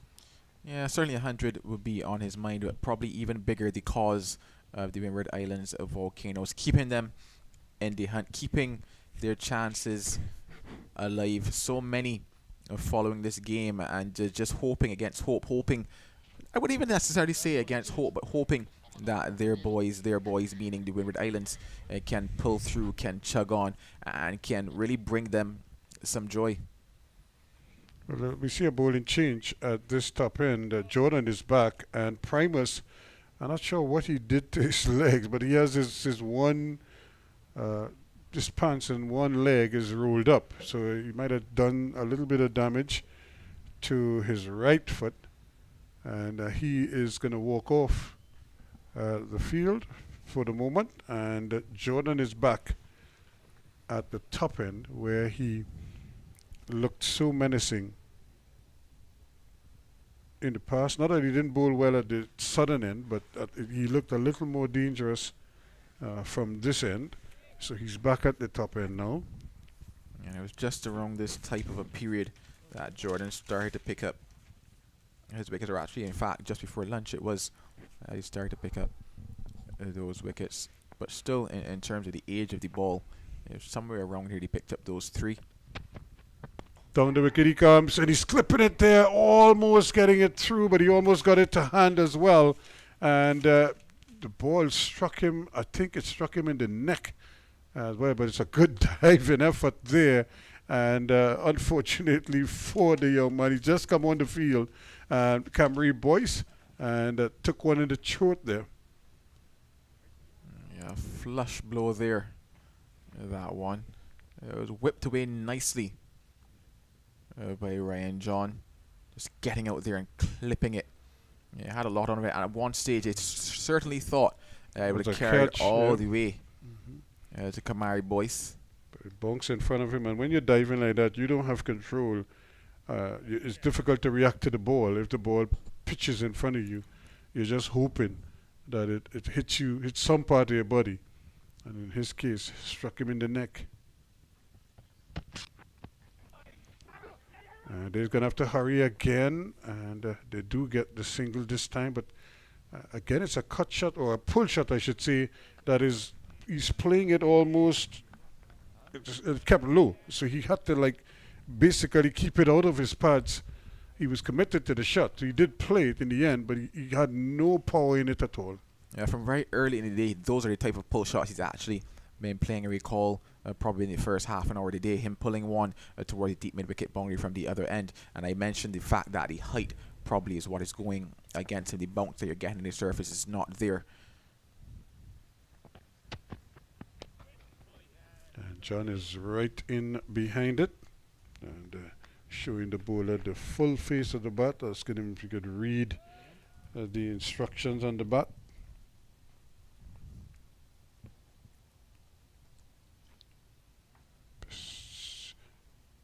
So Joel, most of these players, you look at the bats they're using. Are those bats more or less like available in Barbados? So you find most of them import their bats or buy them on, when they're on tour or stuff like that, or they're sponsored bats. I wish I could give you an answer to that one, Ruskin. I really wish. But no, these days a lot of guys actually get a lot of their bats from some of the senior players. Right. To be honest, there's a case of, well, hey, can I have that bat off of you, please? And yeah, a couple of them get bats that way. Yeah. A couple of them do also buy bats. A couple of them do have contracts as well. But I certainly cannot give you a definitive answer. And the reason why I asked, I went into a sports store not too long ago, and I was looking at some bats. I didn't go to buy a bat. I just was in the store, and I said, let me look at these bats. And boy, some of them were nice, but boy, they're expensive. Yep. And some outrageous prices, but and I wonder now, you have the additional piece of equipment that you have to purchase now in terms of a helmet, So when I played, we didn't play with helmets, so your main kit was bat, pad, gloves, You're and a forgetting. box. Oh, I was about to say you forgot something important there, Ruskin. And that was it. And but of course you had thigh guard, you had thigh pads more or less, and that was it. But now guys have elbow pads, helmets, chest pads. He's trying, that's going down leg, and he's out, giving out LBW. He's trying to swing it down the leg side, and that is the end of Ambrose. A real ugly shot he was trying to play there, but he seemed to lose his balance as well as he was trying to help it down the leg side, and struck on the pad, missed the ball completely, and he has to go for a very well played 17-9 as LBW to Jordan. He was right across the stumps, and the ball might have been clipping leg stump on the way through, but it did have some ways to travel, and on this occasion he didn't get the benefit of the doubt from the umpire, and he has to go. So he goes for a very well played 79 now. It's 172 for 7. Yeah, a little ticklish period here now for the Volcanoes at the dismissal of Sunil Ambrose. He played well, he played fantastic, and he deserves all the claps that he's getting as he walks back in to the pavilion. He's really set up what could be their title chase here today, leading by 182 runs, 79 coming from his bat. But the job I don't think they will think is over just yet, as Larry Edward now strides to the crease. But Joel, you think that shot was necessary at this time? Because it wasn't a ball that was there, to say you could hit. Because again, it kept low, but it wasn't even, it wasn't like a short ball that you could see when you're gonna really get back and take. He was just almost like he premeditated the shot. I think the thing about Ambrose is that he's done a lot of that today, and majority of it has come off for him. So in terms of it being a necessary shot or unnecessary shot, I wouldn't necessarily categorize it as either of those. But what I will say is that he's played confidently throughout the day, and he's made those types of shots work for him. I talked about the fact that, you know, in terms of Ambrice, he's not necessarily your prettiest stroke maker. He plays what we consider, you know, those medium pretty shots, and that was one of them. And it's just a case of Ambrice forcing things more often than not. And like I said, it has worked for him throughout the day, and it's just on that particular occasion that he missed it. Unfortunate if you are Ambrice, fortunate if you're Barbados. So now it's a question of John and the tail, and how is he going to approach this here now, because he now assumes that senior position here now. He's on 12, and I'm sure he would probably want to muscle a few. Yeah, I talked about the fact that from the time they start to get to maybe about 180 in terms of a lead, they wouldn't necessarily feel comfortable, but they will feel okay. If it were to fall for this, we can work with this as a target that we could probably restrict Barbados under, given how the surface is playing. We're just about 2 runs above that at the moment. And you also tell yourself that Larry Edward can bat, he can hold up, and then he can score runs for you. And funny enough, at times quick runs, because Larry on occasion just gives it a big hoik and a big swing. Ryan John is there as well. He can tell himself that with the guys that they have there, they should still expect that they can get past that 200 run mark in terms of a lead. And he's going to get a nice single. I don't think he's going to get a second one. They're going to go after it. Yes, they do. They challenge the arm, and they'll get it too. And it seems as if Holder took a nasty knock on his wrist there, as the ball, he was trying to feel the ball from the return, and he might have just done a little damage to his hands, to his fingers probably.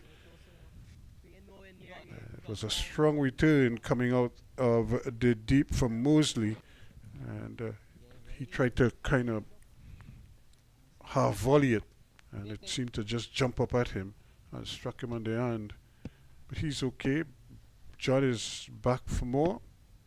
Thank you. And he just clips this one to finally, he might get a second run as well. Yes, they will come for the second run, and they will get it too. So 4 runs in quick succession here, as they run a couple yet again to push the score to 176 now for 7.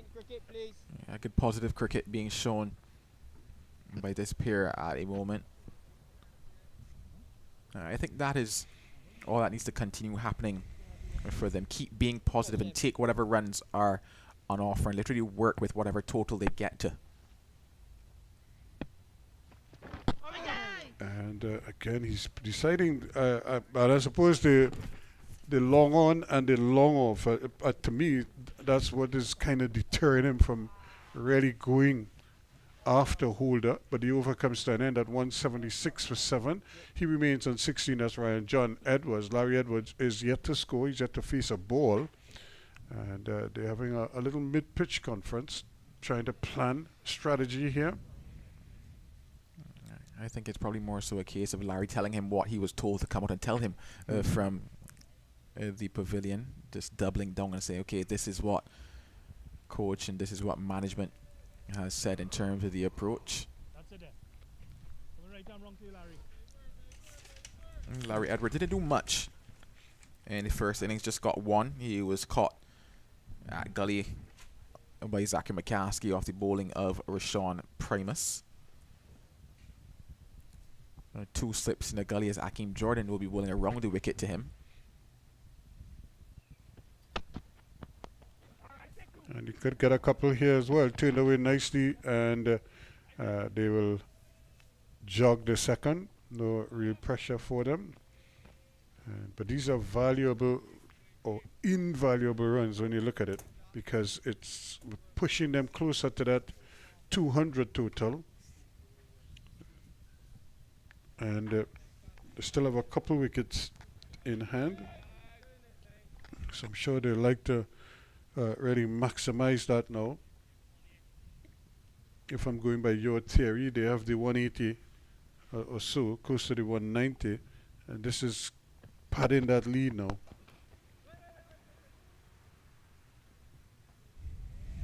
You're certainly getting into that closer to comfort zone. When you think about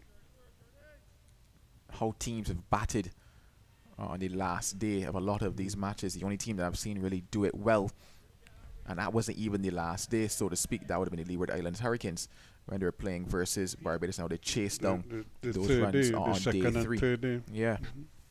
Outside of that, I've not seen many teams really bat well on the final day. Guyana had a scenario where they, on the final day, had to stand up and hold an end. You know, and like I said, outside of those two scenarios, you've really found that when teams have really been provided with an opportunity, one, to win the game and go after a decent total, that they've kind of fell away. Because sure, you will tell yourself that Trinidad and Tobago Red Force and Antigua batted, you know, on the last day, but when you looked at the total that they were given, there was no chance of a real result in that match. And because of that, I didn't think there was any real pressure in the game. Guys could just, you know, stood up and batted and done what they need to do, and they made it to the end of the day. But in games where totals were set and teams took bold declarations, or they happened to have been bowled out maybe on day 3 and had no choice but to go out there and, you know, pull the game back in their favor, you've seen teams fall away before lunch and that kind of thing on a day 4. And it's not a result of quote unquote bad pitches. It's just it's worn pitches, and bowlers obviously putting balls in the right spots, forcing batsmen into error, and especially on a 4 day, it's the fatigue factor as well. A little bit of swing there for him as well, just clipping the outer portion of the bat. Funny enough, I even think back just very recently to round 4, the very Windward Volcanoes versus Leeward Islands Hurricanes. Many thought that game at one stage might have played out to a draw, and then all of a sudden you saw a result with so much time left on day 4 as well. Because they'd done all the damage the evening before, and you know, they put themselves in a position. And again, a nice return for Jordan. He now has 2 for 55 after his 18th over. It's 178 for 7. Yeah, certainly good return from him in the game overall, picking up those 5 in the first innings, now 2 to give him returns of 7 across the game. And speaking of good returns, Shem Holder, he's going to continue, just having a last minute chat with his skipper.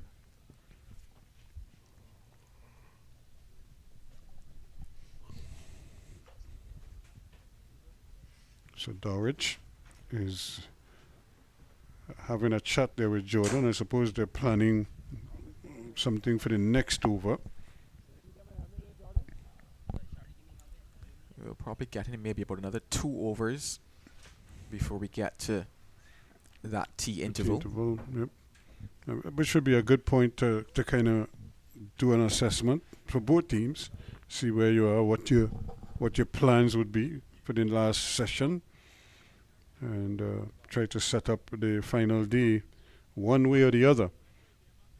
It's a 188 lead at the moment, so Barbados, at this point, Barbados would need 189 to win.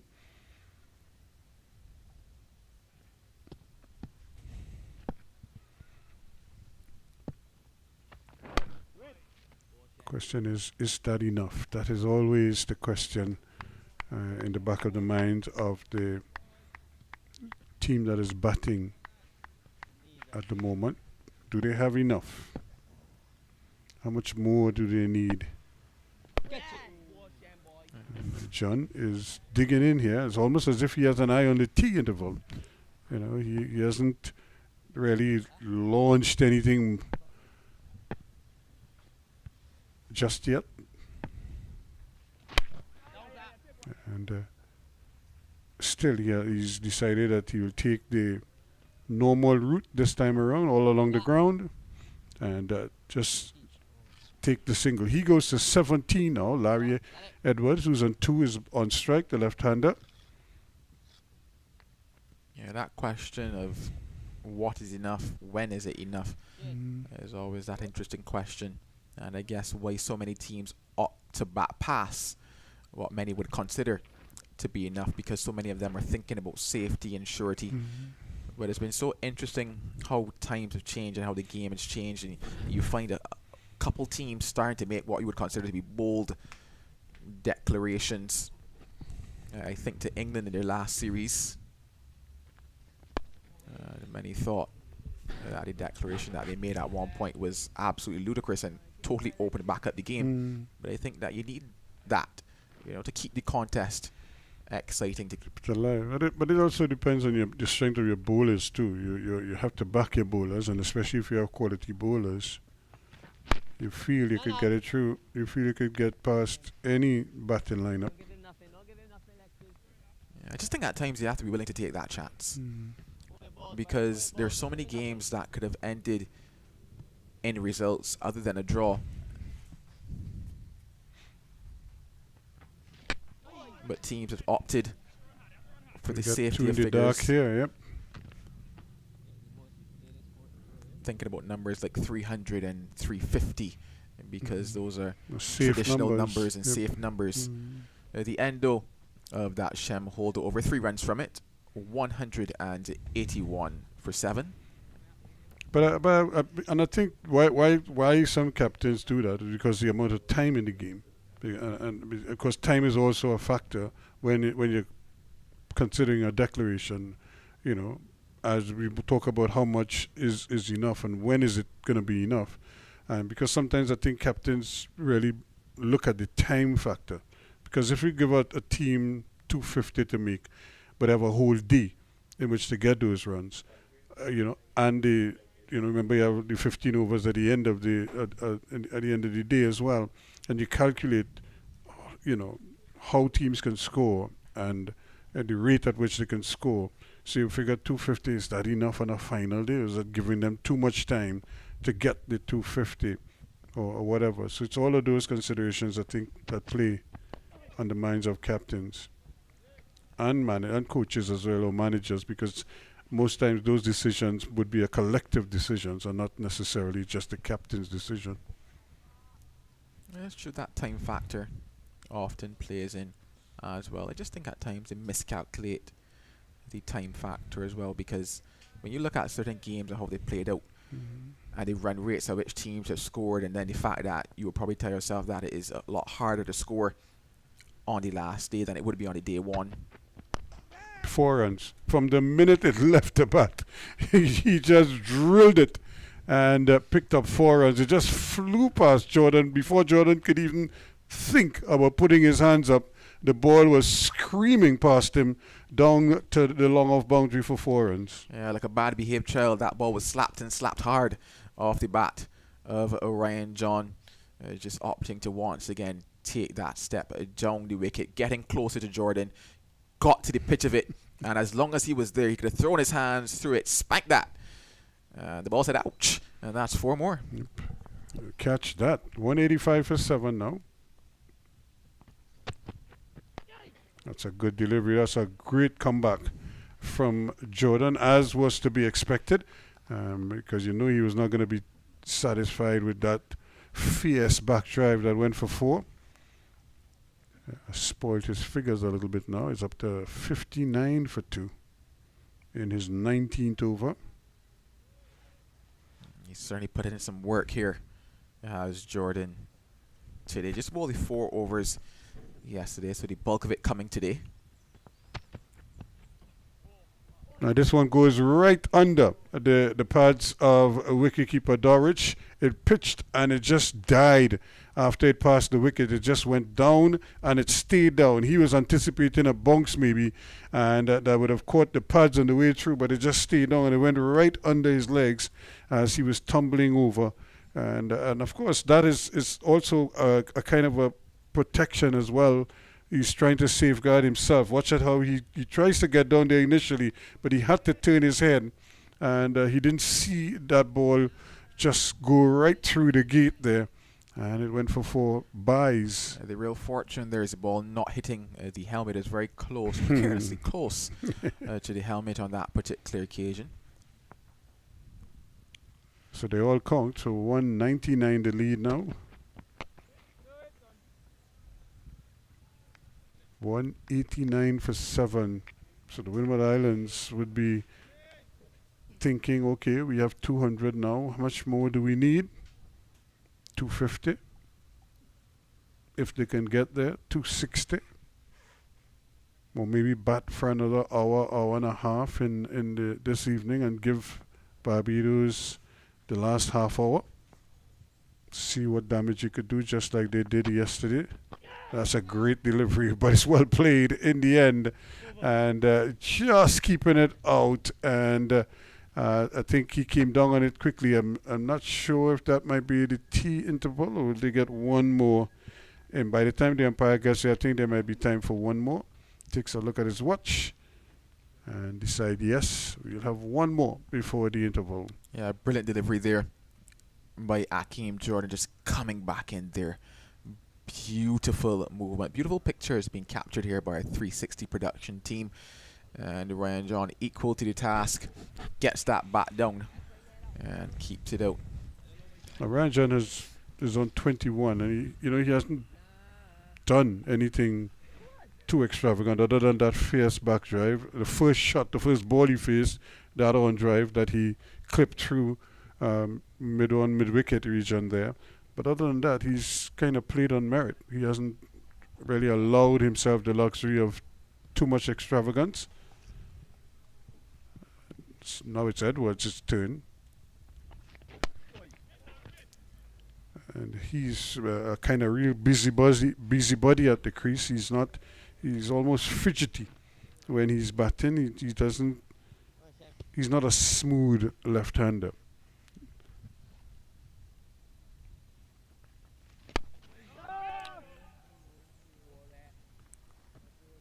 So they have a well-set field for him. There are 2 slips, so a slip in a gully and a silly mid-off, plus a short extra cover. Those are the close-in catches for him. He wants a single and he will get it too because he placed it nicely into the gap. Not much they could do about it. Sean Worrell comes across and completes the fielding. So it's a situation now where they are exactly 200 ahead. It's 190 for 7. So I think they're getting close to that point where they feel they could put themselves in a really strong position. This time he was trying to go. Almost like he's in two minds, but I think he has to recognize that he needs to just play this over out and come back after the interval and see what the instructions are as to how he should approach the rest of his innings. Anyway, I got a couple here. This one came right through his leg off the inside edge, and he's going to come back for a second run. So 2 in the dark, as they say, but he'll take it because it pushes his total up to 23 now, Ryan John.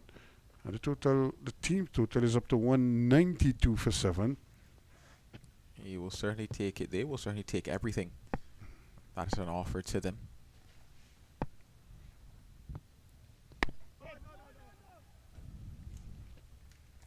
And that is the end of the over. So it stays 192 for 7 as we go to tea on the third afternoon here at the Queen's Park Oval. A kind of gloomy Queen's Park Oval on a Friday afternoon. Larry Edwards is on 5, and it's 192 for 7. But of course, the main man Ryan John is on 23. And I would imagine he is key as we go through the final session this afternoon. Yeah, he certainly will be key, and any runs that they get will be key. There's also that factor of the weather, and we are also expecting some weather tomorrow also.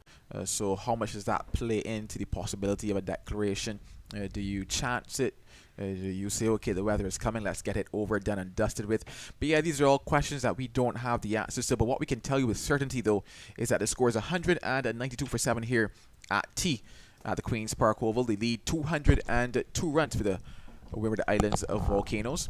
We're going to take a quick break, and when we come back, the final section of action in round number 5 of the West Indies Championship.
Thank you very much. We welcome you back here to the Queen's Park Oval for the final session of play on day 3 of this intriguing contest between the Windward Island Volcanoes and the Barbados Pride.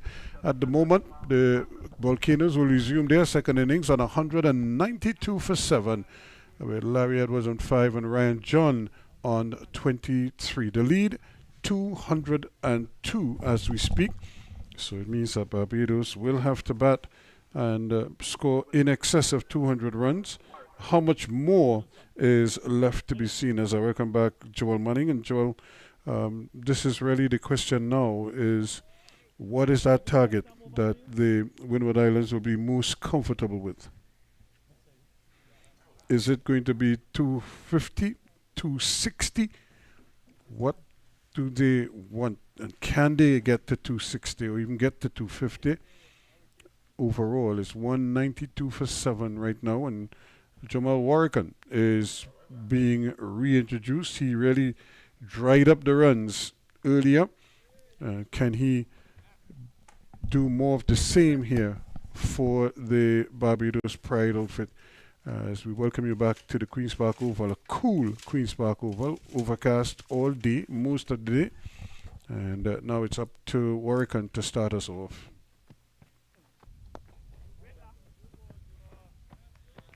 So as I welcome back Joel, of course, I was asking about that total that we feel is going to be the ideal total that will give the Volcanoes confidence that they can rest assured that they can at least win the game but not lose it. I think that if they're thinking about the possibility of what might be a total that means that they can't lose it, that they're probably thinking wrong to start with.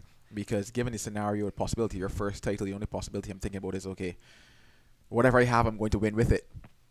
But I have no idea what that number could be, to be very honest. And I actually have an interesting question because I was thinking about it off commentary just now in the little break.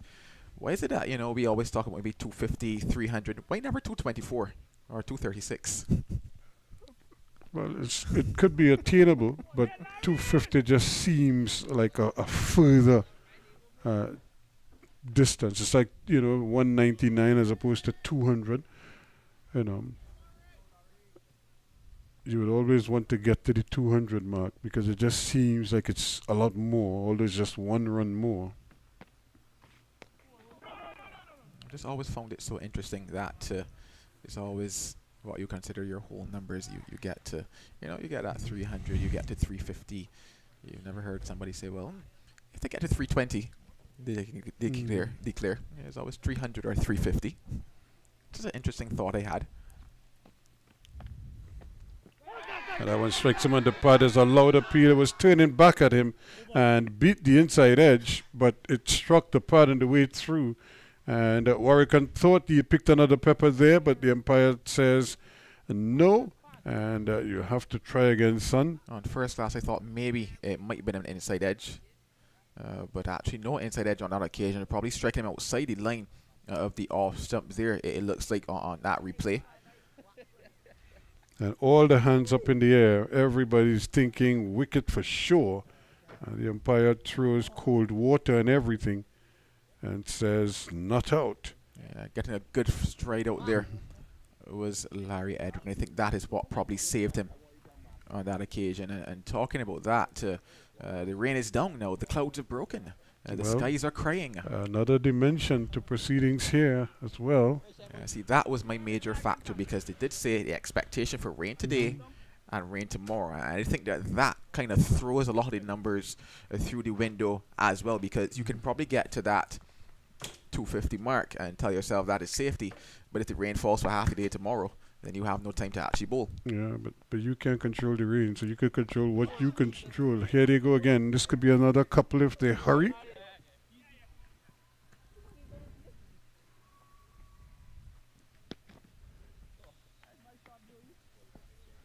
So 2 more to the kitty. 194 now for 7. And John goes on to 25.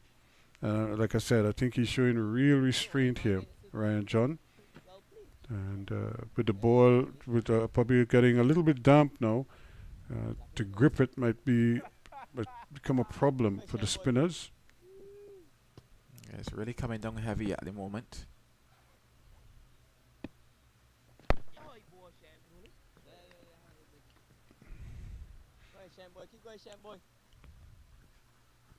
So you can see the ground staff just assembling down at that southeastern end of the ground.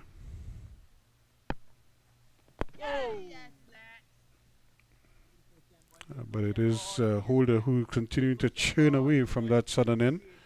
And just as the ground staff is coming together, the rain is probably just subsiding a little bit, not much. And down the wicket he goes, but when he gets there, he elects not to go through with the big shot, and he defends instead.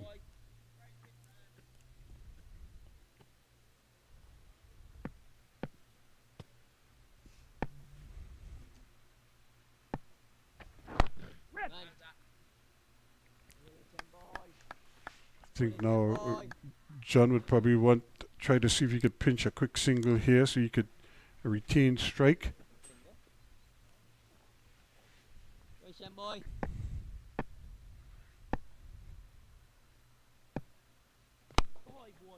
But he won't get it there. Hit it hard, but hit it straight back to the bowler. End up a pretty good over in the end. Just the 2 runs coming off of it. And 194 for 7 at the end of it. Yeah, I can see the third umpire out there with the umbrella in his hand. And I guess it's probably just a question of a matter of time in terms of how long they decide to stay out there at the moment. Quite a steady, I was going to say drizzle, but it's more than a drizzle. A steady fall of rain at the moment. It certainly will affect the grip on the ball for the spinners. He's going back into the thing under it. It's coming a little heavier, just momentarily. But again, it's like the rain is that cloud is just over the oval, hovering there. But they continue, and it's going to be Warrican who is going to continue.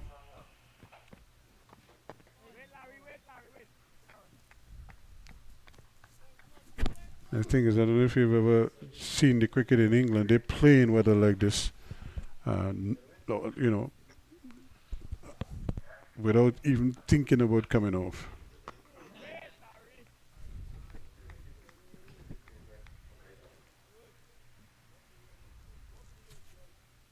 In the meantime, the wicket is getting a nice little sprinkle. Does it freshen it up some more? He goes for the reverse sweep, and he collects as well. Beautifully executed for 4 runs. Colin Murray might have been having a fit, but it is 4 runs all the same, and that takes it to 198 now for 7. And they're actually calling on the covers now because the rain has steadily increased. But what a wonderful shot there by Larry Edward. And what was even better about it is that the couple supporters that have come in favour of the Windward Islands Volcanoes, they are cheering now. The first time I've heard them for the day, so they probably just got off of work and got here, and they've been treated to a fabulous reverse sweep by Larry Edwards. Certainly is a handy campaigner at the end of the innings there. But quick little break, a bit of an interval, a bit of a stop as the heavens have opened up and blessed us with some showers at the moment here at the Queen's Park Oval. So Ralphie and company will take centre stage, get the covers on, they get the tarpaulins on quickly, and cover the actual playing strip. They'll cover the bowler's run-up, parts of it at least, and hopefully it's not going to be too long a delay. The rain isn't, like, as they say, pelting down, but it is getting a little bit heavier, and it's overcast all around the oval. It's been overcast all day, let's put it that way, or for most of the day. We just had brief periods of sunshine, and but the forecast did say that we would get some showers. We were lucky that we didn't have anything heavy. We had just a little sprinkle earlier, maybe on a couple of occasions, but none of it as heavy as this to force the players off and to even occasion the use of the covers. So it remains at 198 for 7 when the break was taken at just about 10 past 3. And so we'll see how long it will take before we have a resumption. But what a wonderfully executed reverse sweep to bring the total up to 198 for 7. And the Windward Islands, they continue to push on here, trying to see if they could set the Barbados Pride a big enough total that they feel that they're comfortable with in getting a victory by bowling them out on the fourth and final day tomorrow. Trinidad and Tobago 302 and 72 without loss. They're chasing 99 for a victory against Jamaica 125 and 275. Guyana 122 and 256 for 8 against the Leeward Islands, who posted 247 in their first innings. So everything still to play for in all 3 games except the Trinidad and Tobago games. They're just 27 runs away now from a victory. Vikash Mohan and Kamil Puran, the 2 at the crease, 30 and 37 respectively. So they're trying to cap. Rain has also interrupted play down there as well, and that is what Joel, the forecast was for rain in the southern part of the island, in the main. So I suppose it's not surprising that we have a rain delay at the Brian Lara Cricket Academy in Tarouba. Guyana, they will be looking to see if they could tack on a few more runs maybe and set the Leeward Islands a goodish total, a total that they feel their bowlers can work with. And here, the Windward Islands, the Volcanoes, the groundmen put in covers they have and the lazy. They have a lead of 208, and the umpires are telling them take the covers off immediately. And but I suppose as a precaution, they had to take them off. And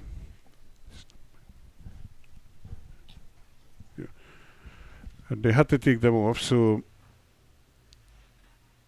not trying to waste any time at all. So they're just trying to they try to get them on as a protection, but the rain now has subsided, and the umpires have immediately called for the removal of the cover. So not a lengthy delay at all. Yeah, certainly not a lengthy delay. It was actually getting significantly heavier, and that's why, you could understand why the umpires called the covers on. But they're off now, or rather on their way off. And funny enough, as soon as we say that, the rain is starting to drizzle again on the outside. A relatively light drizzle at the moment, but still rain around. So it'll be interesting to see whether or not they actually ask them to call it back down, as it's starting to get significantly, or rather not significantly, but just get a bit heavier at the moment. So they took them off, and the rain starts to come back down. There's the cat and mouse situation here with the rain, which is always the case. You bring on the covers, the rain stops. You take them off, the rain wants to come back down. And a lot of times, though, it's just once you could read the weather. Now, in the past, Joel, you could have just looked like that and you see where the rain is coming from, and you say, okay, it's going to rain, it's not going to rain, whatever. Because it normally would come straight over from the Laventy Hill area. So, but before they built up all these stands, you had a clear view. Then you had a pretty good idea of what to expect by way of weather. But now, you can't see anything when you look there. You see the building watching you, so you can't see. If you look this way, the rain hardly ever comes from that direction. So whatever is there would blow down to the Carnage area, Dingo Martin side, and go its merry way. But it's what is coming from the east and that we here at the Oval is what we're more concerned about. But it looks as if it's stopped now, or at least it's reduced to just a trickle, and the umpires are comfortable that the players could operate like that. The outfield didn't get any significant wetting or anything like that, so I don't think it's a danger to any of the players, and it's now just a question of getting them back out and getting the game going again. Yeah, certainly. Probably just about a 5 or 6 minute delay when you begin to add up the time. Nothing significant in terms of impacting the game. What it might have done is just impacted the rhythm of the Volcanoes ever so slightly. Like I said, it was not much of a delay, so you might probably call it a water break or an extended water break, maybe in terms of the time that they were off the field. But the pair of Larry Edward and Ryan John will have to go through just that little mini restart.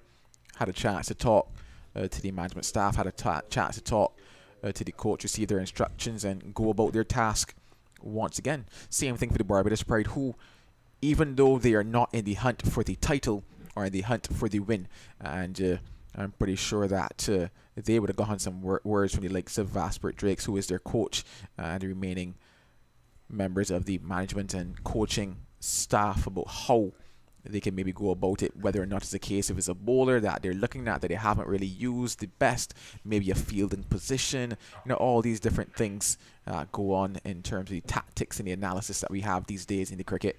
But yeah, they'll be hoping that they can wrap things up. Just 3 wickets left for them to take here in the Volcanoes innings, but the Volcanoes will be looking to just pile on the runs ever so slightly and get themselves up to that position that they want to be in. Even if bowled out, they can tell themselves that they will go after the Barbados Pride and hunt and search for what will be their first title at the first class level. So the batsmen are making their way back out in the middle. Larry Edwards on 9, who executed that wicked reverse sweep to end the... Or did he end the over? No, there are a couple of balls left in, 2 balls left in that over. And Ryan John is on 25. So that's the situation. Just let me tell you here that Oscar Pistorius, the Blade Runner, his bid for parole collapsed in South Africa after it was revealed that he had not yet served enough time to qualify for an early release. The 36-year-old former Paralympian is serving 13 years for the murder of his girlfriend Reva Steenkamp back in 2013. A story that really captured the world, the imagination of the world. So we're back playing again after a short delay because of a rain interruption. But all's well that ends well, as they say, and the players back out in the middle. So that little collection of supporters that Joel was speaking to will get an opportunity to see some more cricket from their favoured Windward Islands outfit. Yeah, I saw them waving several flags down the corner, probably a collection of maybe 6 of them down there supporting the Volcanoes. Here's a delivery, turning back at him, and he's out WW. The ball, that one spun. It probably hit some of the bowler's boot mark there, and it came back at him a long way. And that is the end of Larry Edwards, who was out LBW for 9. It's 198 now for 8. Yeah, just an error in judgment bringing about the dismissal of Larry Edward, but indeed that ball gripped in the footmarks. It was slower through the air. Larry Edward didn't expect it to turn as much as it did. It kept low and just hit into that pan. And you would have to say a relatively easy decision for umpire Bassarat on that particular occasion. And well, Larry Edward, he has to go back, and it's the 8th wicket down for the Volcanoes. It's very interesting that it was left arm spinner to Larry Edward there. Larry Edward himself is a left arm spinner, and even though he's disappointed at the fact that he has to go back, he'll be encouraged by the signs that he saw from that particular dismissal in terms of where that ball pitched into the footmarks. It was wide of the off stop of Larry Edward. He didn't probably expect that the ball would grip and turn as much as it did, so those are signs that he can look forward to in his second innings, he was actually bowling in a similar area, and that delivery is reminiscent of one that he gave to Rashawn Worrell, and that took the off stump of Worrell, and it gripped even more on that particular occasion. Not just gripped, but it kept low as well. So good signs, even though he's been dismissed. But the 8th wicket down, and it's brought Kenneth Dember to the crease. Well, of course, I'm thinking of the two left-handers at the top of that batting order, Shane Mosley and Rashawn Worrell for the Barbados Pride.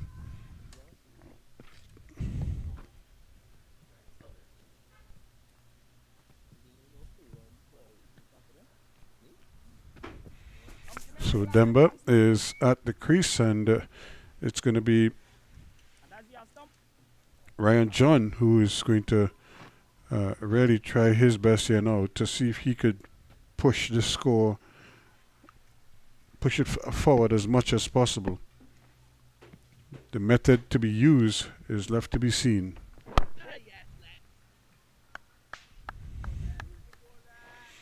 So, as so often happens after the break, there is a wicket, and true to form, another one falls right after that rain interruption. I'm slightly disappointed in you there, Ruskin. You started well. You should have went with another one bites the dust. But it's raining.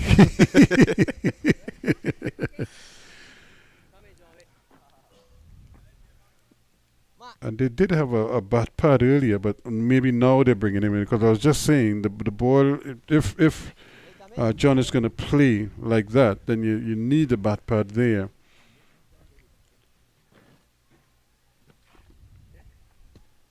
And he's looking at Wickham and probably telling him, "You're sure you're safe there?"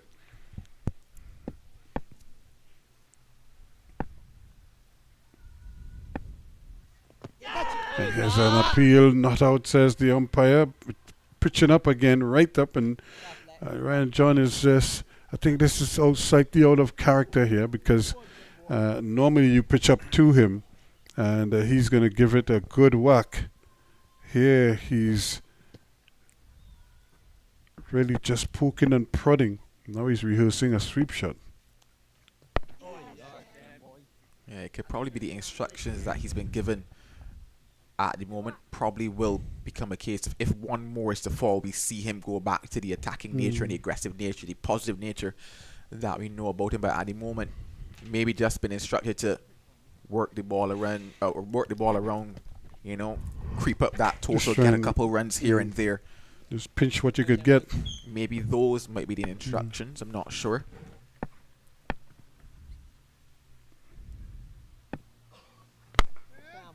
That's a great shot. That's in the gap. That's 4 runs. Beautifully placed from him. He was pitching up just outside the off stump, and Ryan John spotted the chance to have a go, and he hit it well. No chance for McAllister at that short extra cover position.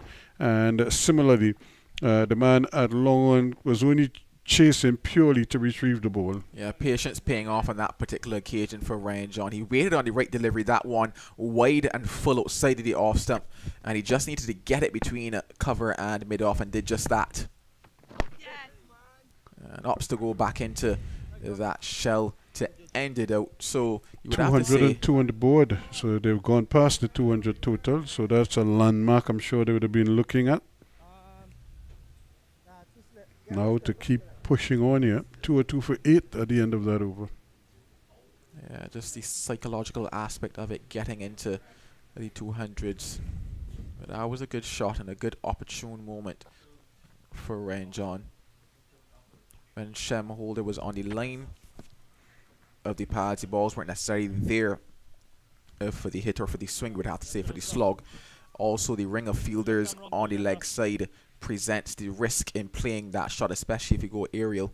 He got a delivery that was full and wide outside the off stump, played it all along the ground, no risk in his shot, and collects a lovely boundary for it. Kenneth Dember now to face his first delivery. It's going right through him there and bowled him. Well, he was playing down the wrong line, and he just missed the ball completely, and it just clipped the off stump on the way through. So another wicket to Warrican, as he's picked up wicket number 4, beautifully bowled, and really from wide of the crease, he just angled it in, and then it straightened and hit the off stump, close like middle and off, and he goes for no score. 202 for 9 now. Yeah, you call that the classic left-hander's dismissal. Just given a bit of like tempting him, or not tempting, but drawing him on to the front foot. Delivery not there, feeling for it, and just turning past the outer edge of the bat. Crashes into the off stump. The 9th wicket down now. 202 for 9. Preston McSween. He makes his way out to the crease. The last day, the last stand, the last mass.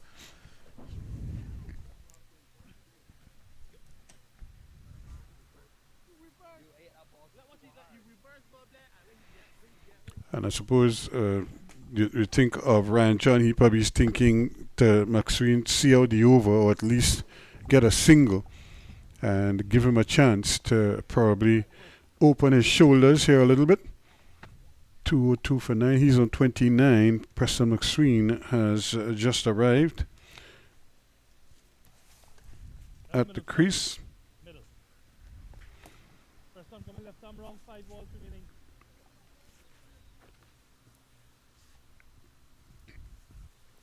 Here's a quick look over to that Guyana game. 267 for 8, the Harpy Eagles, a lead of 142 runs. Kamal Savory, he is putting on a very savoury performance. 66.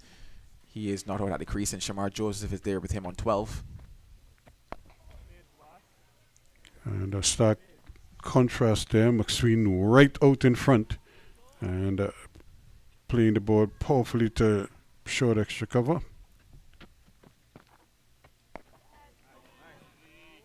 And again, this time back to the bowler. So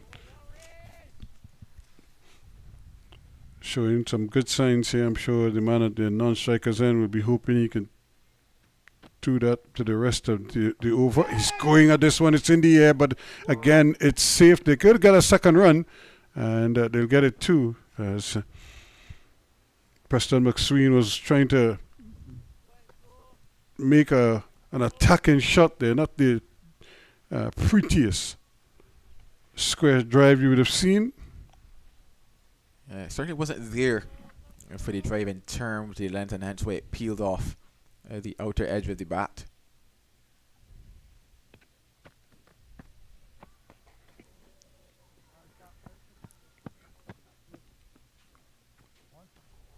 Just one delivery left, and it's Jamel Warrican over. He's picked up 4 for 44. 4-4-4. In this innings, the left-handers certainly doing the trick on this surface here. Larry Edward with 5, Jamel Warrican now with 4.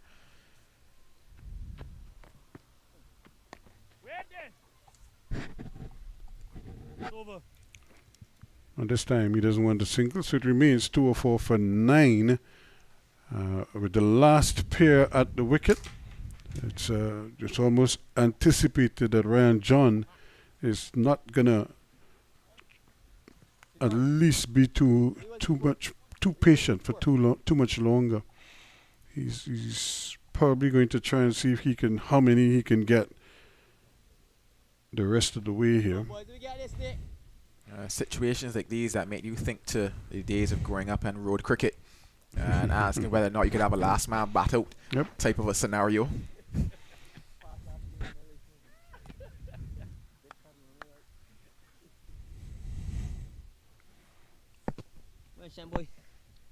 So it's going to be holder.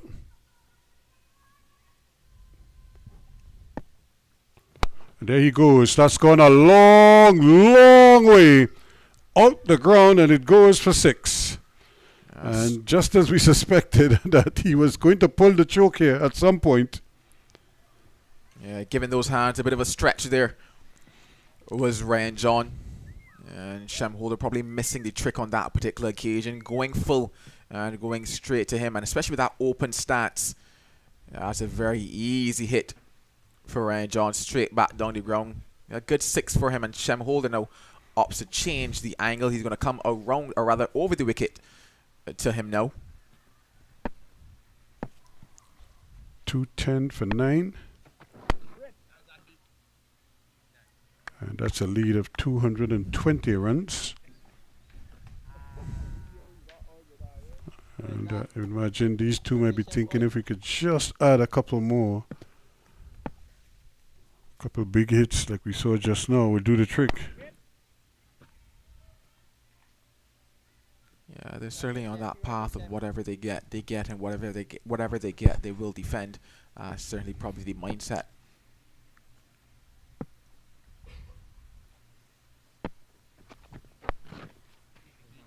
Again, he's trying to score, but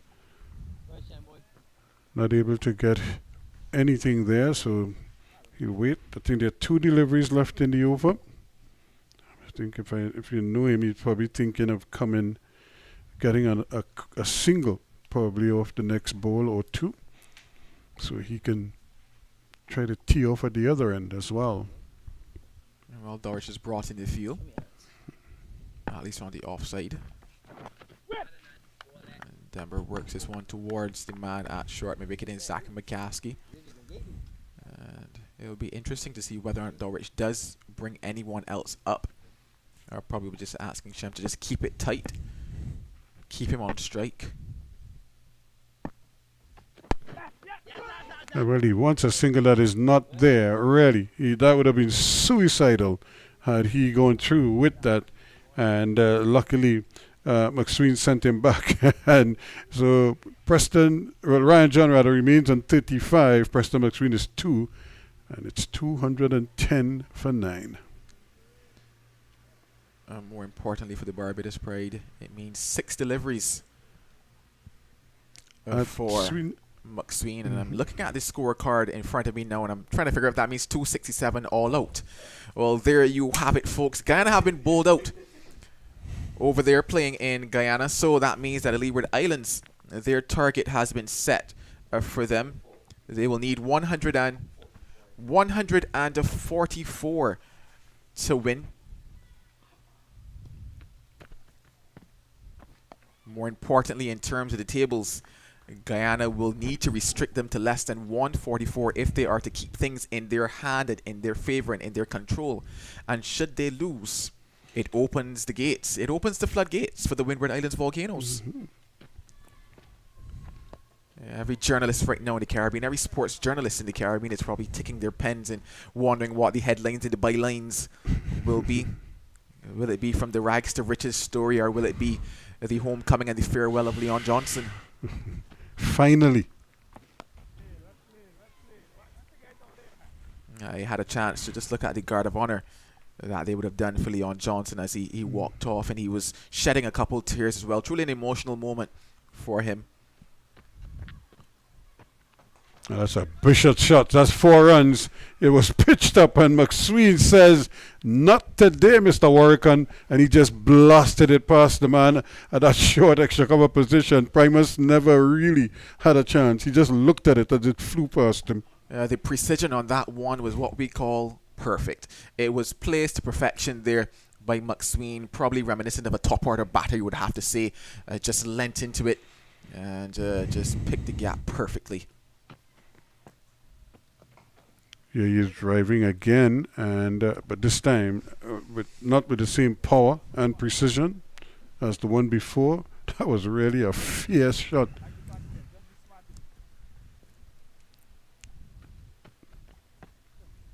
There he goes again, and there it goes again, and that's 4 more.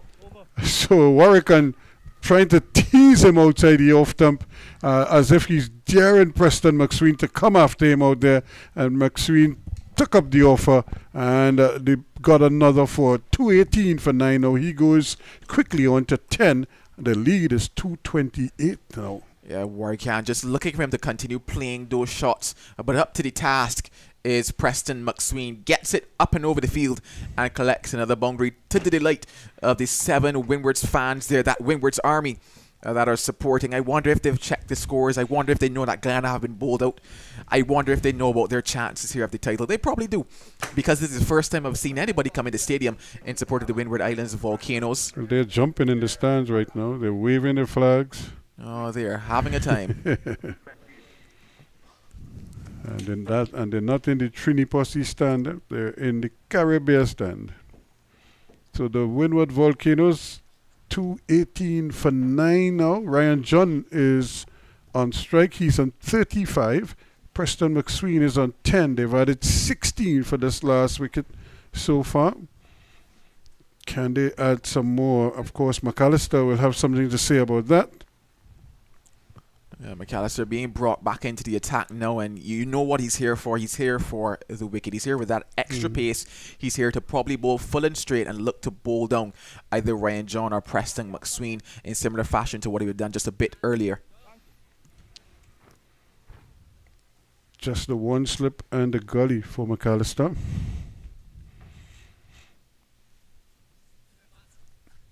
How will Ryan John approach this?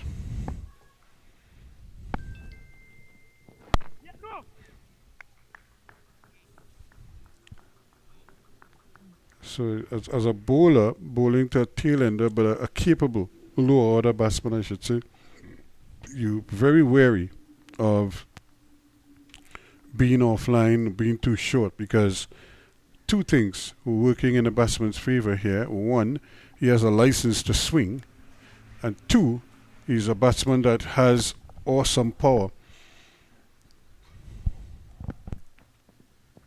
Oh, and that one really was no, but they could have taken the single, but they opted not to. Certainly would have been advised to take the single on that particular occasion in terms of the person that you want on strike, especially for McAllister. It is Ryan John. Yep. For McAllister, I think he has to think back to how he would have dismissed Hodge a little bit earlier today and just keeping it just, I guess, fractionally back of a length, but wicket to wicket. Probably hope for the bounce to the surface to help him a bit. That one takes the outside edge. They're gone for one. They may think of a second, but it's not there. Again, it would have been suicidal had they attempted a second run on that occasion. But it's one more to the total. 229 is the lead now.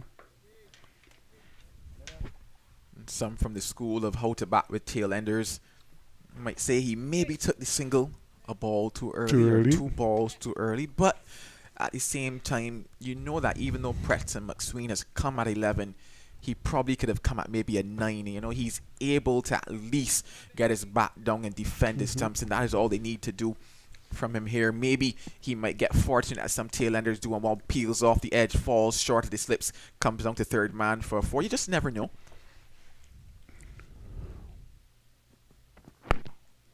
And he's in behind it, Preston McSween, a little jump, and skips into line. Not the delivery that McAllister should have been bowling on that occasion.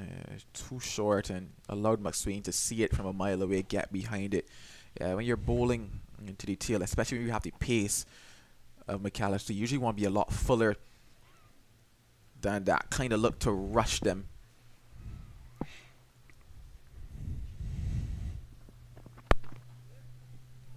Again, he's on the short side, and again the batsman is just kind of jumping into line and playing it in front of him. So he has one more, or is it 2 more deliveries? One more delivery from this over to negotiate.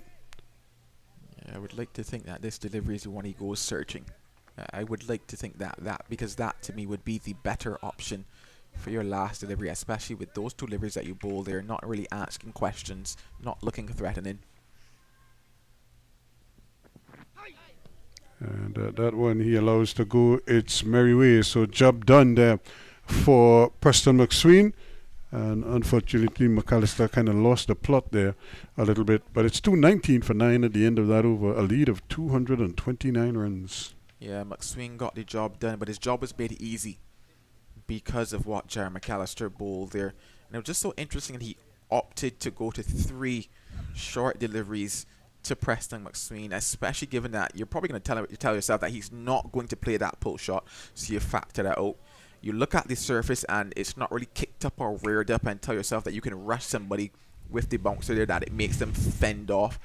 So it's just interesting that those were the 3 deliveries that he opted to bowl at the number 11 batter on that particular occasion. So now it's going to be interesting to see how Warwickon deals with Ryan John. Is he going to That's gonna stop. spare it in, or is he going to give it some flight? He has a long off, does he? Yes.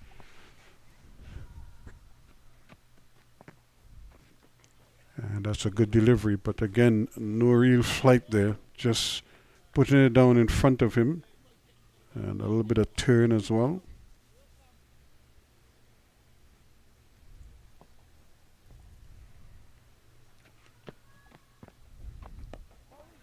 And that's another good delivery, but treated with the respect they deserve by John. Yeah, you just get the feeling that he's waiting on a particular type of delivery here. Is Something Ryan in the arc. And that's also 3 deliveries gone in the over now. So if he's counting, he'd probably look for a single anytime soon over the next ball or 2. I think he has to be on the alert, and he was. I was just about to say that man at point has to be alert, because that's one of the key areas to pinch a quick single. And just as I said, so Jonathan Drakes was caught napping there a little bit, and the batsman scampered through for a quick single. Yeah, good alert cricket by McSween and John. You would have to say horrible awareness by Drakes there at point, counting deliveries, knowing that he must be looking to rotate the strike at some point, and just caught sleeping there. And now McSween faces. Here he goes again, and here he goes again. Well, it's like Warwickon is just asking him to make a shot, and he's saying, okay, well, here's one. Bang, and it goes over the head of the mid-on fieldsman down to the long-on boundary for 4. Yeah, McSween certainly equal to the task here. 2 fours in the previous over. Once again, given that flight, inviting the shot. And he says, well, I like that invitation. I'm here for the party. Down the wicket he goes this time. He tucks this one down to deep mid-wicket. They're going to get a single. There is a man coming off the fence down there. Holder is out there. And the over comes to an end with 225 for 9 now on the board. McSween races on to 15, and John is 37. Yeah, just a little curious as to maybe why they opted to take that single. Maybe saying, well, I trust you, McSween, especially given what McAllister bowled the last 3 deliveries, hoping maybe he goes back to that. It'll be easy over to navigate. But yeah, another one to the total, and not just to the total, but to that lead, which now stands at, if we add 10, 235.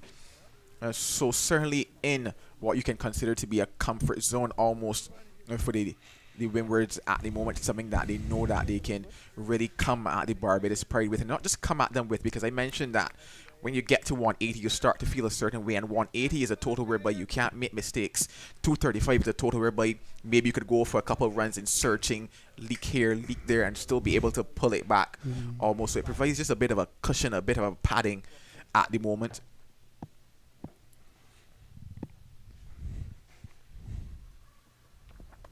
And here he is backing away and trying to push it through the outside. He's not very comfortable with the quick fella rushing in at him. He has 2 for 21 so far. He's looking for his 3rd wicket. And McSween is looking to get out of harm's way. Fair enough. If I were McSween, I would have almost set up for the back of a length delivery and attempted to maybe slap it straight back down the ground.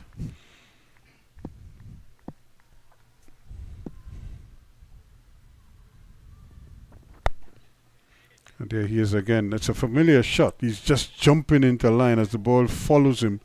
And he plays it on the offside. You see Jerry McAllister asking for Shane Dorich to get somebody under the helmet. McAllister letting Shane Dorich know that he is going to go short for the majority of the balls in this over, more than likely. And Kevin Wickham, he has been the man that has had to do that job, and it's expected and understandable given that he came in as a debutant over in Antigua. He's one of the youngest members of the side. Rather, he is the youngest member of the side, and that just happens to be your position when you're that age. And now there's a lot of discussion going on. See, Warwican is walking up to McSween as if to tell him, play the pull shot, no, play the hook. And but Ryan John just sort of came down the wicket as if to break up that conversation.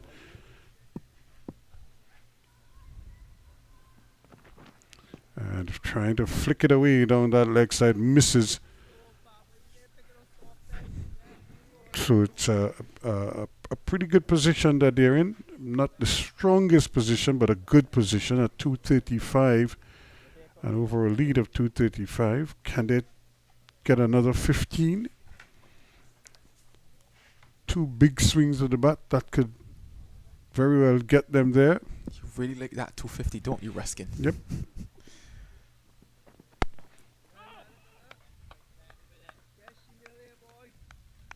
So 2 deliveries to go. Yeah, I just think that once again McAllister has maybe missed it, especially given the additional pace that he has. Yes, you have the short ball in your hand. Yes, you could take a wicket with any delivery. That is a fact. But in terms of maybe what presented the better chance for him with this pace. This one he's somehow getting it off his person and just kind of dumping it into the onside, but just behind square. But they decide against taking the run. So he will try again. So just the 1 ball left in the over.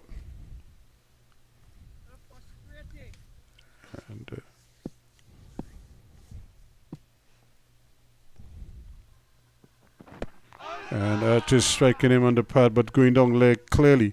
And that completes the over. So McSween survives. He stays 15. 37 to Ryan John. It's 225 for 9. When I look at that final delivery and I replay it in my head and how it rushed McSween, got on to his pads very quickly, unable to get the bat down onto it, I just have to wonder why. Why hasn't McAllister opted to maybe try to bowl a bit more of these types of deliveries, because they present the best chance, or rather the better chance. He is going to rush the likes of someone like McSween. More often than not, he's going to get onto the pads, get onto the body, get on to the stumps. You pitch the ball back of a length as he has for 5 deliveries out of the 6.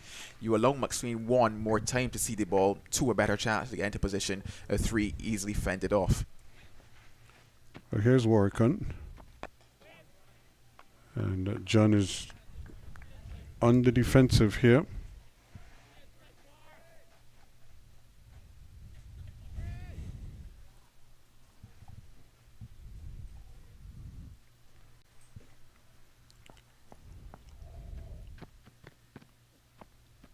He is going after one, but in no position to play that one, and just missed everything.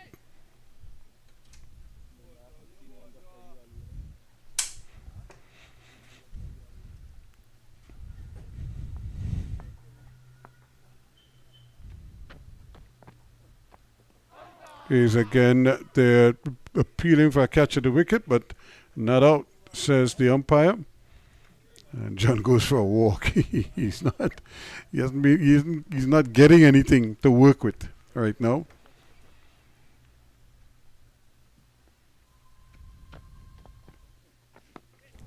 Still being asked to wait a little bit here by Warwican. Warwican not giving him anything flighted. Nothing in his arc.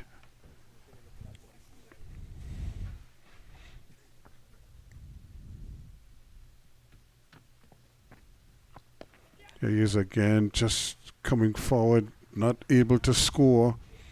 So this is good bowling from Warwican. No flight on offer. It's like when you're trying to come to Trinidad for Carnival. Oh, how do I know that pain? I looked at flights, Ruskin, and they added flights, but then the flight prices on top of it. Ooh. Nothing by way of elevation there from Warwick, so he kept it tight throughout the meeting over 225 for 9. So it's as you were with McAllister with a chance to bowl at Preston McSween again. Yeah, the difference there in that final delivery in comparison to over before was the awareness and the alertness of John Hendry. It's caught sleeping, one over prayer, was able and ready for the task this time around. Keeps McSween on strike, but the question goes back to what does Jerry McAllister go to in terms of the majority of balls that he will bowl towards Preston McSween. Yes, he probably only wants to bowl one. He's tired. It's been a long season for him. Just wants to bowl one. What is that one delivery that he goes to? Well, see if he's able to conjure up something here. He needs to just pitch the ball up, though. And the fieldman very alert, which is good. And Drake's coming in quickly there from that extra cover position, closing in on the ball pushed into the offside.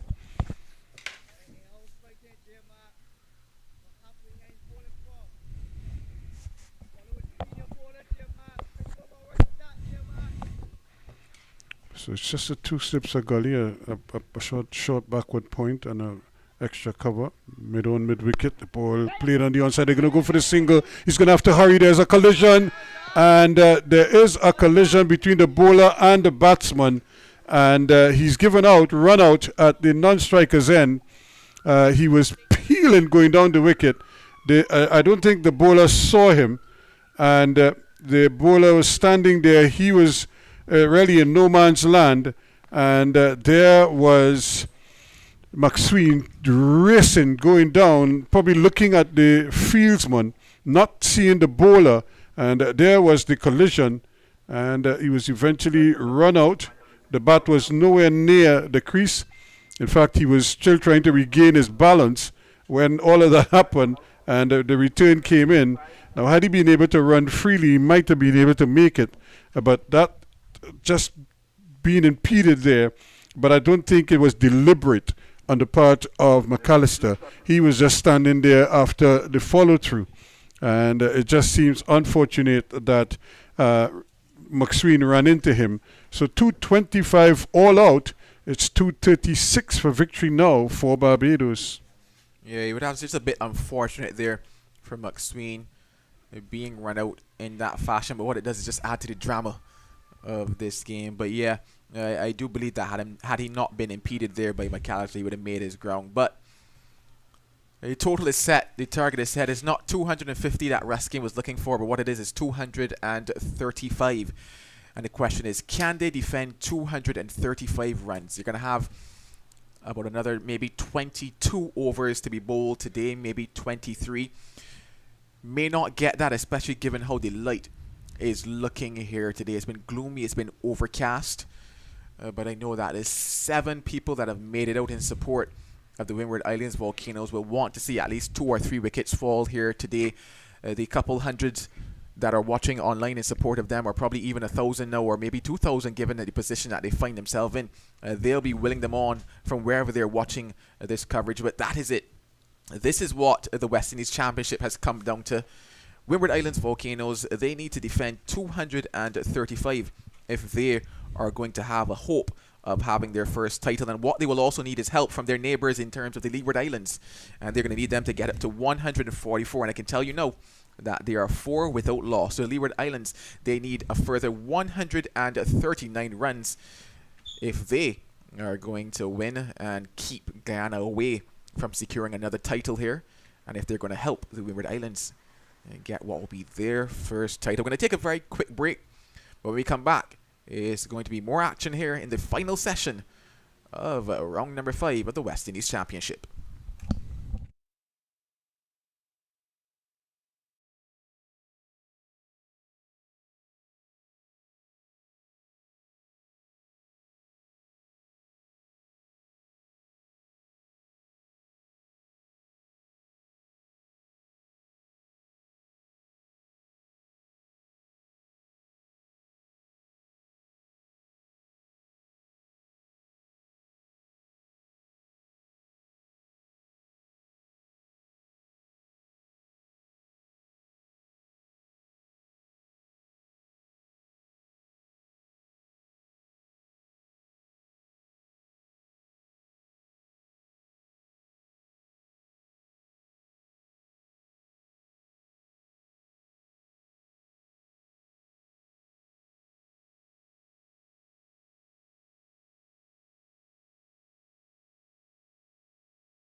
Thank you very much. As we welcome you back here to the Queen's Park Oval, where, as you can see, a little bit of overcast conditions really surrounding the ground here. The hills of the Northern Range still looks nice and green, but not as bright as you would have seen it previously. But it's all part of life here in the Caribbean, as we have really two seasons. We have a rainy season, or we have a dry season, as we say, and rain is never too far from the equation. But here, Barbados will be hoping that they can weather the storm, so to speak, and get the 236 runs that's required for a victory, as they start their second innings after dismissing the Windward Islands for 225. Akeem Jordan 2 for 59, Jaya McAllister 2 for 21, Jamal Warrican 4 for 58. He was a pick of the bowlers. Holder had 0 for 38, and Primus had 1 for 43. But here we go. And it's in the air, and he's out caught immediately. The very first ball that is pitched up there, and McCaskey just clips it straight into the hands of the man at mid-wicket. And would you believe it, the Windward Islands have picked up pepper off the very first ball, and Preston McSween was the man taking the catch at mid-wicket there to give them that breakthrough. If you're looking for the perfect start, ladies and gentlemen, that is exactly it. That ball just coming back in slightly to McCaskey, playing it uppishly, and an easy catch, you would have to say, for Courtois there on the field. And my oh my, what a start for the Volcanoes. What a start for the Pride. None for one as Zachary McCaskey takes that slow walk of death back to the pavilion. He's shaking his head, and you can certainly understand why. Yeah, well, it's a perfect start. if you're really looking for a perfect start, it couldn't get any better than that. The very first ball of the run chase, and it was not to be on this occasion for Zachary McCaskey. And the Windward Islands really, they must be brimming with confidence now that they could get this job done. Well, they certainly believed from day number one and that they could have gotten it done. It was just a case of actually executing and doing it. And they're currently doing just that. They found themselves in problems on day one. They worked themselves out of the hole. They pulled things back for the Barbados Pride on day two. Then they themselves stuttered again. They found some life, put some oil in the motor, and put on some runs today. And in the dying embers of day number 4, or rather day number 3, have picked up a wicket off the first delivery. Pressure on to young Rashawn Worrell. He's just in his second first-class match. And what a tall order he has to put up now on the evening of day number 3. A team with their tails up. A team in search and in hunt of their first title. Certainly, just that little spark that they needed, just to get them going after posting 235 as the victory target, 236 the target. The way this championship set up cast my mind back, and I guess football fans would get this one in Man City on the last day of Premiership action. Guerrero sealed the goal and sealed the deal, and it's shaping up like that for day 4 tomorrow. Guyana will be hoping that they can bowl out the Leewards and keep their hand on the title. Windwards will be hoping that Leewards win and that they here win and have such a moment of ecstasy, a moment of joy. Oh, a tantalizing day is setting up tomorrow. You wouldn't want to miss the action.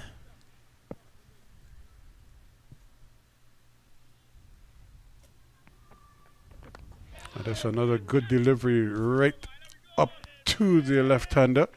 And very calmly, try to kept it out of his pads.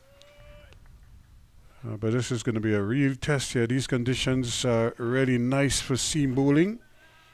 And it will really ask some serious questions of the Barbados Pride batsmen. Yeah, certainly if they can get it right. Certainly if they can bowl similar to how they did on the morning of day 2. It could be a tall order. Yeah, so one striking him on the pad, but again beating that leg stump as he was just getting into line and the ball just traveling towards the leg. In fact, I think I heard 2 noises on that one, possibly an inside edge on that particular occasion in terms of off the bat for Sean Worrell. Yeah, McSween just getting in there, getting towards those pads. Not sure, but certainly it was heading down the leg side.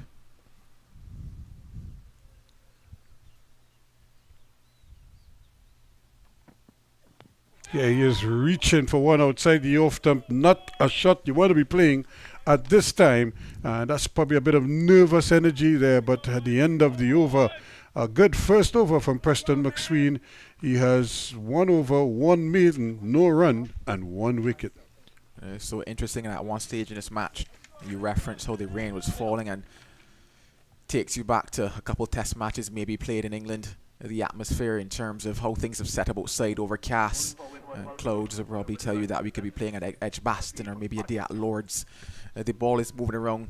The seamers are happy, they're comfortable, and they're bounding in.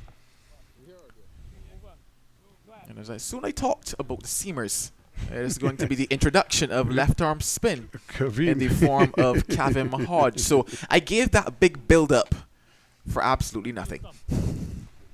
Well, if you remember, when it was, we were thinking about what they were going to do when I was requesting that they bowl the spinner with the new ball.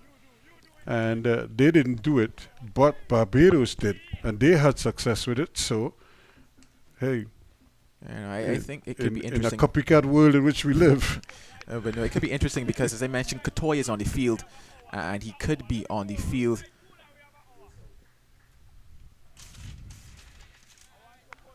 For Lewis, and I do remember he was hobbling this morning. I'm not certain if that is exactly who he's on the field now as I begin to scan around, but I do remember seeing Sherman Lewis is hobbling this morning a bit, not looking fully fit. I do remember he had a bit of an injury.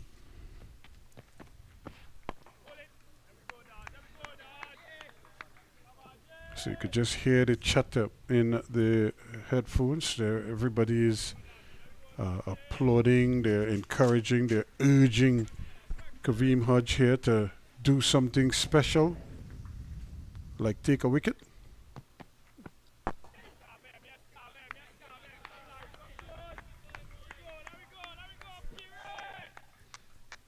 It was interesting thinking about it in terms of the spin option that they decided to go with.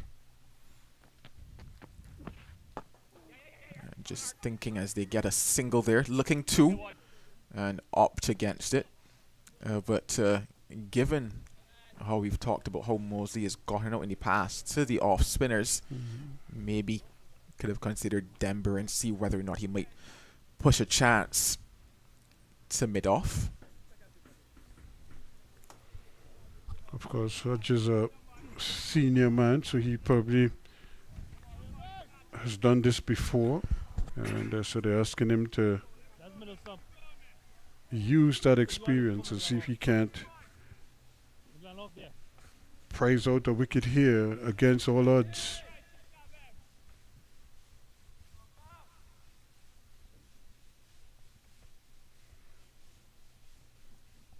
So now it's going to be Worrell.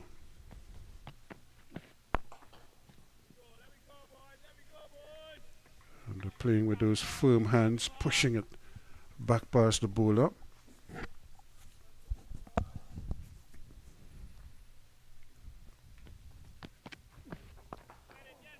And again, so Good consistent bowling there from Kareem Hodge, and at the end of it, it's 1 for 1. Barbados chasing 236 for victory.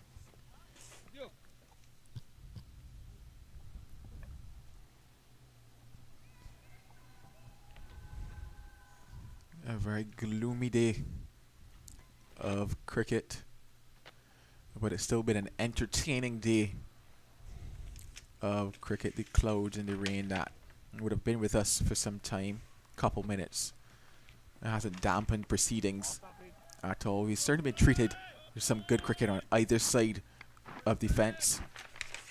Windwards stood up and batted today, built partnerships. Ambrose was the one that really steered the ship out of the troubled waters and got them to this position whereby they had a lead of 235. Jamel Warkan, he bowled well. He spun a web, you could say, today. Varied his pace, bowled some good lines, and was rewarded for that, picking up 4 wickets. And now it's the turn of the batters of the Barbados Pride to see what they can do in return. That's a good stop. They're going to go for the single. You have to hurry. And the return is a little bit off target. But again, good fielding. He was diving away to his left there to make the stop. And that's the first thing that he did right. The return, he got to the ball quickly as well after making the save. But he couldn't execute the run out. Yeah, like Edward there. Somebody we talked about in the field and how good he is and how fast he is in getting into the ball, getting down, but couldn't prevent the single.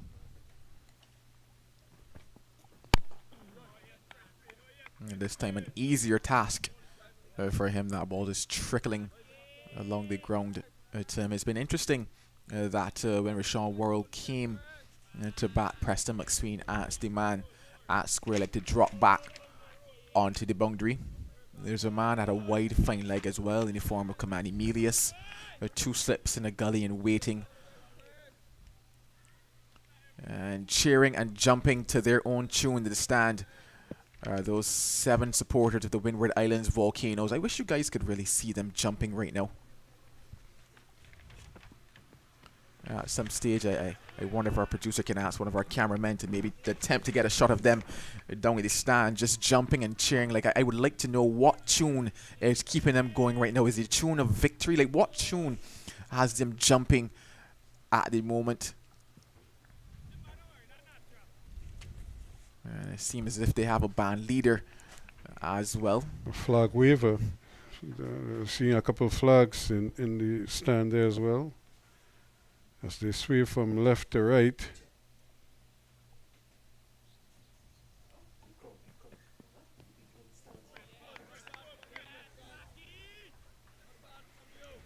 So McSween just concentrating just outside that off them, trying to encourage stroke play out there. So far, Worrell he had one go outside the off them, but didn't, and there's your crowd. Yeah, there we see them. It's funny, right? I thought that they were for the Windward Islands, but I see Barbados flags in their hand, and it's so interesting that they were cheering for the wickets. I mean, sorry, for the runs of the Windward Islands. I'm not sure if they know the game of cricket. well, what you're seeing is a bit of both. I could see 2 flags, 2 Barbados flags. That much I am certain of.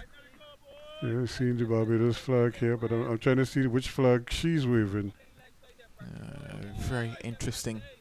I could have been absolutely certain that they were supporting the Volcanoes. Or maybe they are. You never know.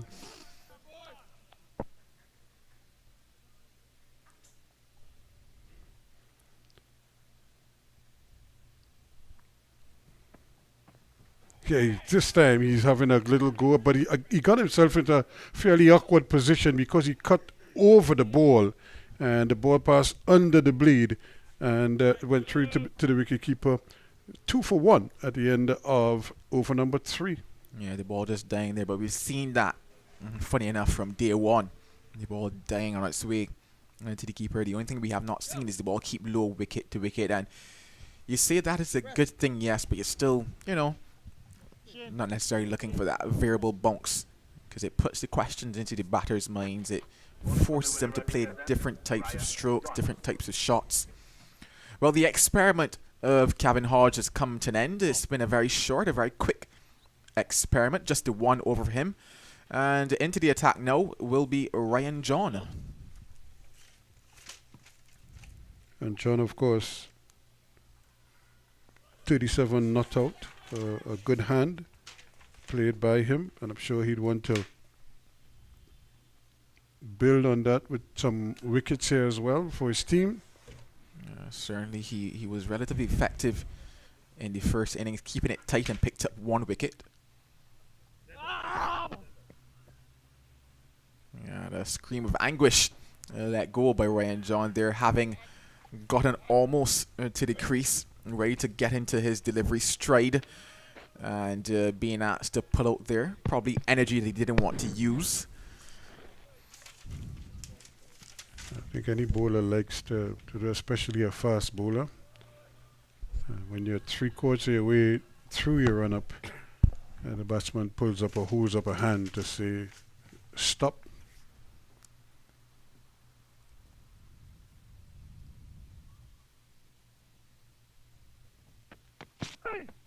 That's a good delivery coming in to the left-handed Mosley, Centurion from the first innings. And I would imagine he would be a prize scalp for the Windward Islands bowlers. Anyone would be happy if it's the only wicket they take in this second innings would be Mosley's wicket that they would cherish the most. Probably not necessarily cherish the most, but certainly it will be up there in terms of wickets that they want to take, especially given that Mosley was the glue of the Barbados Pride innings in the first innings.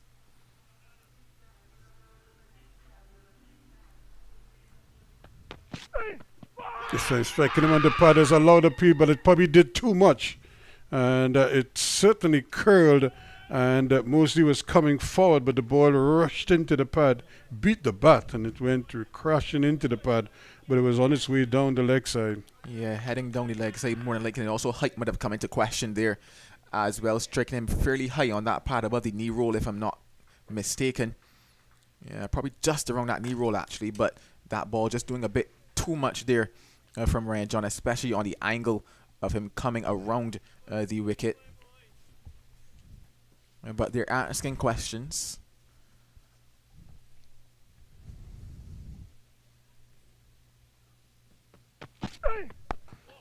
And again, he's just angling the ball into the left-hander. And I'm just wondering if he can maybe try a couple from over the wicket and straighten it onto the stumps and see how Mosley would adjust to that. You know, it's interesting you mentioned that, because I was just thinking that as well, especially given how Mosley played relatively early in his innings when the ball was coming back into him from over the wicket. The bowler at the time was Sherman Lewis.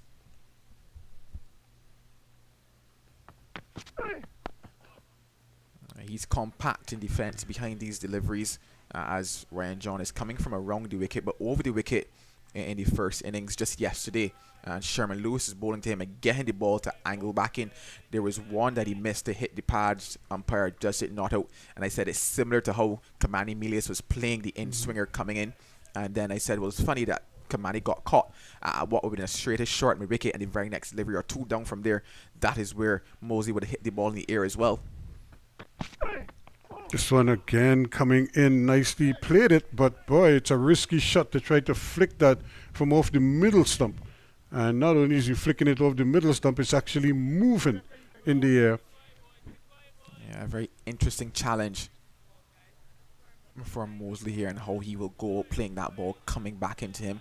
It probably might be a little easier for him with the ball coming back in from around the wicket, because that almost is, as you mentioned, just that natural looking type of angle with the right hand bowler around the wicket.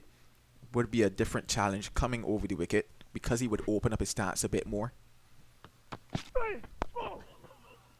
Again, he's getting to the ball and turning it with the tide on the onside. The end of a good over maiden, 2 for 1 at the end of over number 4. Yeah, a very good over there by Ryan John. He's on the money and on the mark, and that's what they need from their bowlers here at the moment. In the first innings, their Pacers were a little off of it. They came back to start the morning of day 2, and that's when they found their rhythm, got into stride, got into it. They certainly don't want to take that amount of time to get into it, and they've certainly gotten to it here already. They've looked good, and as I said, they're searching and they're looking. The ball is moving, the conditions are there for them, and you have to use the conditions when they're available. So now it's going to be McSween who's going to continue. There's a short ball, almost cramping him there in the process, but Mosley cuffs it off his body. Yeah, getting a bit high there on Sean Worrell, and I mentioned the fact that they Worrell, would have asked, rather, I yeah, it should was say. Worrell. I would have mentioned the fact that they would have asked the man to go back to deep square leg in the previous over that McSween was bowling to him. That's actually the first short delivery that McSween has bowled him, and you could say that it got big on him. I wouldn't necessarily say rushed him, but because of where it was just around that rib cage, not getting around and hitting quite high on the bat of Worrell. That man that was on the boundary now comes up to what is a regulation mid-wicket. As Mosley comes back on strike, and he's pushing that mid-wicket square, or is he bringing him finer? Bringing him straighter, yes.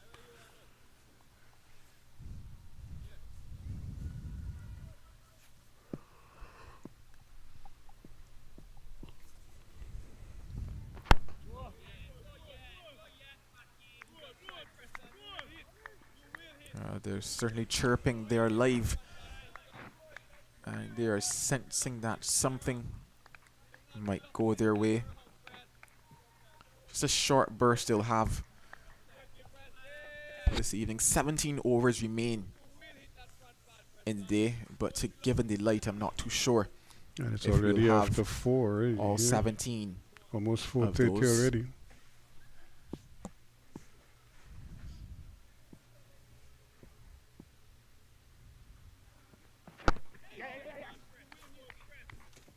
And this one is played through square leg, and it's an easy couple for Mosley. And that is the danger for McSween as he tries to swing that ball back from maybe middle and leg to try to bring it back to the offside. You could get picked off a couple times through square leg if he doesn't line them up properly. I just saw the TNT Spirit leaving the harbour, Port of Spain harbour, heading to Tobago. And here they go again. So he's a little too straight on that occasion, and on the last 2 occasions, I should say. And 4 easy runs there, 2 at a time for Mosley. Yeah, just taking another quick glance across at the game over in Guyana. 25 without loss. The Leeward Islands have been told that Karen Powell was dropped. And that is certainly not going to help the cause of Guyana Harpy Eagles. Yeah, and if he makes them pay, where we all know how he has a pretty good appetite for runs.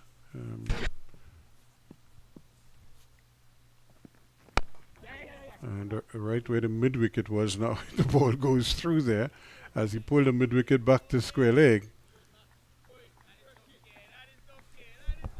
But I don't know, it's almost as if he shifted his line closer to that leg stump when in truth and in fact he needs to go back out to that off stump and start working from there. He's much too straight on this occasion, in this over so far.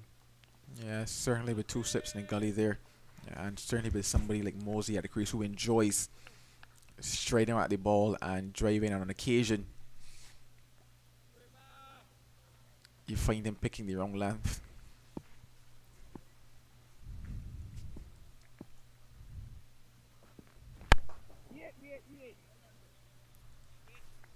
And this time Mosley can't get it through, but it completes another over from Preston McSween.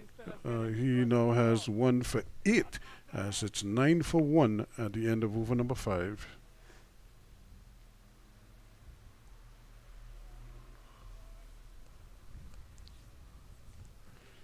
A bit of a conference going on at the moment between Milius and John. Milius was probably advising that they could maybe get a man under the helmet.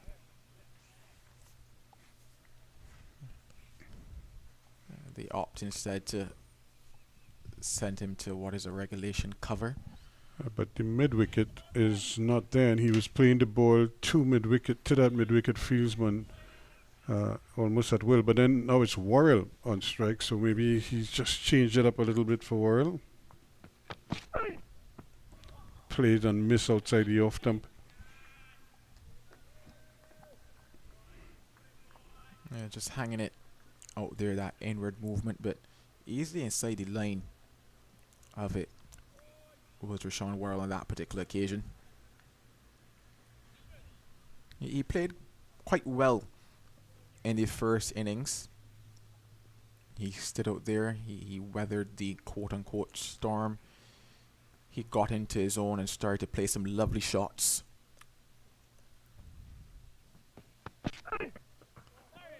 I still maintain that one of the best shots he played, or one of the better shots that he played in that first inning, was one that was just for single.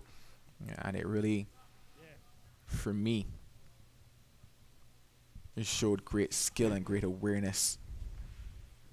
Just those little things that you look for in a batter's innings, that tells you, maybe, you know, gives you the signs of whether or not they could continue on.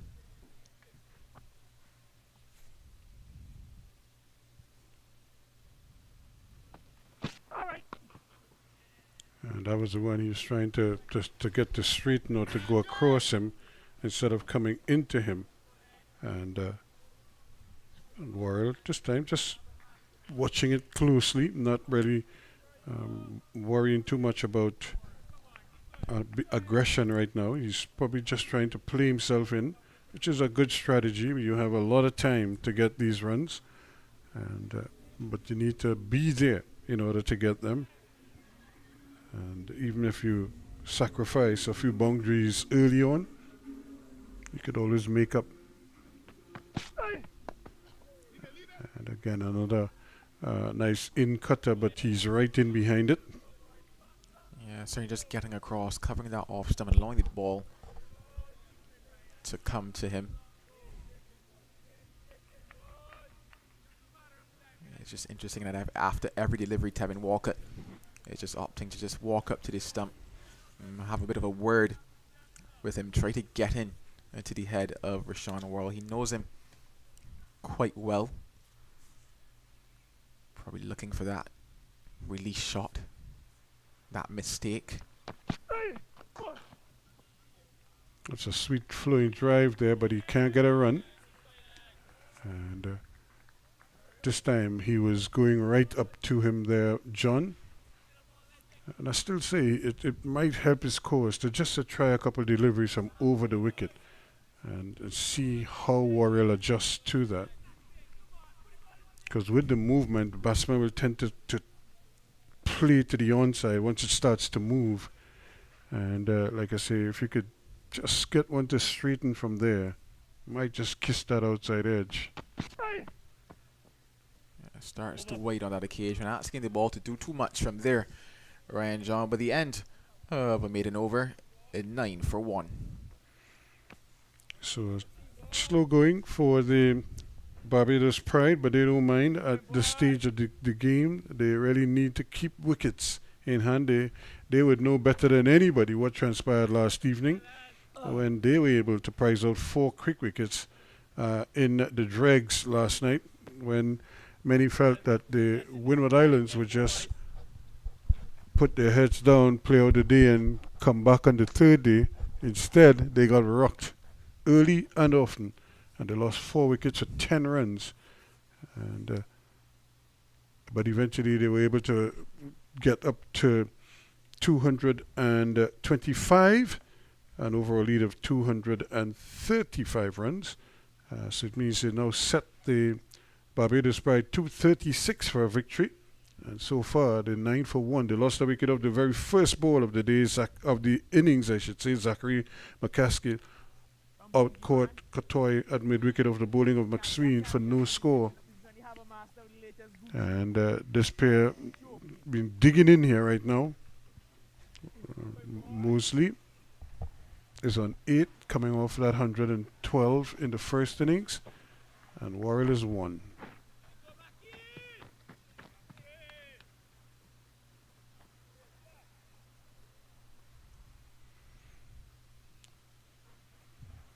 So Mosley just taking his time, not rushing anything. Seems very relaxed at the moment. Striving, and again can't get the run as the fielding is spot on at the moment from the Windward Islands. Yeah, you certainly would expect that they'll be alert, buzzing, and alive in the field this evening.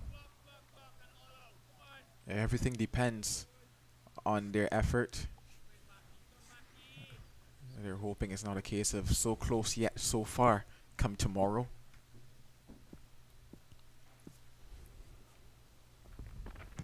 Yes, that short ball, a well-directed short ball at that.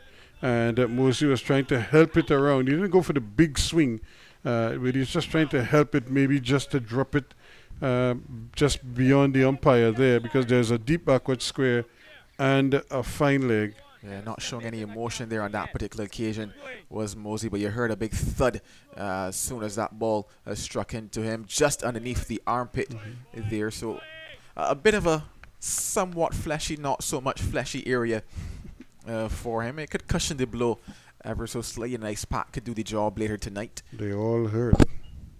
And but he seemed to be through the shot long before the ball arrived.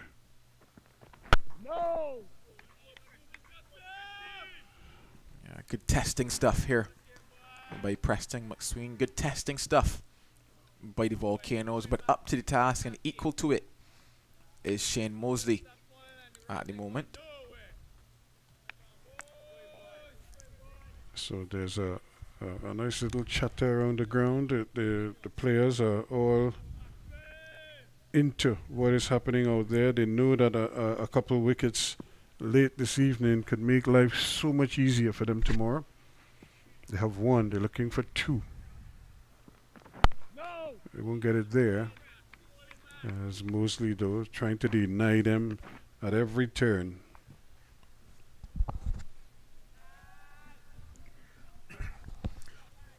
Probably maybe is fractionally short.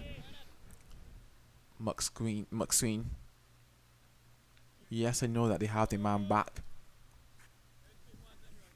on the square leg boundary, but in terms of the movement that they've been getting, just think he needs to maybe be a bit fuller.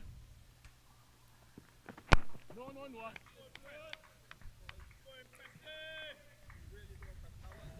And again, he's a little bit on the short side, and he's also really concentrating probably a little too much on that leg stump. He needs to shift his line a little bit towards the off stump, and because I want to believe his chances of success are greater out there than they are on the pads.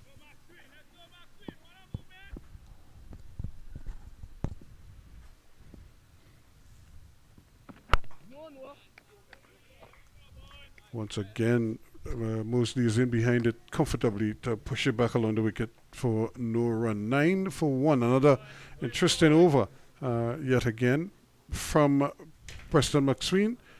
And he has 1 for 8. Yeah, the end of another maiden over for them.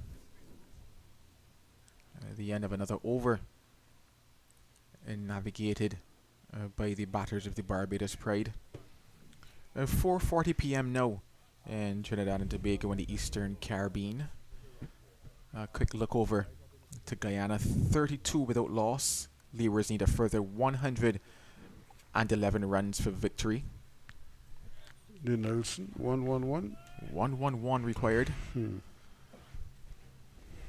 And the Windwards will be hoping that they win. But and if the Leewards were to win, then the Windwards would have to do their part. The Leewards would have done them a huge favor. And so now it's up to them to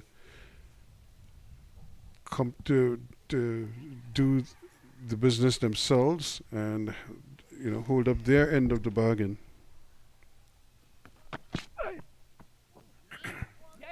The ball just eludes Warrior there, and they get a bye.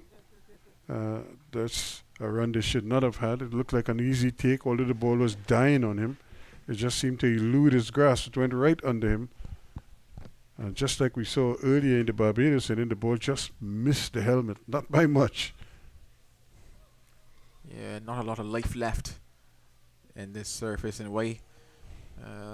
That 225 might look like 225,000 to the Barbados Pride. It will be an uphill task. It will take some batting. It's not impossible, but it will take what is a very good batting effort from them, especially seeing that it will probably be just about 200 for them to get tomorrow on the final day. With all day to get those runs. You say all day, but it won't be all day. But it shouldn't.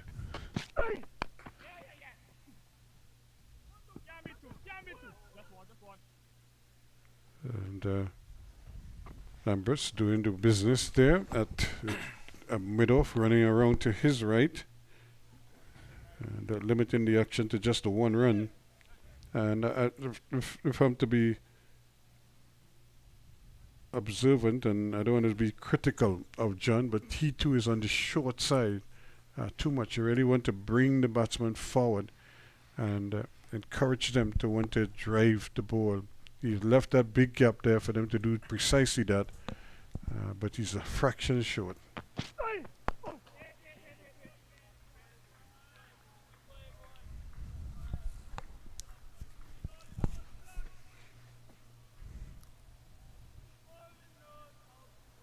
The wind picking up once again here at the Queen's Park Oval, and it gets ever darker as well.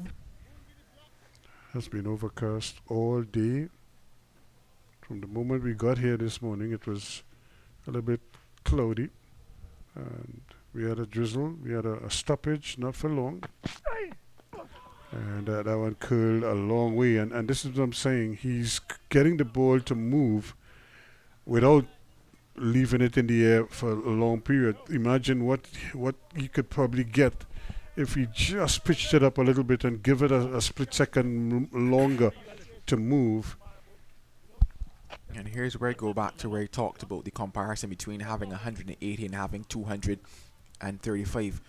At 180, you can't necessarily go searching as often. With 235, you can probably search a bit more. Yes, you might go for a 4 here or 4 there, but that little additional cushion allows you the option of just searching maybe for a wicket.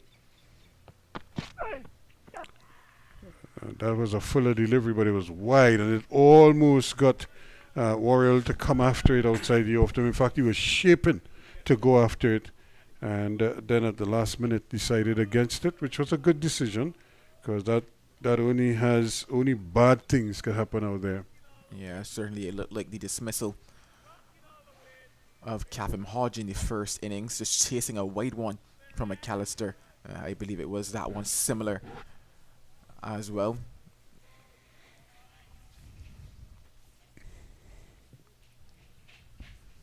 Still need a further 224. Now it's 11 for 1. Well, a further 225 because they need to get to 236, is it?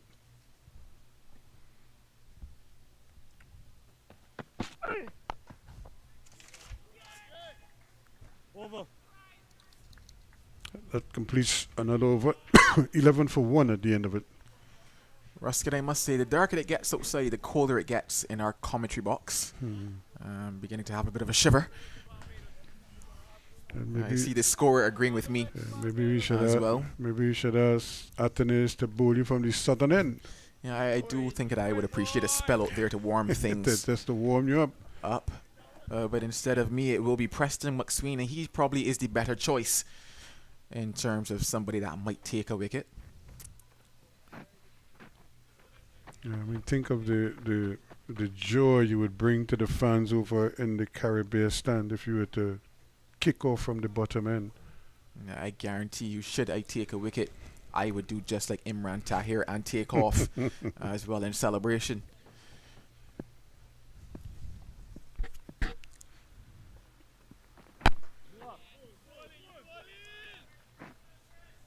So McSween keeps probing here, trying his best here to see if he can just sniff out another one before the day is out. And as we always say, you get one, you could probably get two, and that's what they're hoping for. Yeah, certainly take one more here. The question is, do they bring out a night watchman? Does Kevin Wickham come to the crease? Does Shane Dowrich come to the crease?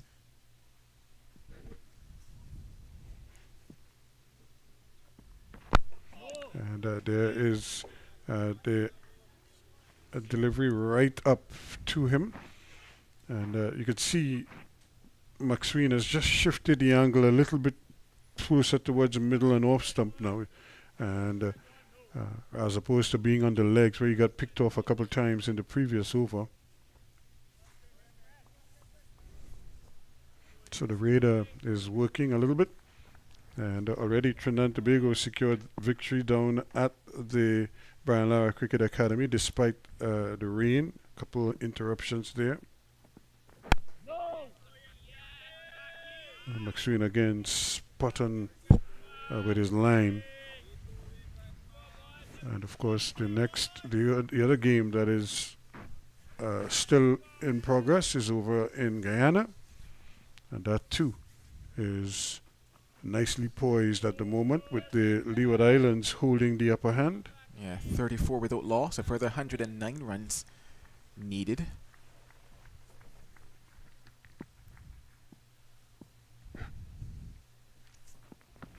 There's a short ball pulled away, and the man is down there at square leg, so it's right straight at him on the bunks. So just a one run in it. Yeah, he was placed there for just that shot, but well controlled by Shane Mosley. Got on top of it and played it down nicely. Yes, it was in the air for a while, but still well controlled by him. No real risk in that one. Kevin Hodge chirping alongside Rashawn Worrell, trying to play a bit of that psychological pressure, asking Rashawn Worrell to do something maybe just slightly out of character, force a mistake. And instead he responds with easily leaving one outside of the off stump. Oh, such a lovely contest brewing here at the Queen's Park Oval. And I think the Worrell is probably the man that they would probably want to target, although the prize scalp would be Mosley. Yeah, you just get the feeling that Worrell is more likely to play a rash shot. And if McSween could just tempt him with a nice fuller pitch delivery, and maybe moving away outside the off stump, Worrell has shown the tendency to want to chase at deliveries out there. Here's a one that's coming back at him. Might have gotten some bat as well, and struck him a little bit high also. But it's the end of the over. Good delivery to end it. It's 12 for 1 at the end of over number 9. Yeah, certainly height has to be the biggest question there. He was up tall there. Rashawn Worrell, a big lad he is, young but big. And yeah, that ball hitting him up on the inner thigh pad, certainly carrying over the stump, so no real shout, no real danger on that particular occasion. The end of another over. 12 for 1 they are now. 13 overs remain in the day's play. 4:50 p.m. now. Yesterday we went till just about 5:30. There are thereabouts. Yep. And all kind of dramatics taking place at that time. Wickets falling, batsman, night watchman in place, he left, and then we had that appeal that looked so good. Only for the umpire to shake his head and say not out, and the players trudged off the field a little dejectedly. But he persists, John, from around the wicket, and he hasn't tried a single delivery from over the wicket to the two left-handers. Yeah, I'm not sure if it's a case of maybe he feels a bit more comfortable from around the wicket to the left-hander. You do know at times, or you get at times, bowlers who prefer to stay one side of the wicket when it comes to a particular batter or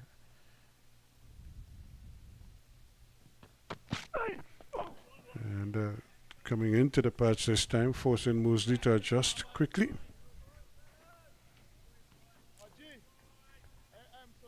yeah, just sometimes in terms of their ability to follow through, whether or not it is in terms of their accuracy. Just these little things you find at times.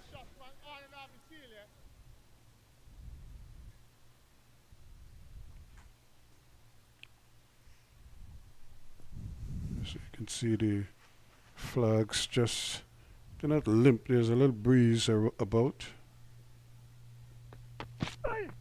And that one goes right through, and that is the wicket. It went right through the gate, and Shane Mosley is the one who has to go. He's out for 10, and it's John with the prize wicket there of Shane Mosley that certainly has put the cat among the pigeons, so to speak. It's 12 for 2 now. Mosley goes for 10. Absolutely fantastic by Ryan John, persisting with around the wicket, and Mosley on that particular occasion just beaten outside the edge. Originally, I actually thought at one stage it might have passed somewhere between bat and pad, but no, he played inside the line of that delivery and crashes into the off stump, and that sends the Volcanoes chirping. They're flying high, and so are the group of spectators, who I'm not too sure who they're supporting because of the flags that they're waving, but they're happy. The Volcanoes are happy, and I'm pretty sure somebody on their coach is happy as well. Well, it is a very, very important wicket, as we said, with Mosley scoring 112 in the first innings and looking so good.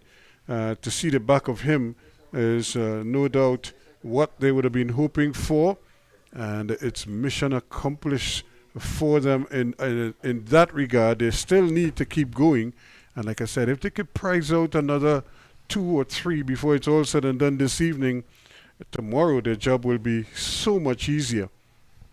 We wondered if they would send a night watchman in similar fashion to the Volcanoes. Nope. They have sent Jonathan Drakes to his normal position. He's going to be batting at number 4 for the Barbados Pride. Drakes got 16 in the first innings, batted a bit of time, batted 55 deliveries. He will need to bat a lot more than that here today for himself and for the Barbados Pride. Are we in for another dramatic end to the day's play? I don't think anything could be as dramatic as yesterday's, but who knows? Maybe in terms of wickets, if they could get the same 4, then it may not be as dramatic as it was yesterday, but 4 wickets would still be a nice return for the Windward Islands. This afternoon itself. It means tomorrow you come back to take 6 wickets as opposed to maybe having to take 8 tomorrow. Yeah, whatever they get this evening, they will take 1, 2, 5 or all. They will take them, the Volcanoes. They are in the hunt. I keep trying to tell you, Joel, I'm really praying that you don't get a persona non grata stamp on your passport in Barbados. You're talking about all the wickets this evening, you know. Ruskin, I'm here for the fans. I am here for the fans.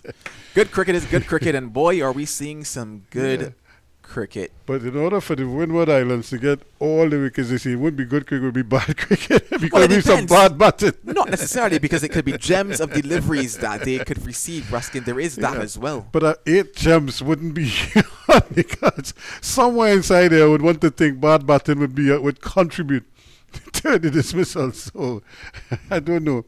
I'm really Because while I'm like a big fan of McSween's bowling, I don't see him producing 8 gems together with Ryan John to prize out the Barbados Pride this evening. Stranger things have been seen. Not that I'm trying to orchestrate that is a scenario that must happen or that will happen. So if you're supporting Barbados Pride, please bear with me at the moment, because you are still in this fight. You're still in this hunt. The guy at the airport has the stamp waiting. I'm just here to tell the story, and the story right now is 12-4-2. Oh, what a day of cricket. What a match of cricket. It was 14. When we came this morning, we looked up and we say 14 for 4. What did we have in store? Was Barbados going to prize out the last 6 wickets in double quick time and then knock off whatever target they were set?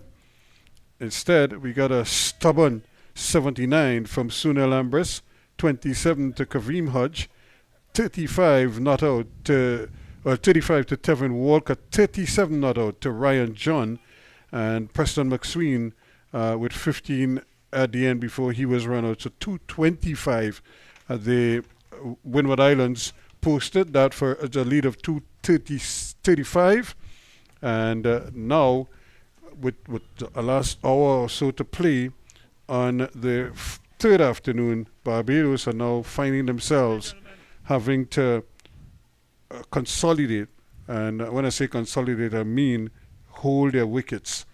Runs probably not as important as wickets at the moment, and now John decides that he's going to go over the wicket to the right-hander.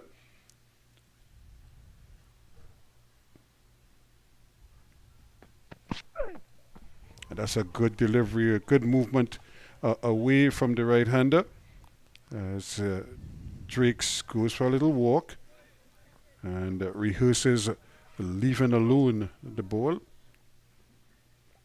Yeah, so certainly will be a task here for him. Drakes looked to be positive across majority of the innings that he's played. But at the time we find ourselves in the situation and the scenario that they're faced with,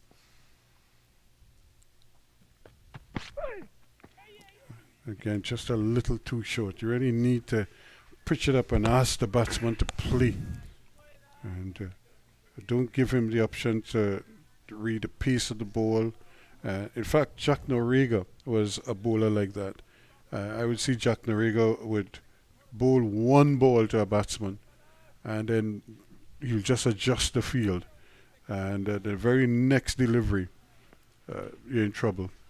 He was such a bowler that was always at the batsman. This one he's pitching up slightly. Drakes plays it well in the end. He survives. It's 12 for 2 at the end of the over. Worrell, 26 balls for his single. 12 for 2 here at the Queen's Park Oval, and 46 for 1 over in Guyana. Larry O'Dane, he just lost his wicket. He was caught in black ball by Sinclair. But more importantly for Windwards fans and Leewards fans, they only need a further 97 runs to get to into double digits there. To the Barbados Pride. The countdown is on. Yeah, it's certainly on. 224 needed here for the Pride. 8 wickets in hand. Maybe another 20 minutes of cricket this evening. Maybe. And if sunshine, a whole day's play tomorrow. That's another good delivery, testing one from McSween, keeping the pressure on. And the Windward Islands, you can just see the relaxed mood. They're very jubilant right now because they know they're in the cusp of something special here. And it's close. They could almost taste it right now. But can they finish the job?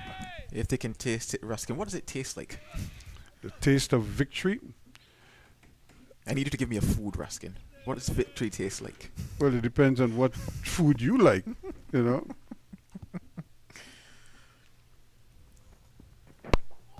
And that's a good shot. And he may not get a boundary. It's going close, but it's going to be intercepted. And Edward is out there, so just 2 runs. Does it taste like doubles? Does it taste like a gyro? Does it taste like bacon shark?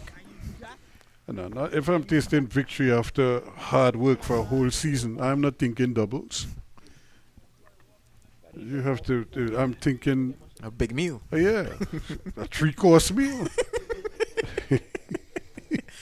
A bit of After- lamb, a yeah. bit of roasted potatoes. After I've gone some through a whole vegetables. season of ups and downs and pain and stuff like that, I'm certainly not thinking doubles or bacon shark.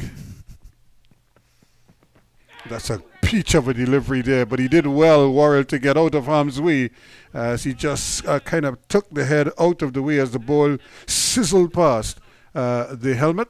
Bear with me here, Ruskin. That was a bacon sharp on that particular occasion.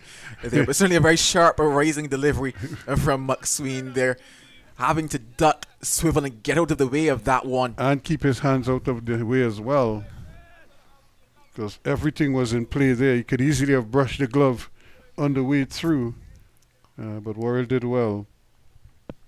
But you have to do it again, maybe. McSween might be saying, okay, let's see if he could do the same thing again. This time he jumps into line and keeps it out. So it's a real occasion here, and I would imagine the folks in the Windward Islands must be thinking, keeping their fingers crossed. They have their legs crossed, everything crossed at the moment, wishing for 2 results: a win for the Leeward Islands and a win here for the Windward Islands to make it an historic 2023 for Windward Islands cricket. That's a good delivery, and in the end it was well left by Worrell, because he looked like he wanted to play and then he decided against it, and but that ball wasn't too far from the off stump. Good judgment. Yeah, certainly well left there by Rashawn Worrell. It was starting to come back in, but no real threat to his off stump. Just one more delivery left now in Preston McSween's 6th over of this innings. 2 evenings ago we left 10 overs on the board. We are on to 11 now after this.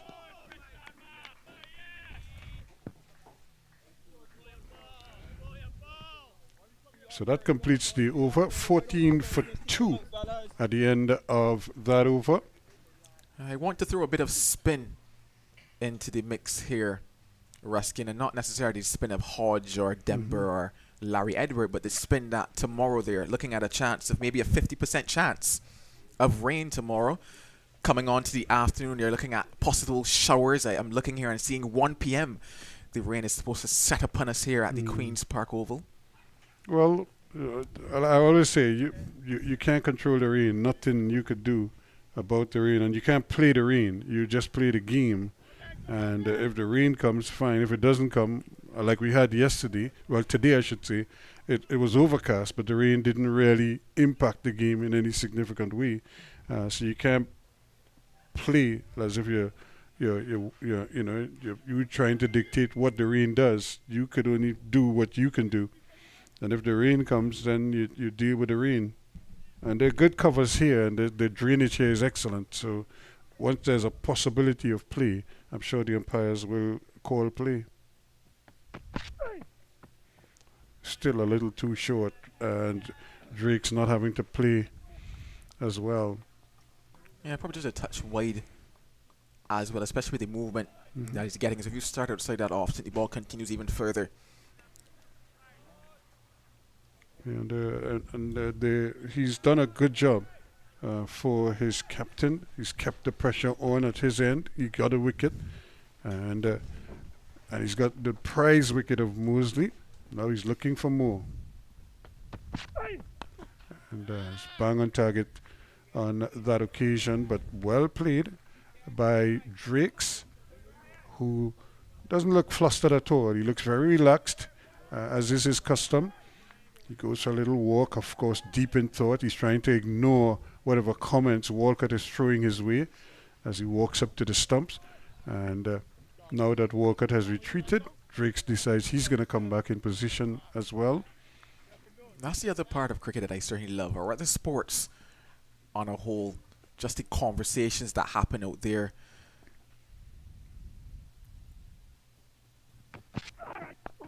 Slight comments and remarks as they get a single. But just the banter that goes on, I do believe that when it comes to sports on a whole, that the banter certainly is probably the best aspect of it. It's not just in sport, it's probably in almost all walks of life. People who are on opposing teams, there's always banter going on. Some of it not so good, not so pleasant, but we hear so much about sledging in cricket, and different things. But it's all part of trying to get into your head and just to get you to do something that you don't want to do at that particular time, or something that you're not supposed to do, and see if it gets you out or throws you off your game for whatever reason.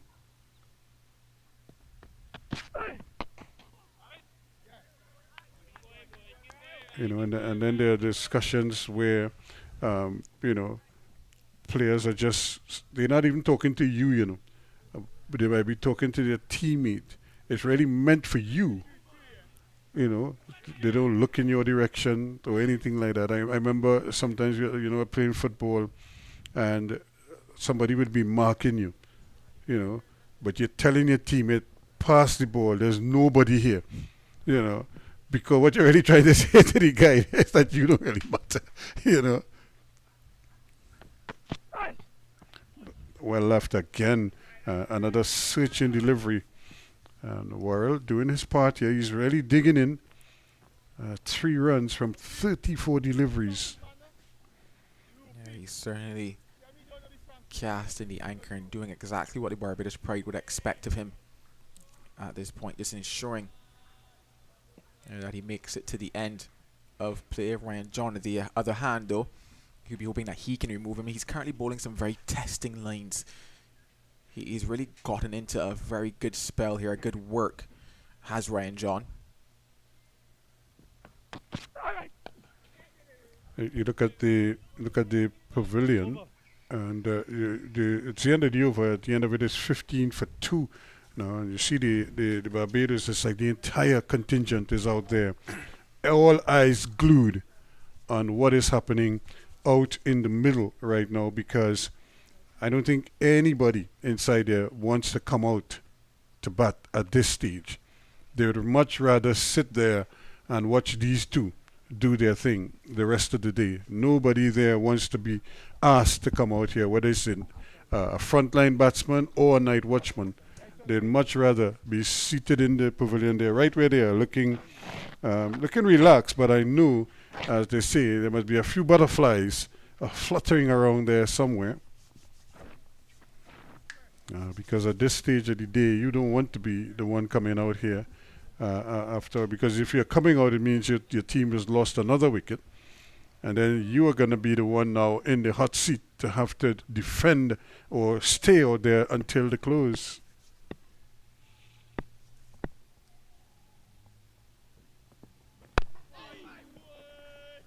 Another good delivery, just hitting the outer portion of the bat. So Drakes gets another one. He goes to 2, 16 for 2 now. Worrell, who's on 3, is back on strike. Now, Worrell has faced 35 deliveries for his 3 runs. Drakes has 2 runs, and he's used up 7 deliveries. Yeah, Worrell has soaked up the pressure. Well, he's not looked flustered. He's still a young man, still inexperienced at this level, just his second game, but thus far, he's soaked it up nicely. He's driving outside the off stump, and I don't think he played it. His bat hit the ground. The ball passed under the bat. And that is kind of like the virtue in pitching the ball up, because I just feel if he can push it out there, Worrell is going to go after it. Yeah, just driving out at that one there was Worrell. And his Yeah, front foot big. really didn't get towards the pitch of the ball. The front foot actually came down, straight down the wicket. But yeah, bat into the surface. And the ball just passed beneath it.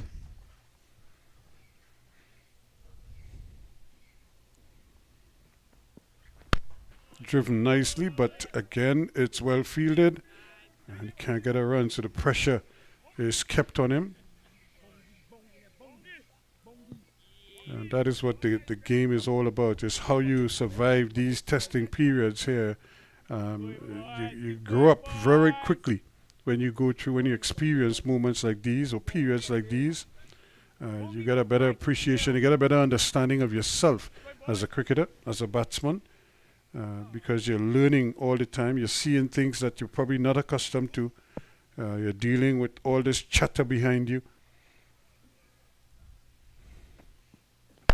And you can't get the ball through. You're playing good shots and nothing to show for it. So it's a test right now for this young man. Can he pass it? Well, he's passing it at the moment, and to the delight of those back home in Barbados who are watching, eyes glued. I promise you, they will not be turning their heads away from this contest until stumps are pulled, the bails are flicked.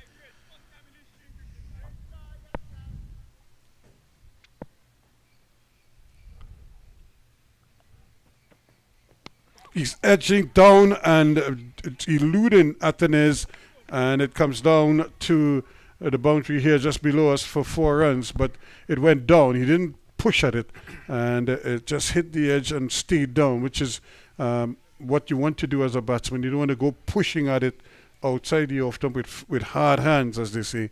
But once you play it and it goes down, even if it hits the edge, it's going to go down, and that's exactly what transpired there. So he picks up 4, so he quickly goes on to 7 now. Yeah, just flying off the edge, the outer edge of the bat of Rashawn Worrell. But as you mentioned, just pushing there, but not necessarily driving out or striding out as he did with previous deliveries. The ball went down to ground instantly and into the boundary.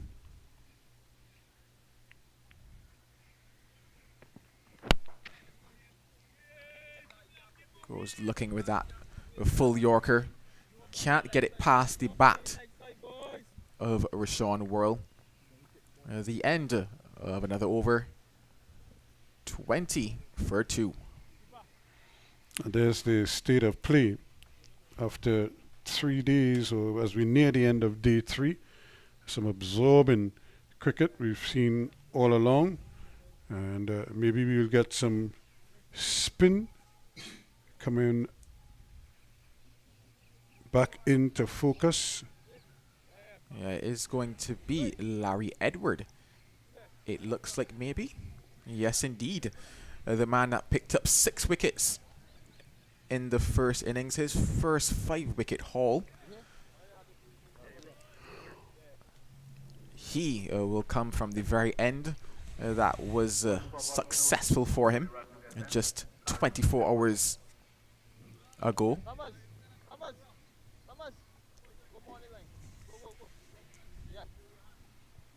A quick look over at Guyana. 65 for 1. Leeward Islands. 78 runs needed for victory. Casey Carty and Karen Powell at the crease.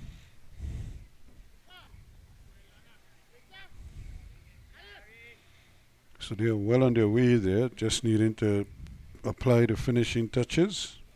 Yeah, certainly probably looking at it as icing on the cake. But it is not over until the cows come home, they say, and the cows are still out in the pasture grazing.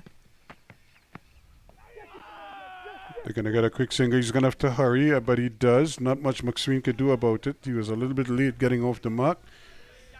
And a well-judged single in the end. So 1 more to the score, pushes us up to 21 now. 214 to 15 away. Just so interesting that a couple overs ago I mentioned the fact that I'm shivering in this commentary box, and Ruskin, yourself and the producer looked at me like I'm crazy. I peeked back just now and saw him shivering, it would appear. Oh, he's shaking his head and telling me no. Yawning. Interesting. Looked more like Shivers. Larry Edward to bowl his second delivery into Rashawn Worrell.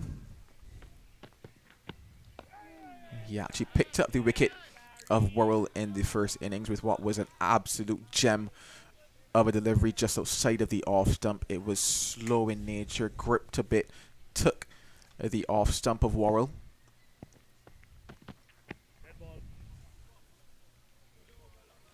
Well, he didn't release the ball on that occasion, and he didn't reproduce the bumper.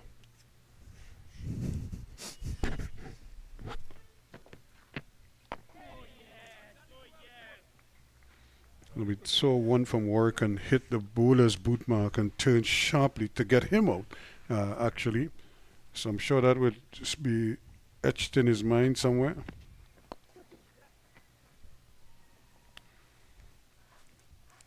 So one more.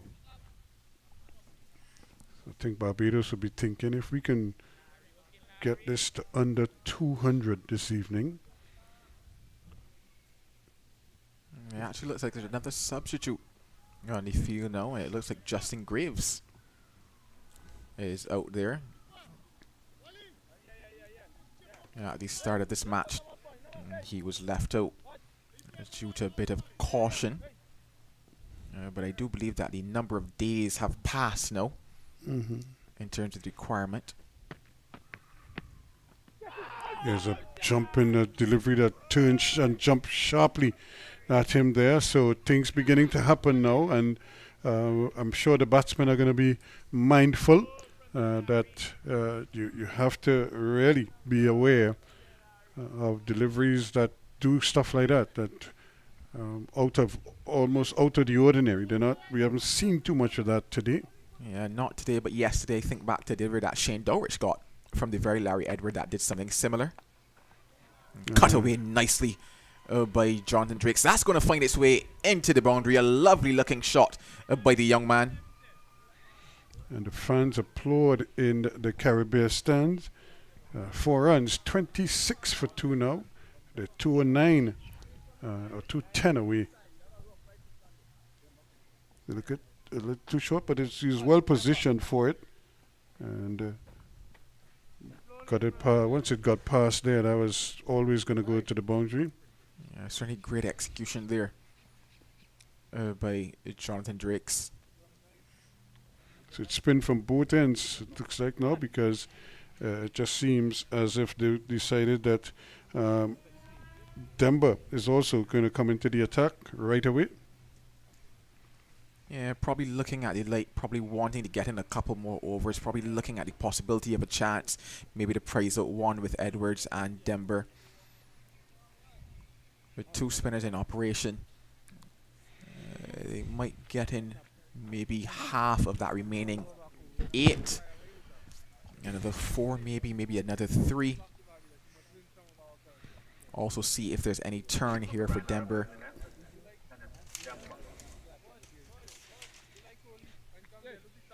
And he too will start from around the wicket immediately. Yeah, he didn't pick up a wicket in the first innings. I just thought he was maybe a bit too flat in that first innings.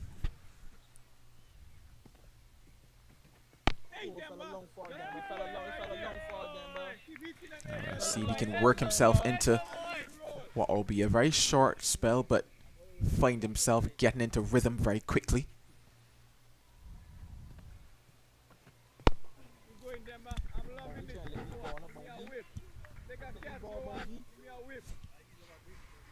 Let's see, Warrior just almost like gesticulating that he could have just gone through the line with that one. But another time, another day.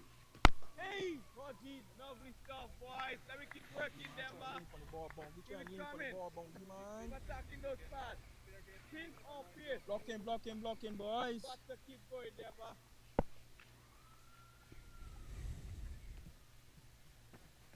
He bowled him. Well. What a change. He took off McSween, and the very first over that Kenneth Demba is bowling, he priced out wicket number 3. It's 26 for 3 now. Worrell goes for 8 from 47 deliveries. An absolutely fantastic delivery there by Kenneth Dember. I talked about the fact he was too flat in the first innings. That was a lovely adjustment by him. Also helped by the surface because there was turn for him there as well. A lot more turn than he was getting in that first innings as well. There we see it. Just beautiful. Crashes into the off stump. And he's delighted. Worrell The Volcanoes are delighted. Worrell is disgusted. Missed the whole ball. And there he goes, very dejected young man. He thought he had it covered until he realized he didn't have it covered. Well, he's going to have to pull the covers. And that's the price you pay. The bed covers. Coming to the crease now, though, is the night watchman, Shem Holder. He's been asked to do the duties for the Barbados Pride.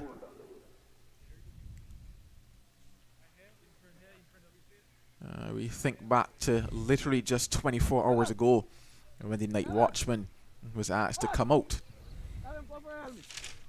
for the Volcanoes. It was Sherman Lewis then coming at 3. Shem Holder coming here at 5.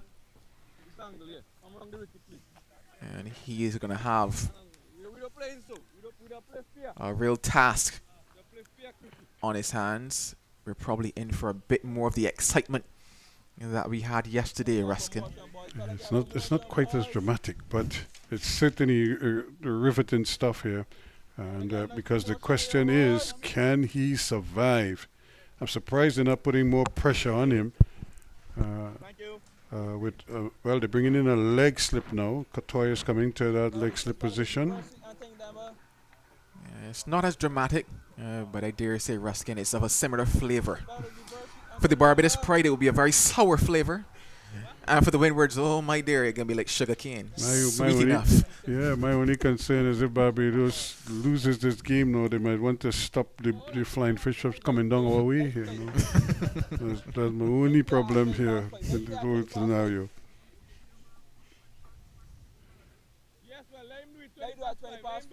You know, speaking of flying fish and well, Tobago and Barbados, what is the situation with Holder? Shamar Holder? No, former West Indies batsman who's born in Tobago but played for Barbados. Oh, you've lost me there. You've lost me. I'll think of his name for you just now. That's a good delivery again, right on target. The only other holder I'm aware of is a cup holder.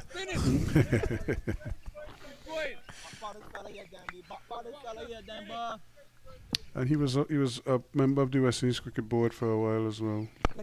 Just a delivery right on target. A good over from Dember as he starts a new spell here, and the Windward Islands hustling into position as they look to sneak in another over or two. Yeah, a good over, a successful maiden wicket over for Denver. I did say they would want to get in some overs, and getting those overs, pick up a wicket or two. They've got one. A bit of confusion out there on the field in terms of... I'm not sure if the man went off the field and there's no replacement. Well, I'm counting 9 guys on the field. He's trying to get his shirt changed or something. I'm not quite sure what it is, but he's coming back on now. It looks as if he wanted to get a shirt change. Yeah, and he makes 10. So it means that they're bowling with 1 short. I'm going to count again very quickly. Mm-hmm. Oh no, I counted wrong. 11 now. And this is why I taught English is my strong point, not math. Let's go, guys. Let's go. Jonathan, Shine, let's go. But 2 substitutes on the field at the moment.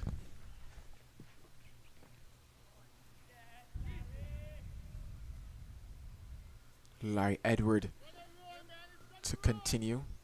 I'm sure he would get jealous now, and he too would want to take a wicket. Well, when pie is sharing, everybody wants a piece. That's not to say that Barbados is pie. I was just making a bit of a reference. Just a bit of a reference Well, you know, to the possibility of Larry Edward taking well, a wicket. Just want to clarify that I was before when somebody criticizes and comes down on me too hard. I was thinking more in terms of a math solution when you mentioned pi, since we were just talking about maths and English.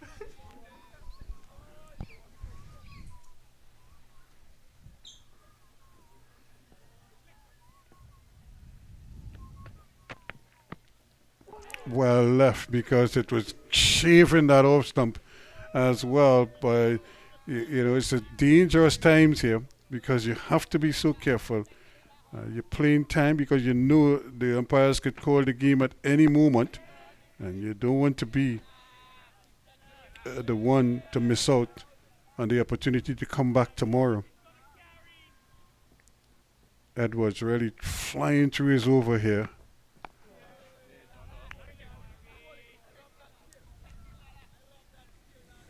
So try to squeeze out every opportunity to get another over in. Drake's is 7. Holder is yet to score. So the non-striker's in. Goes for the big drive, and he's going to get a single. I'm sure he was hoping he might have gotten a couple more, but it's the end of the over. He gets the strike again. Yeah, good hand at it there by Kenneth Denver. Probably stopping that ball from running away to the boundary. A bit of damage done to his ribs, but I'm sure that wicket will heal all as he comes in to bowl another over. Quite possibly the final over maybe of the day, or they might be able to squeeze in one more. I saw the umpire looking at the watch on that particular occasion. 5:27 p.m. now here in Trinidad and Tobago. Yeah, if that's the case, then they'll probably cut off at 5:30. So it all depends on how quickly you can get through this over. The batsmen are having a long discussion.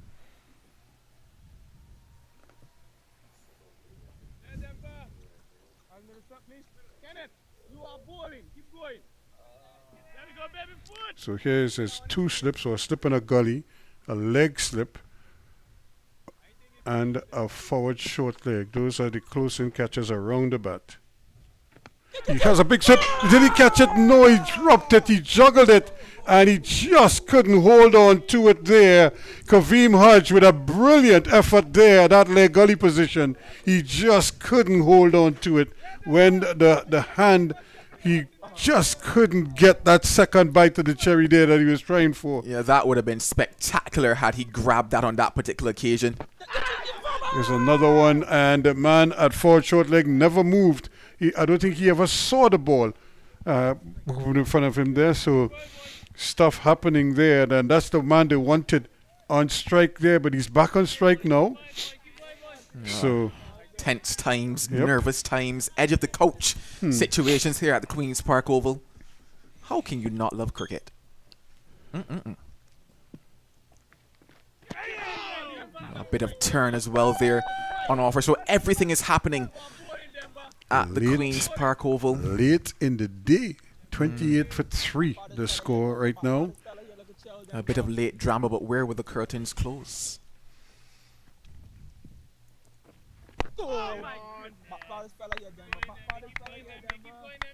Barbados hoping to hear end scene. You guys got on that one, didn't you? Thank you very much. Say dinner. Let's have dinner, gentlemen.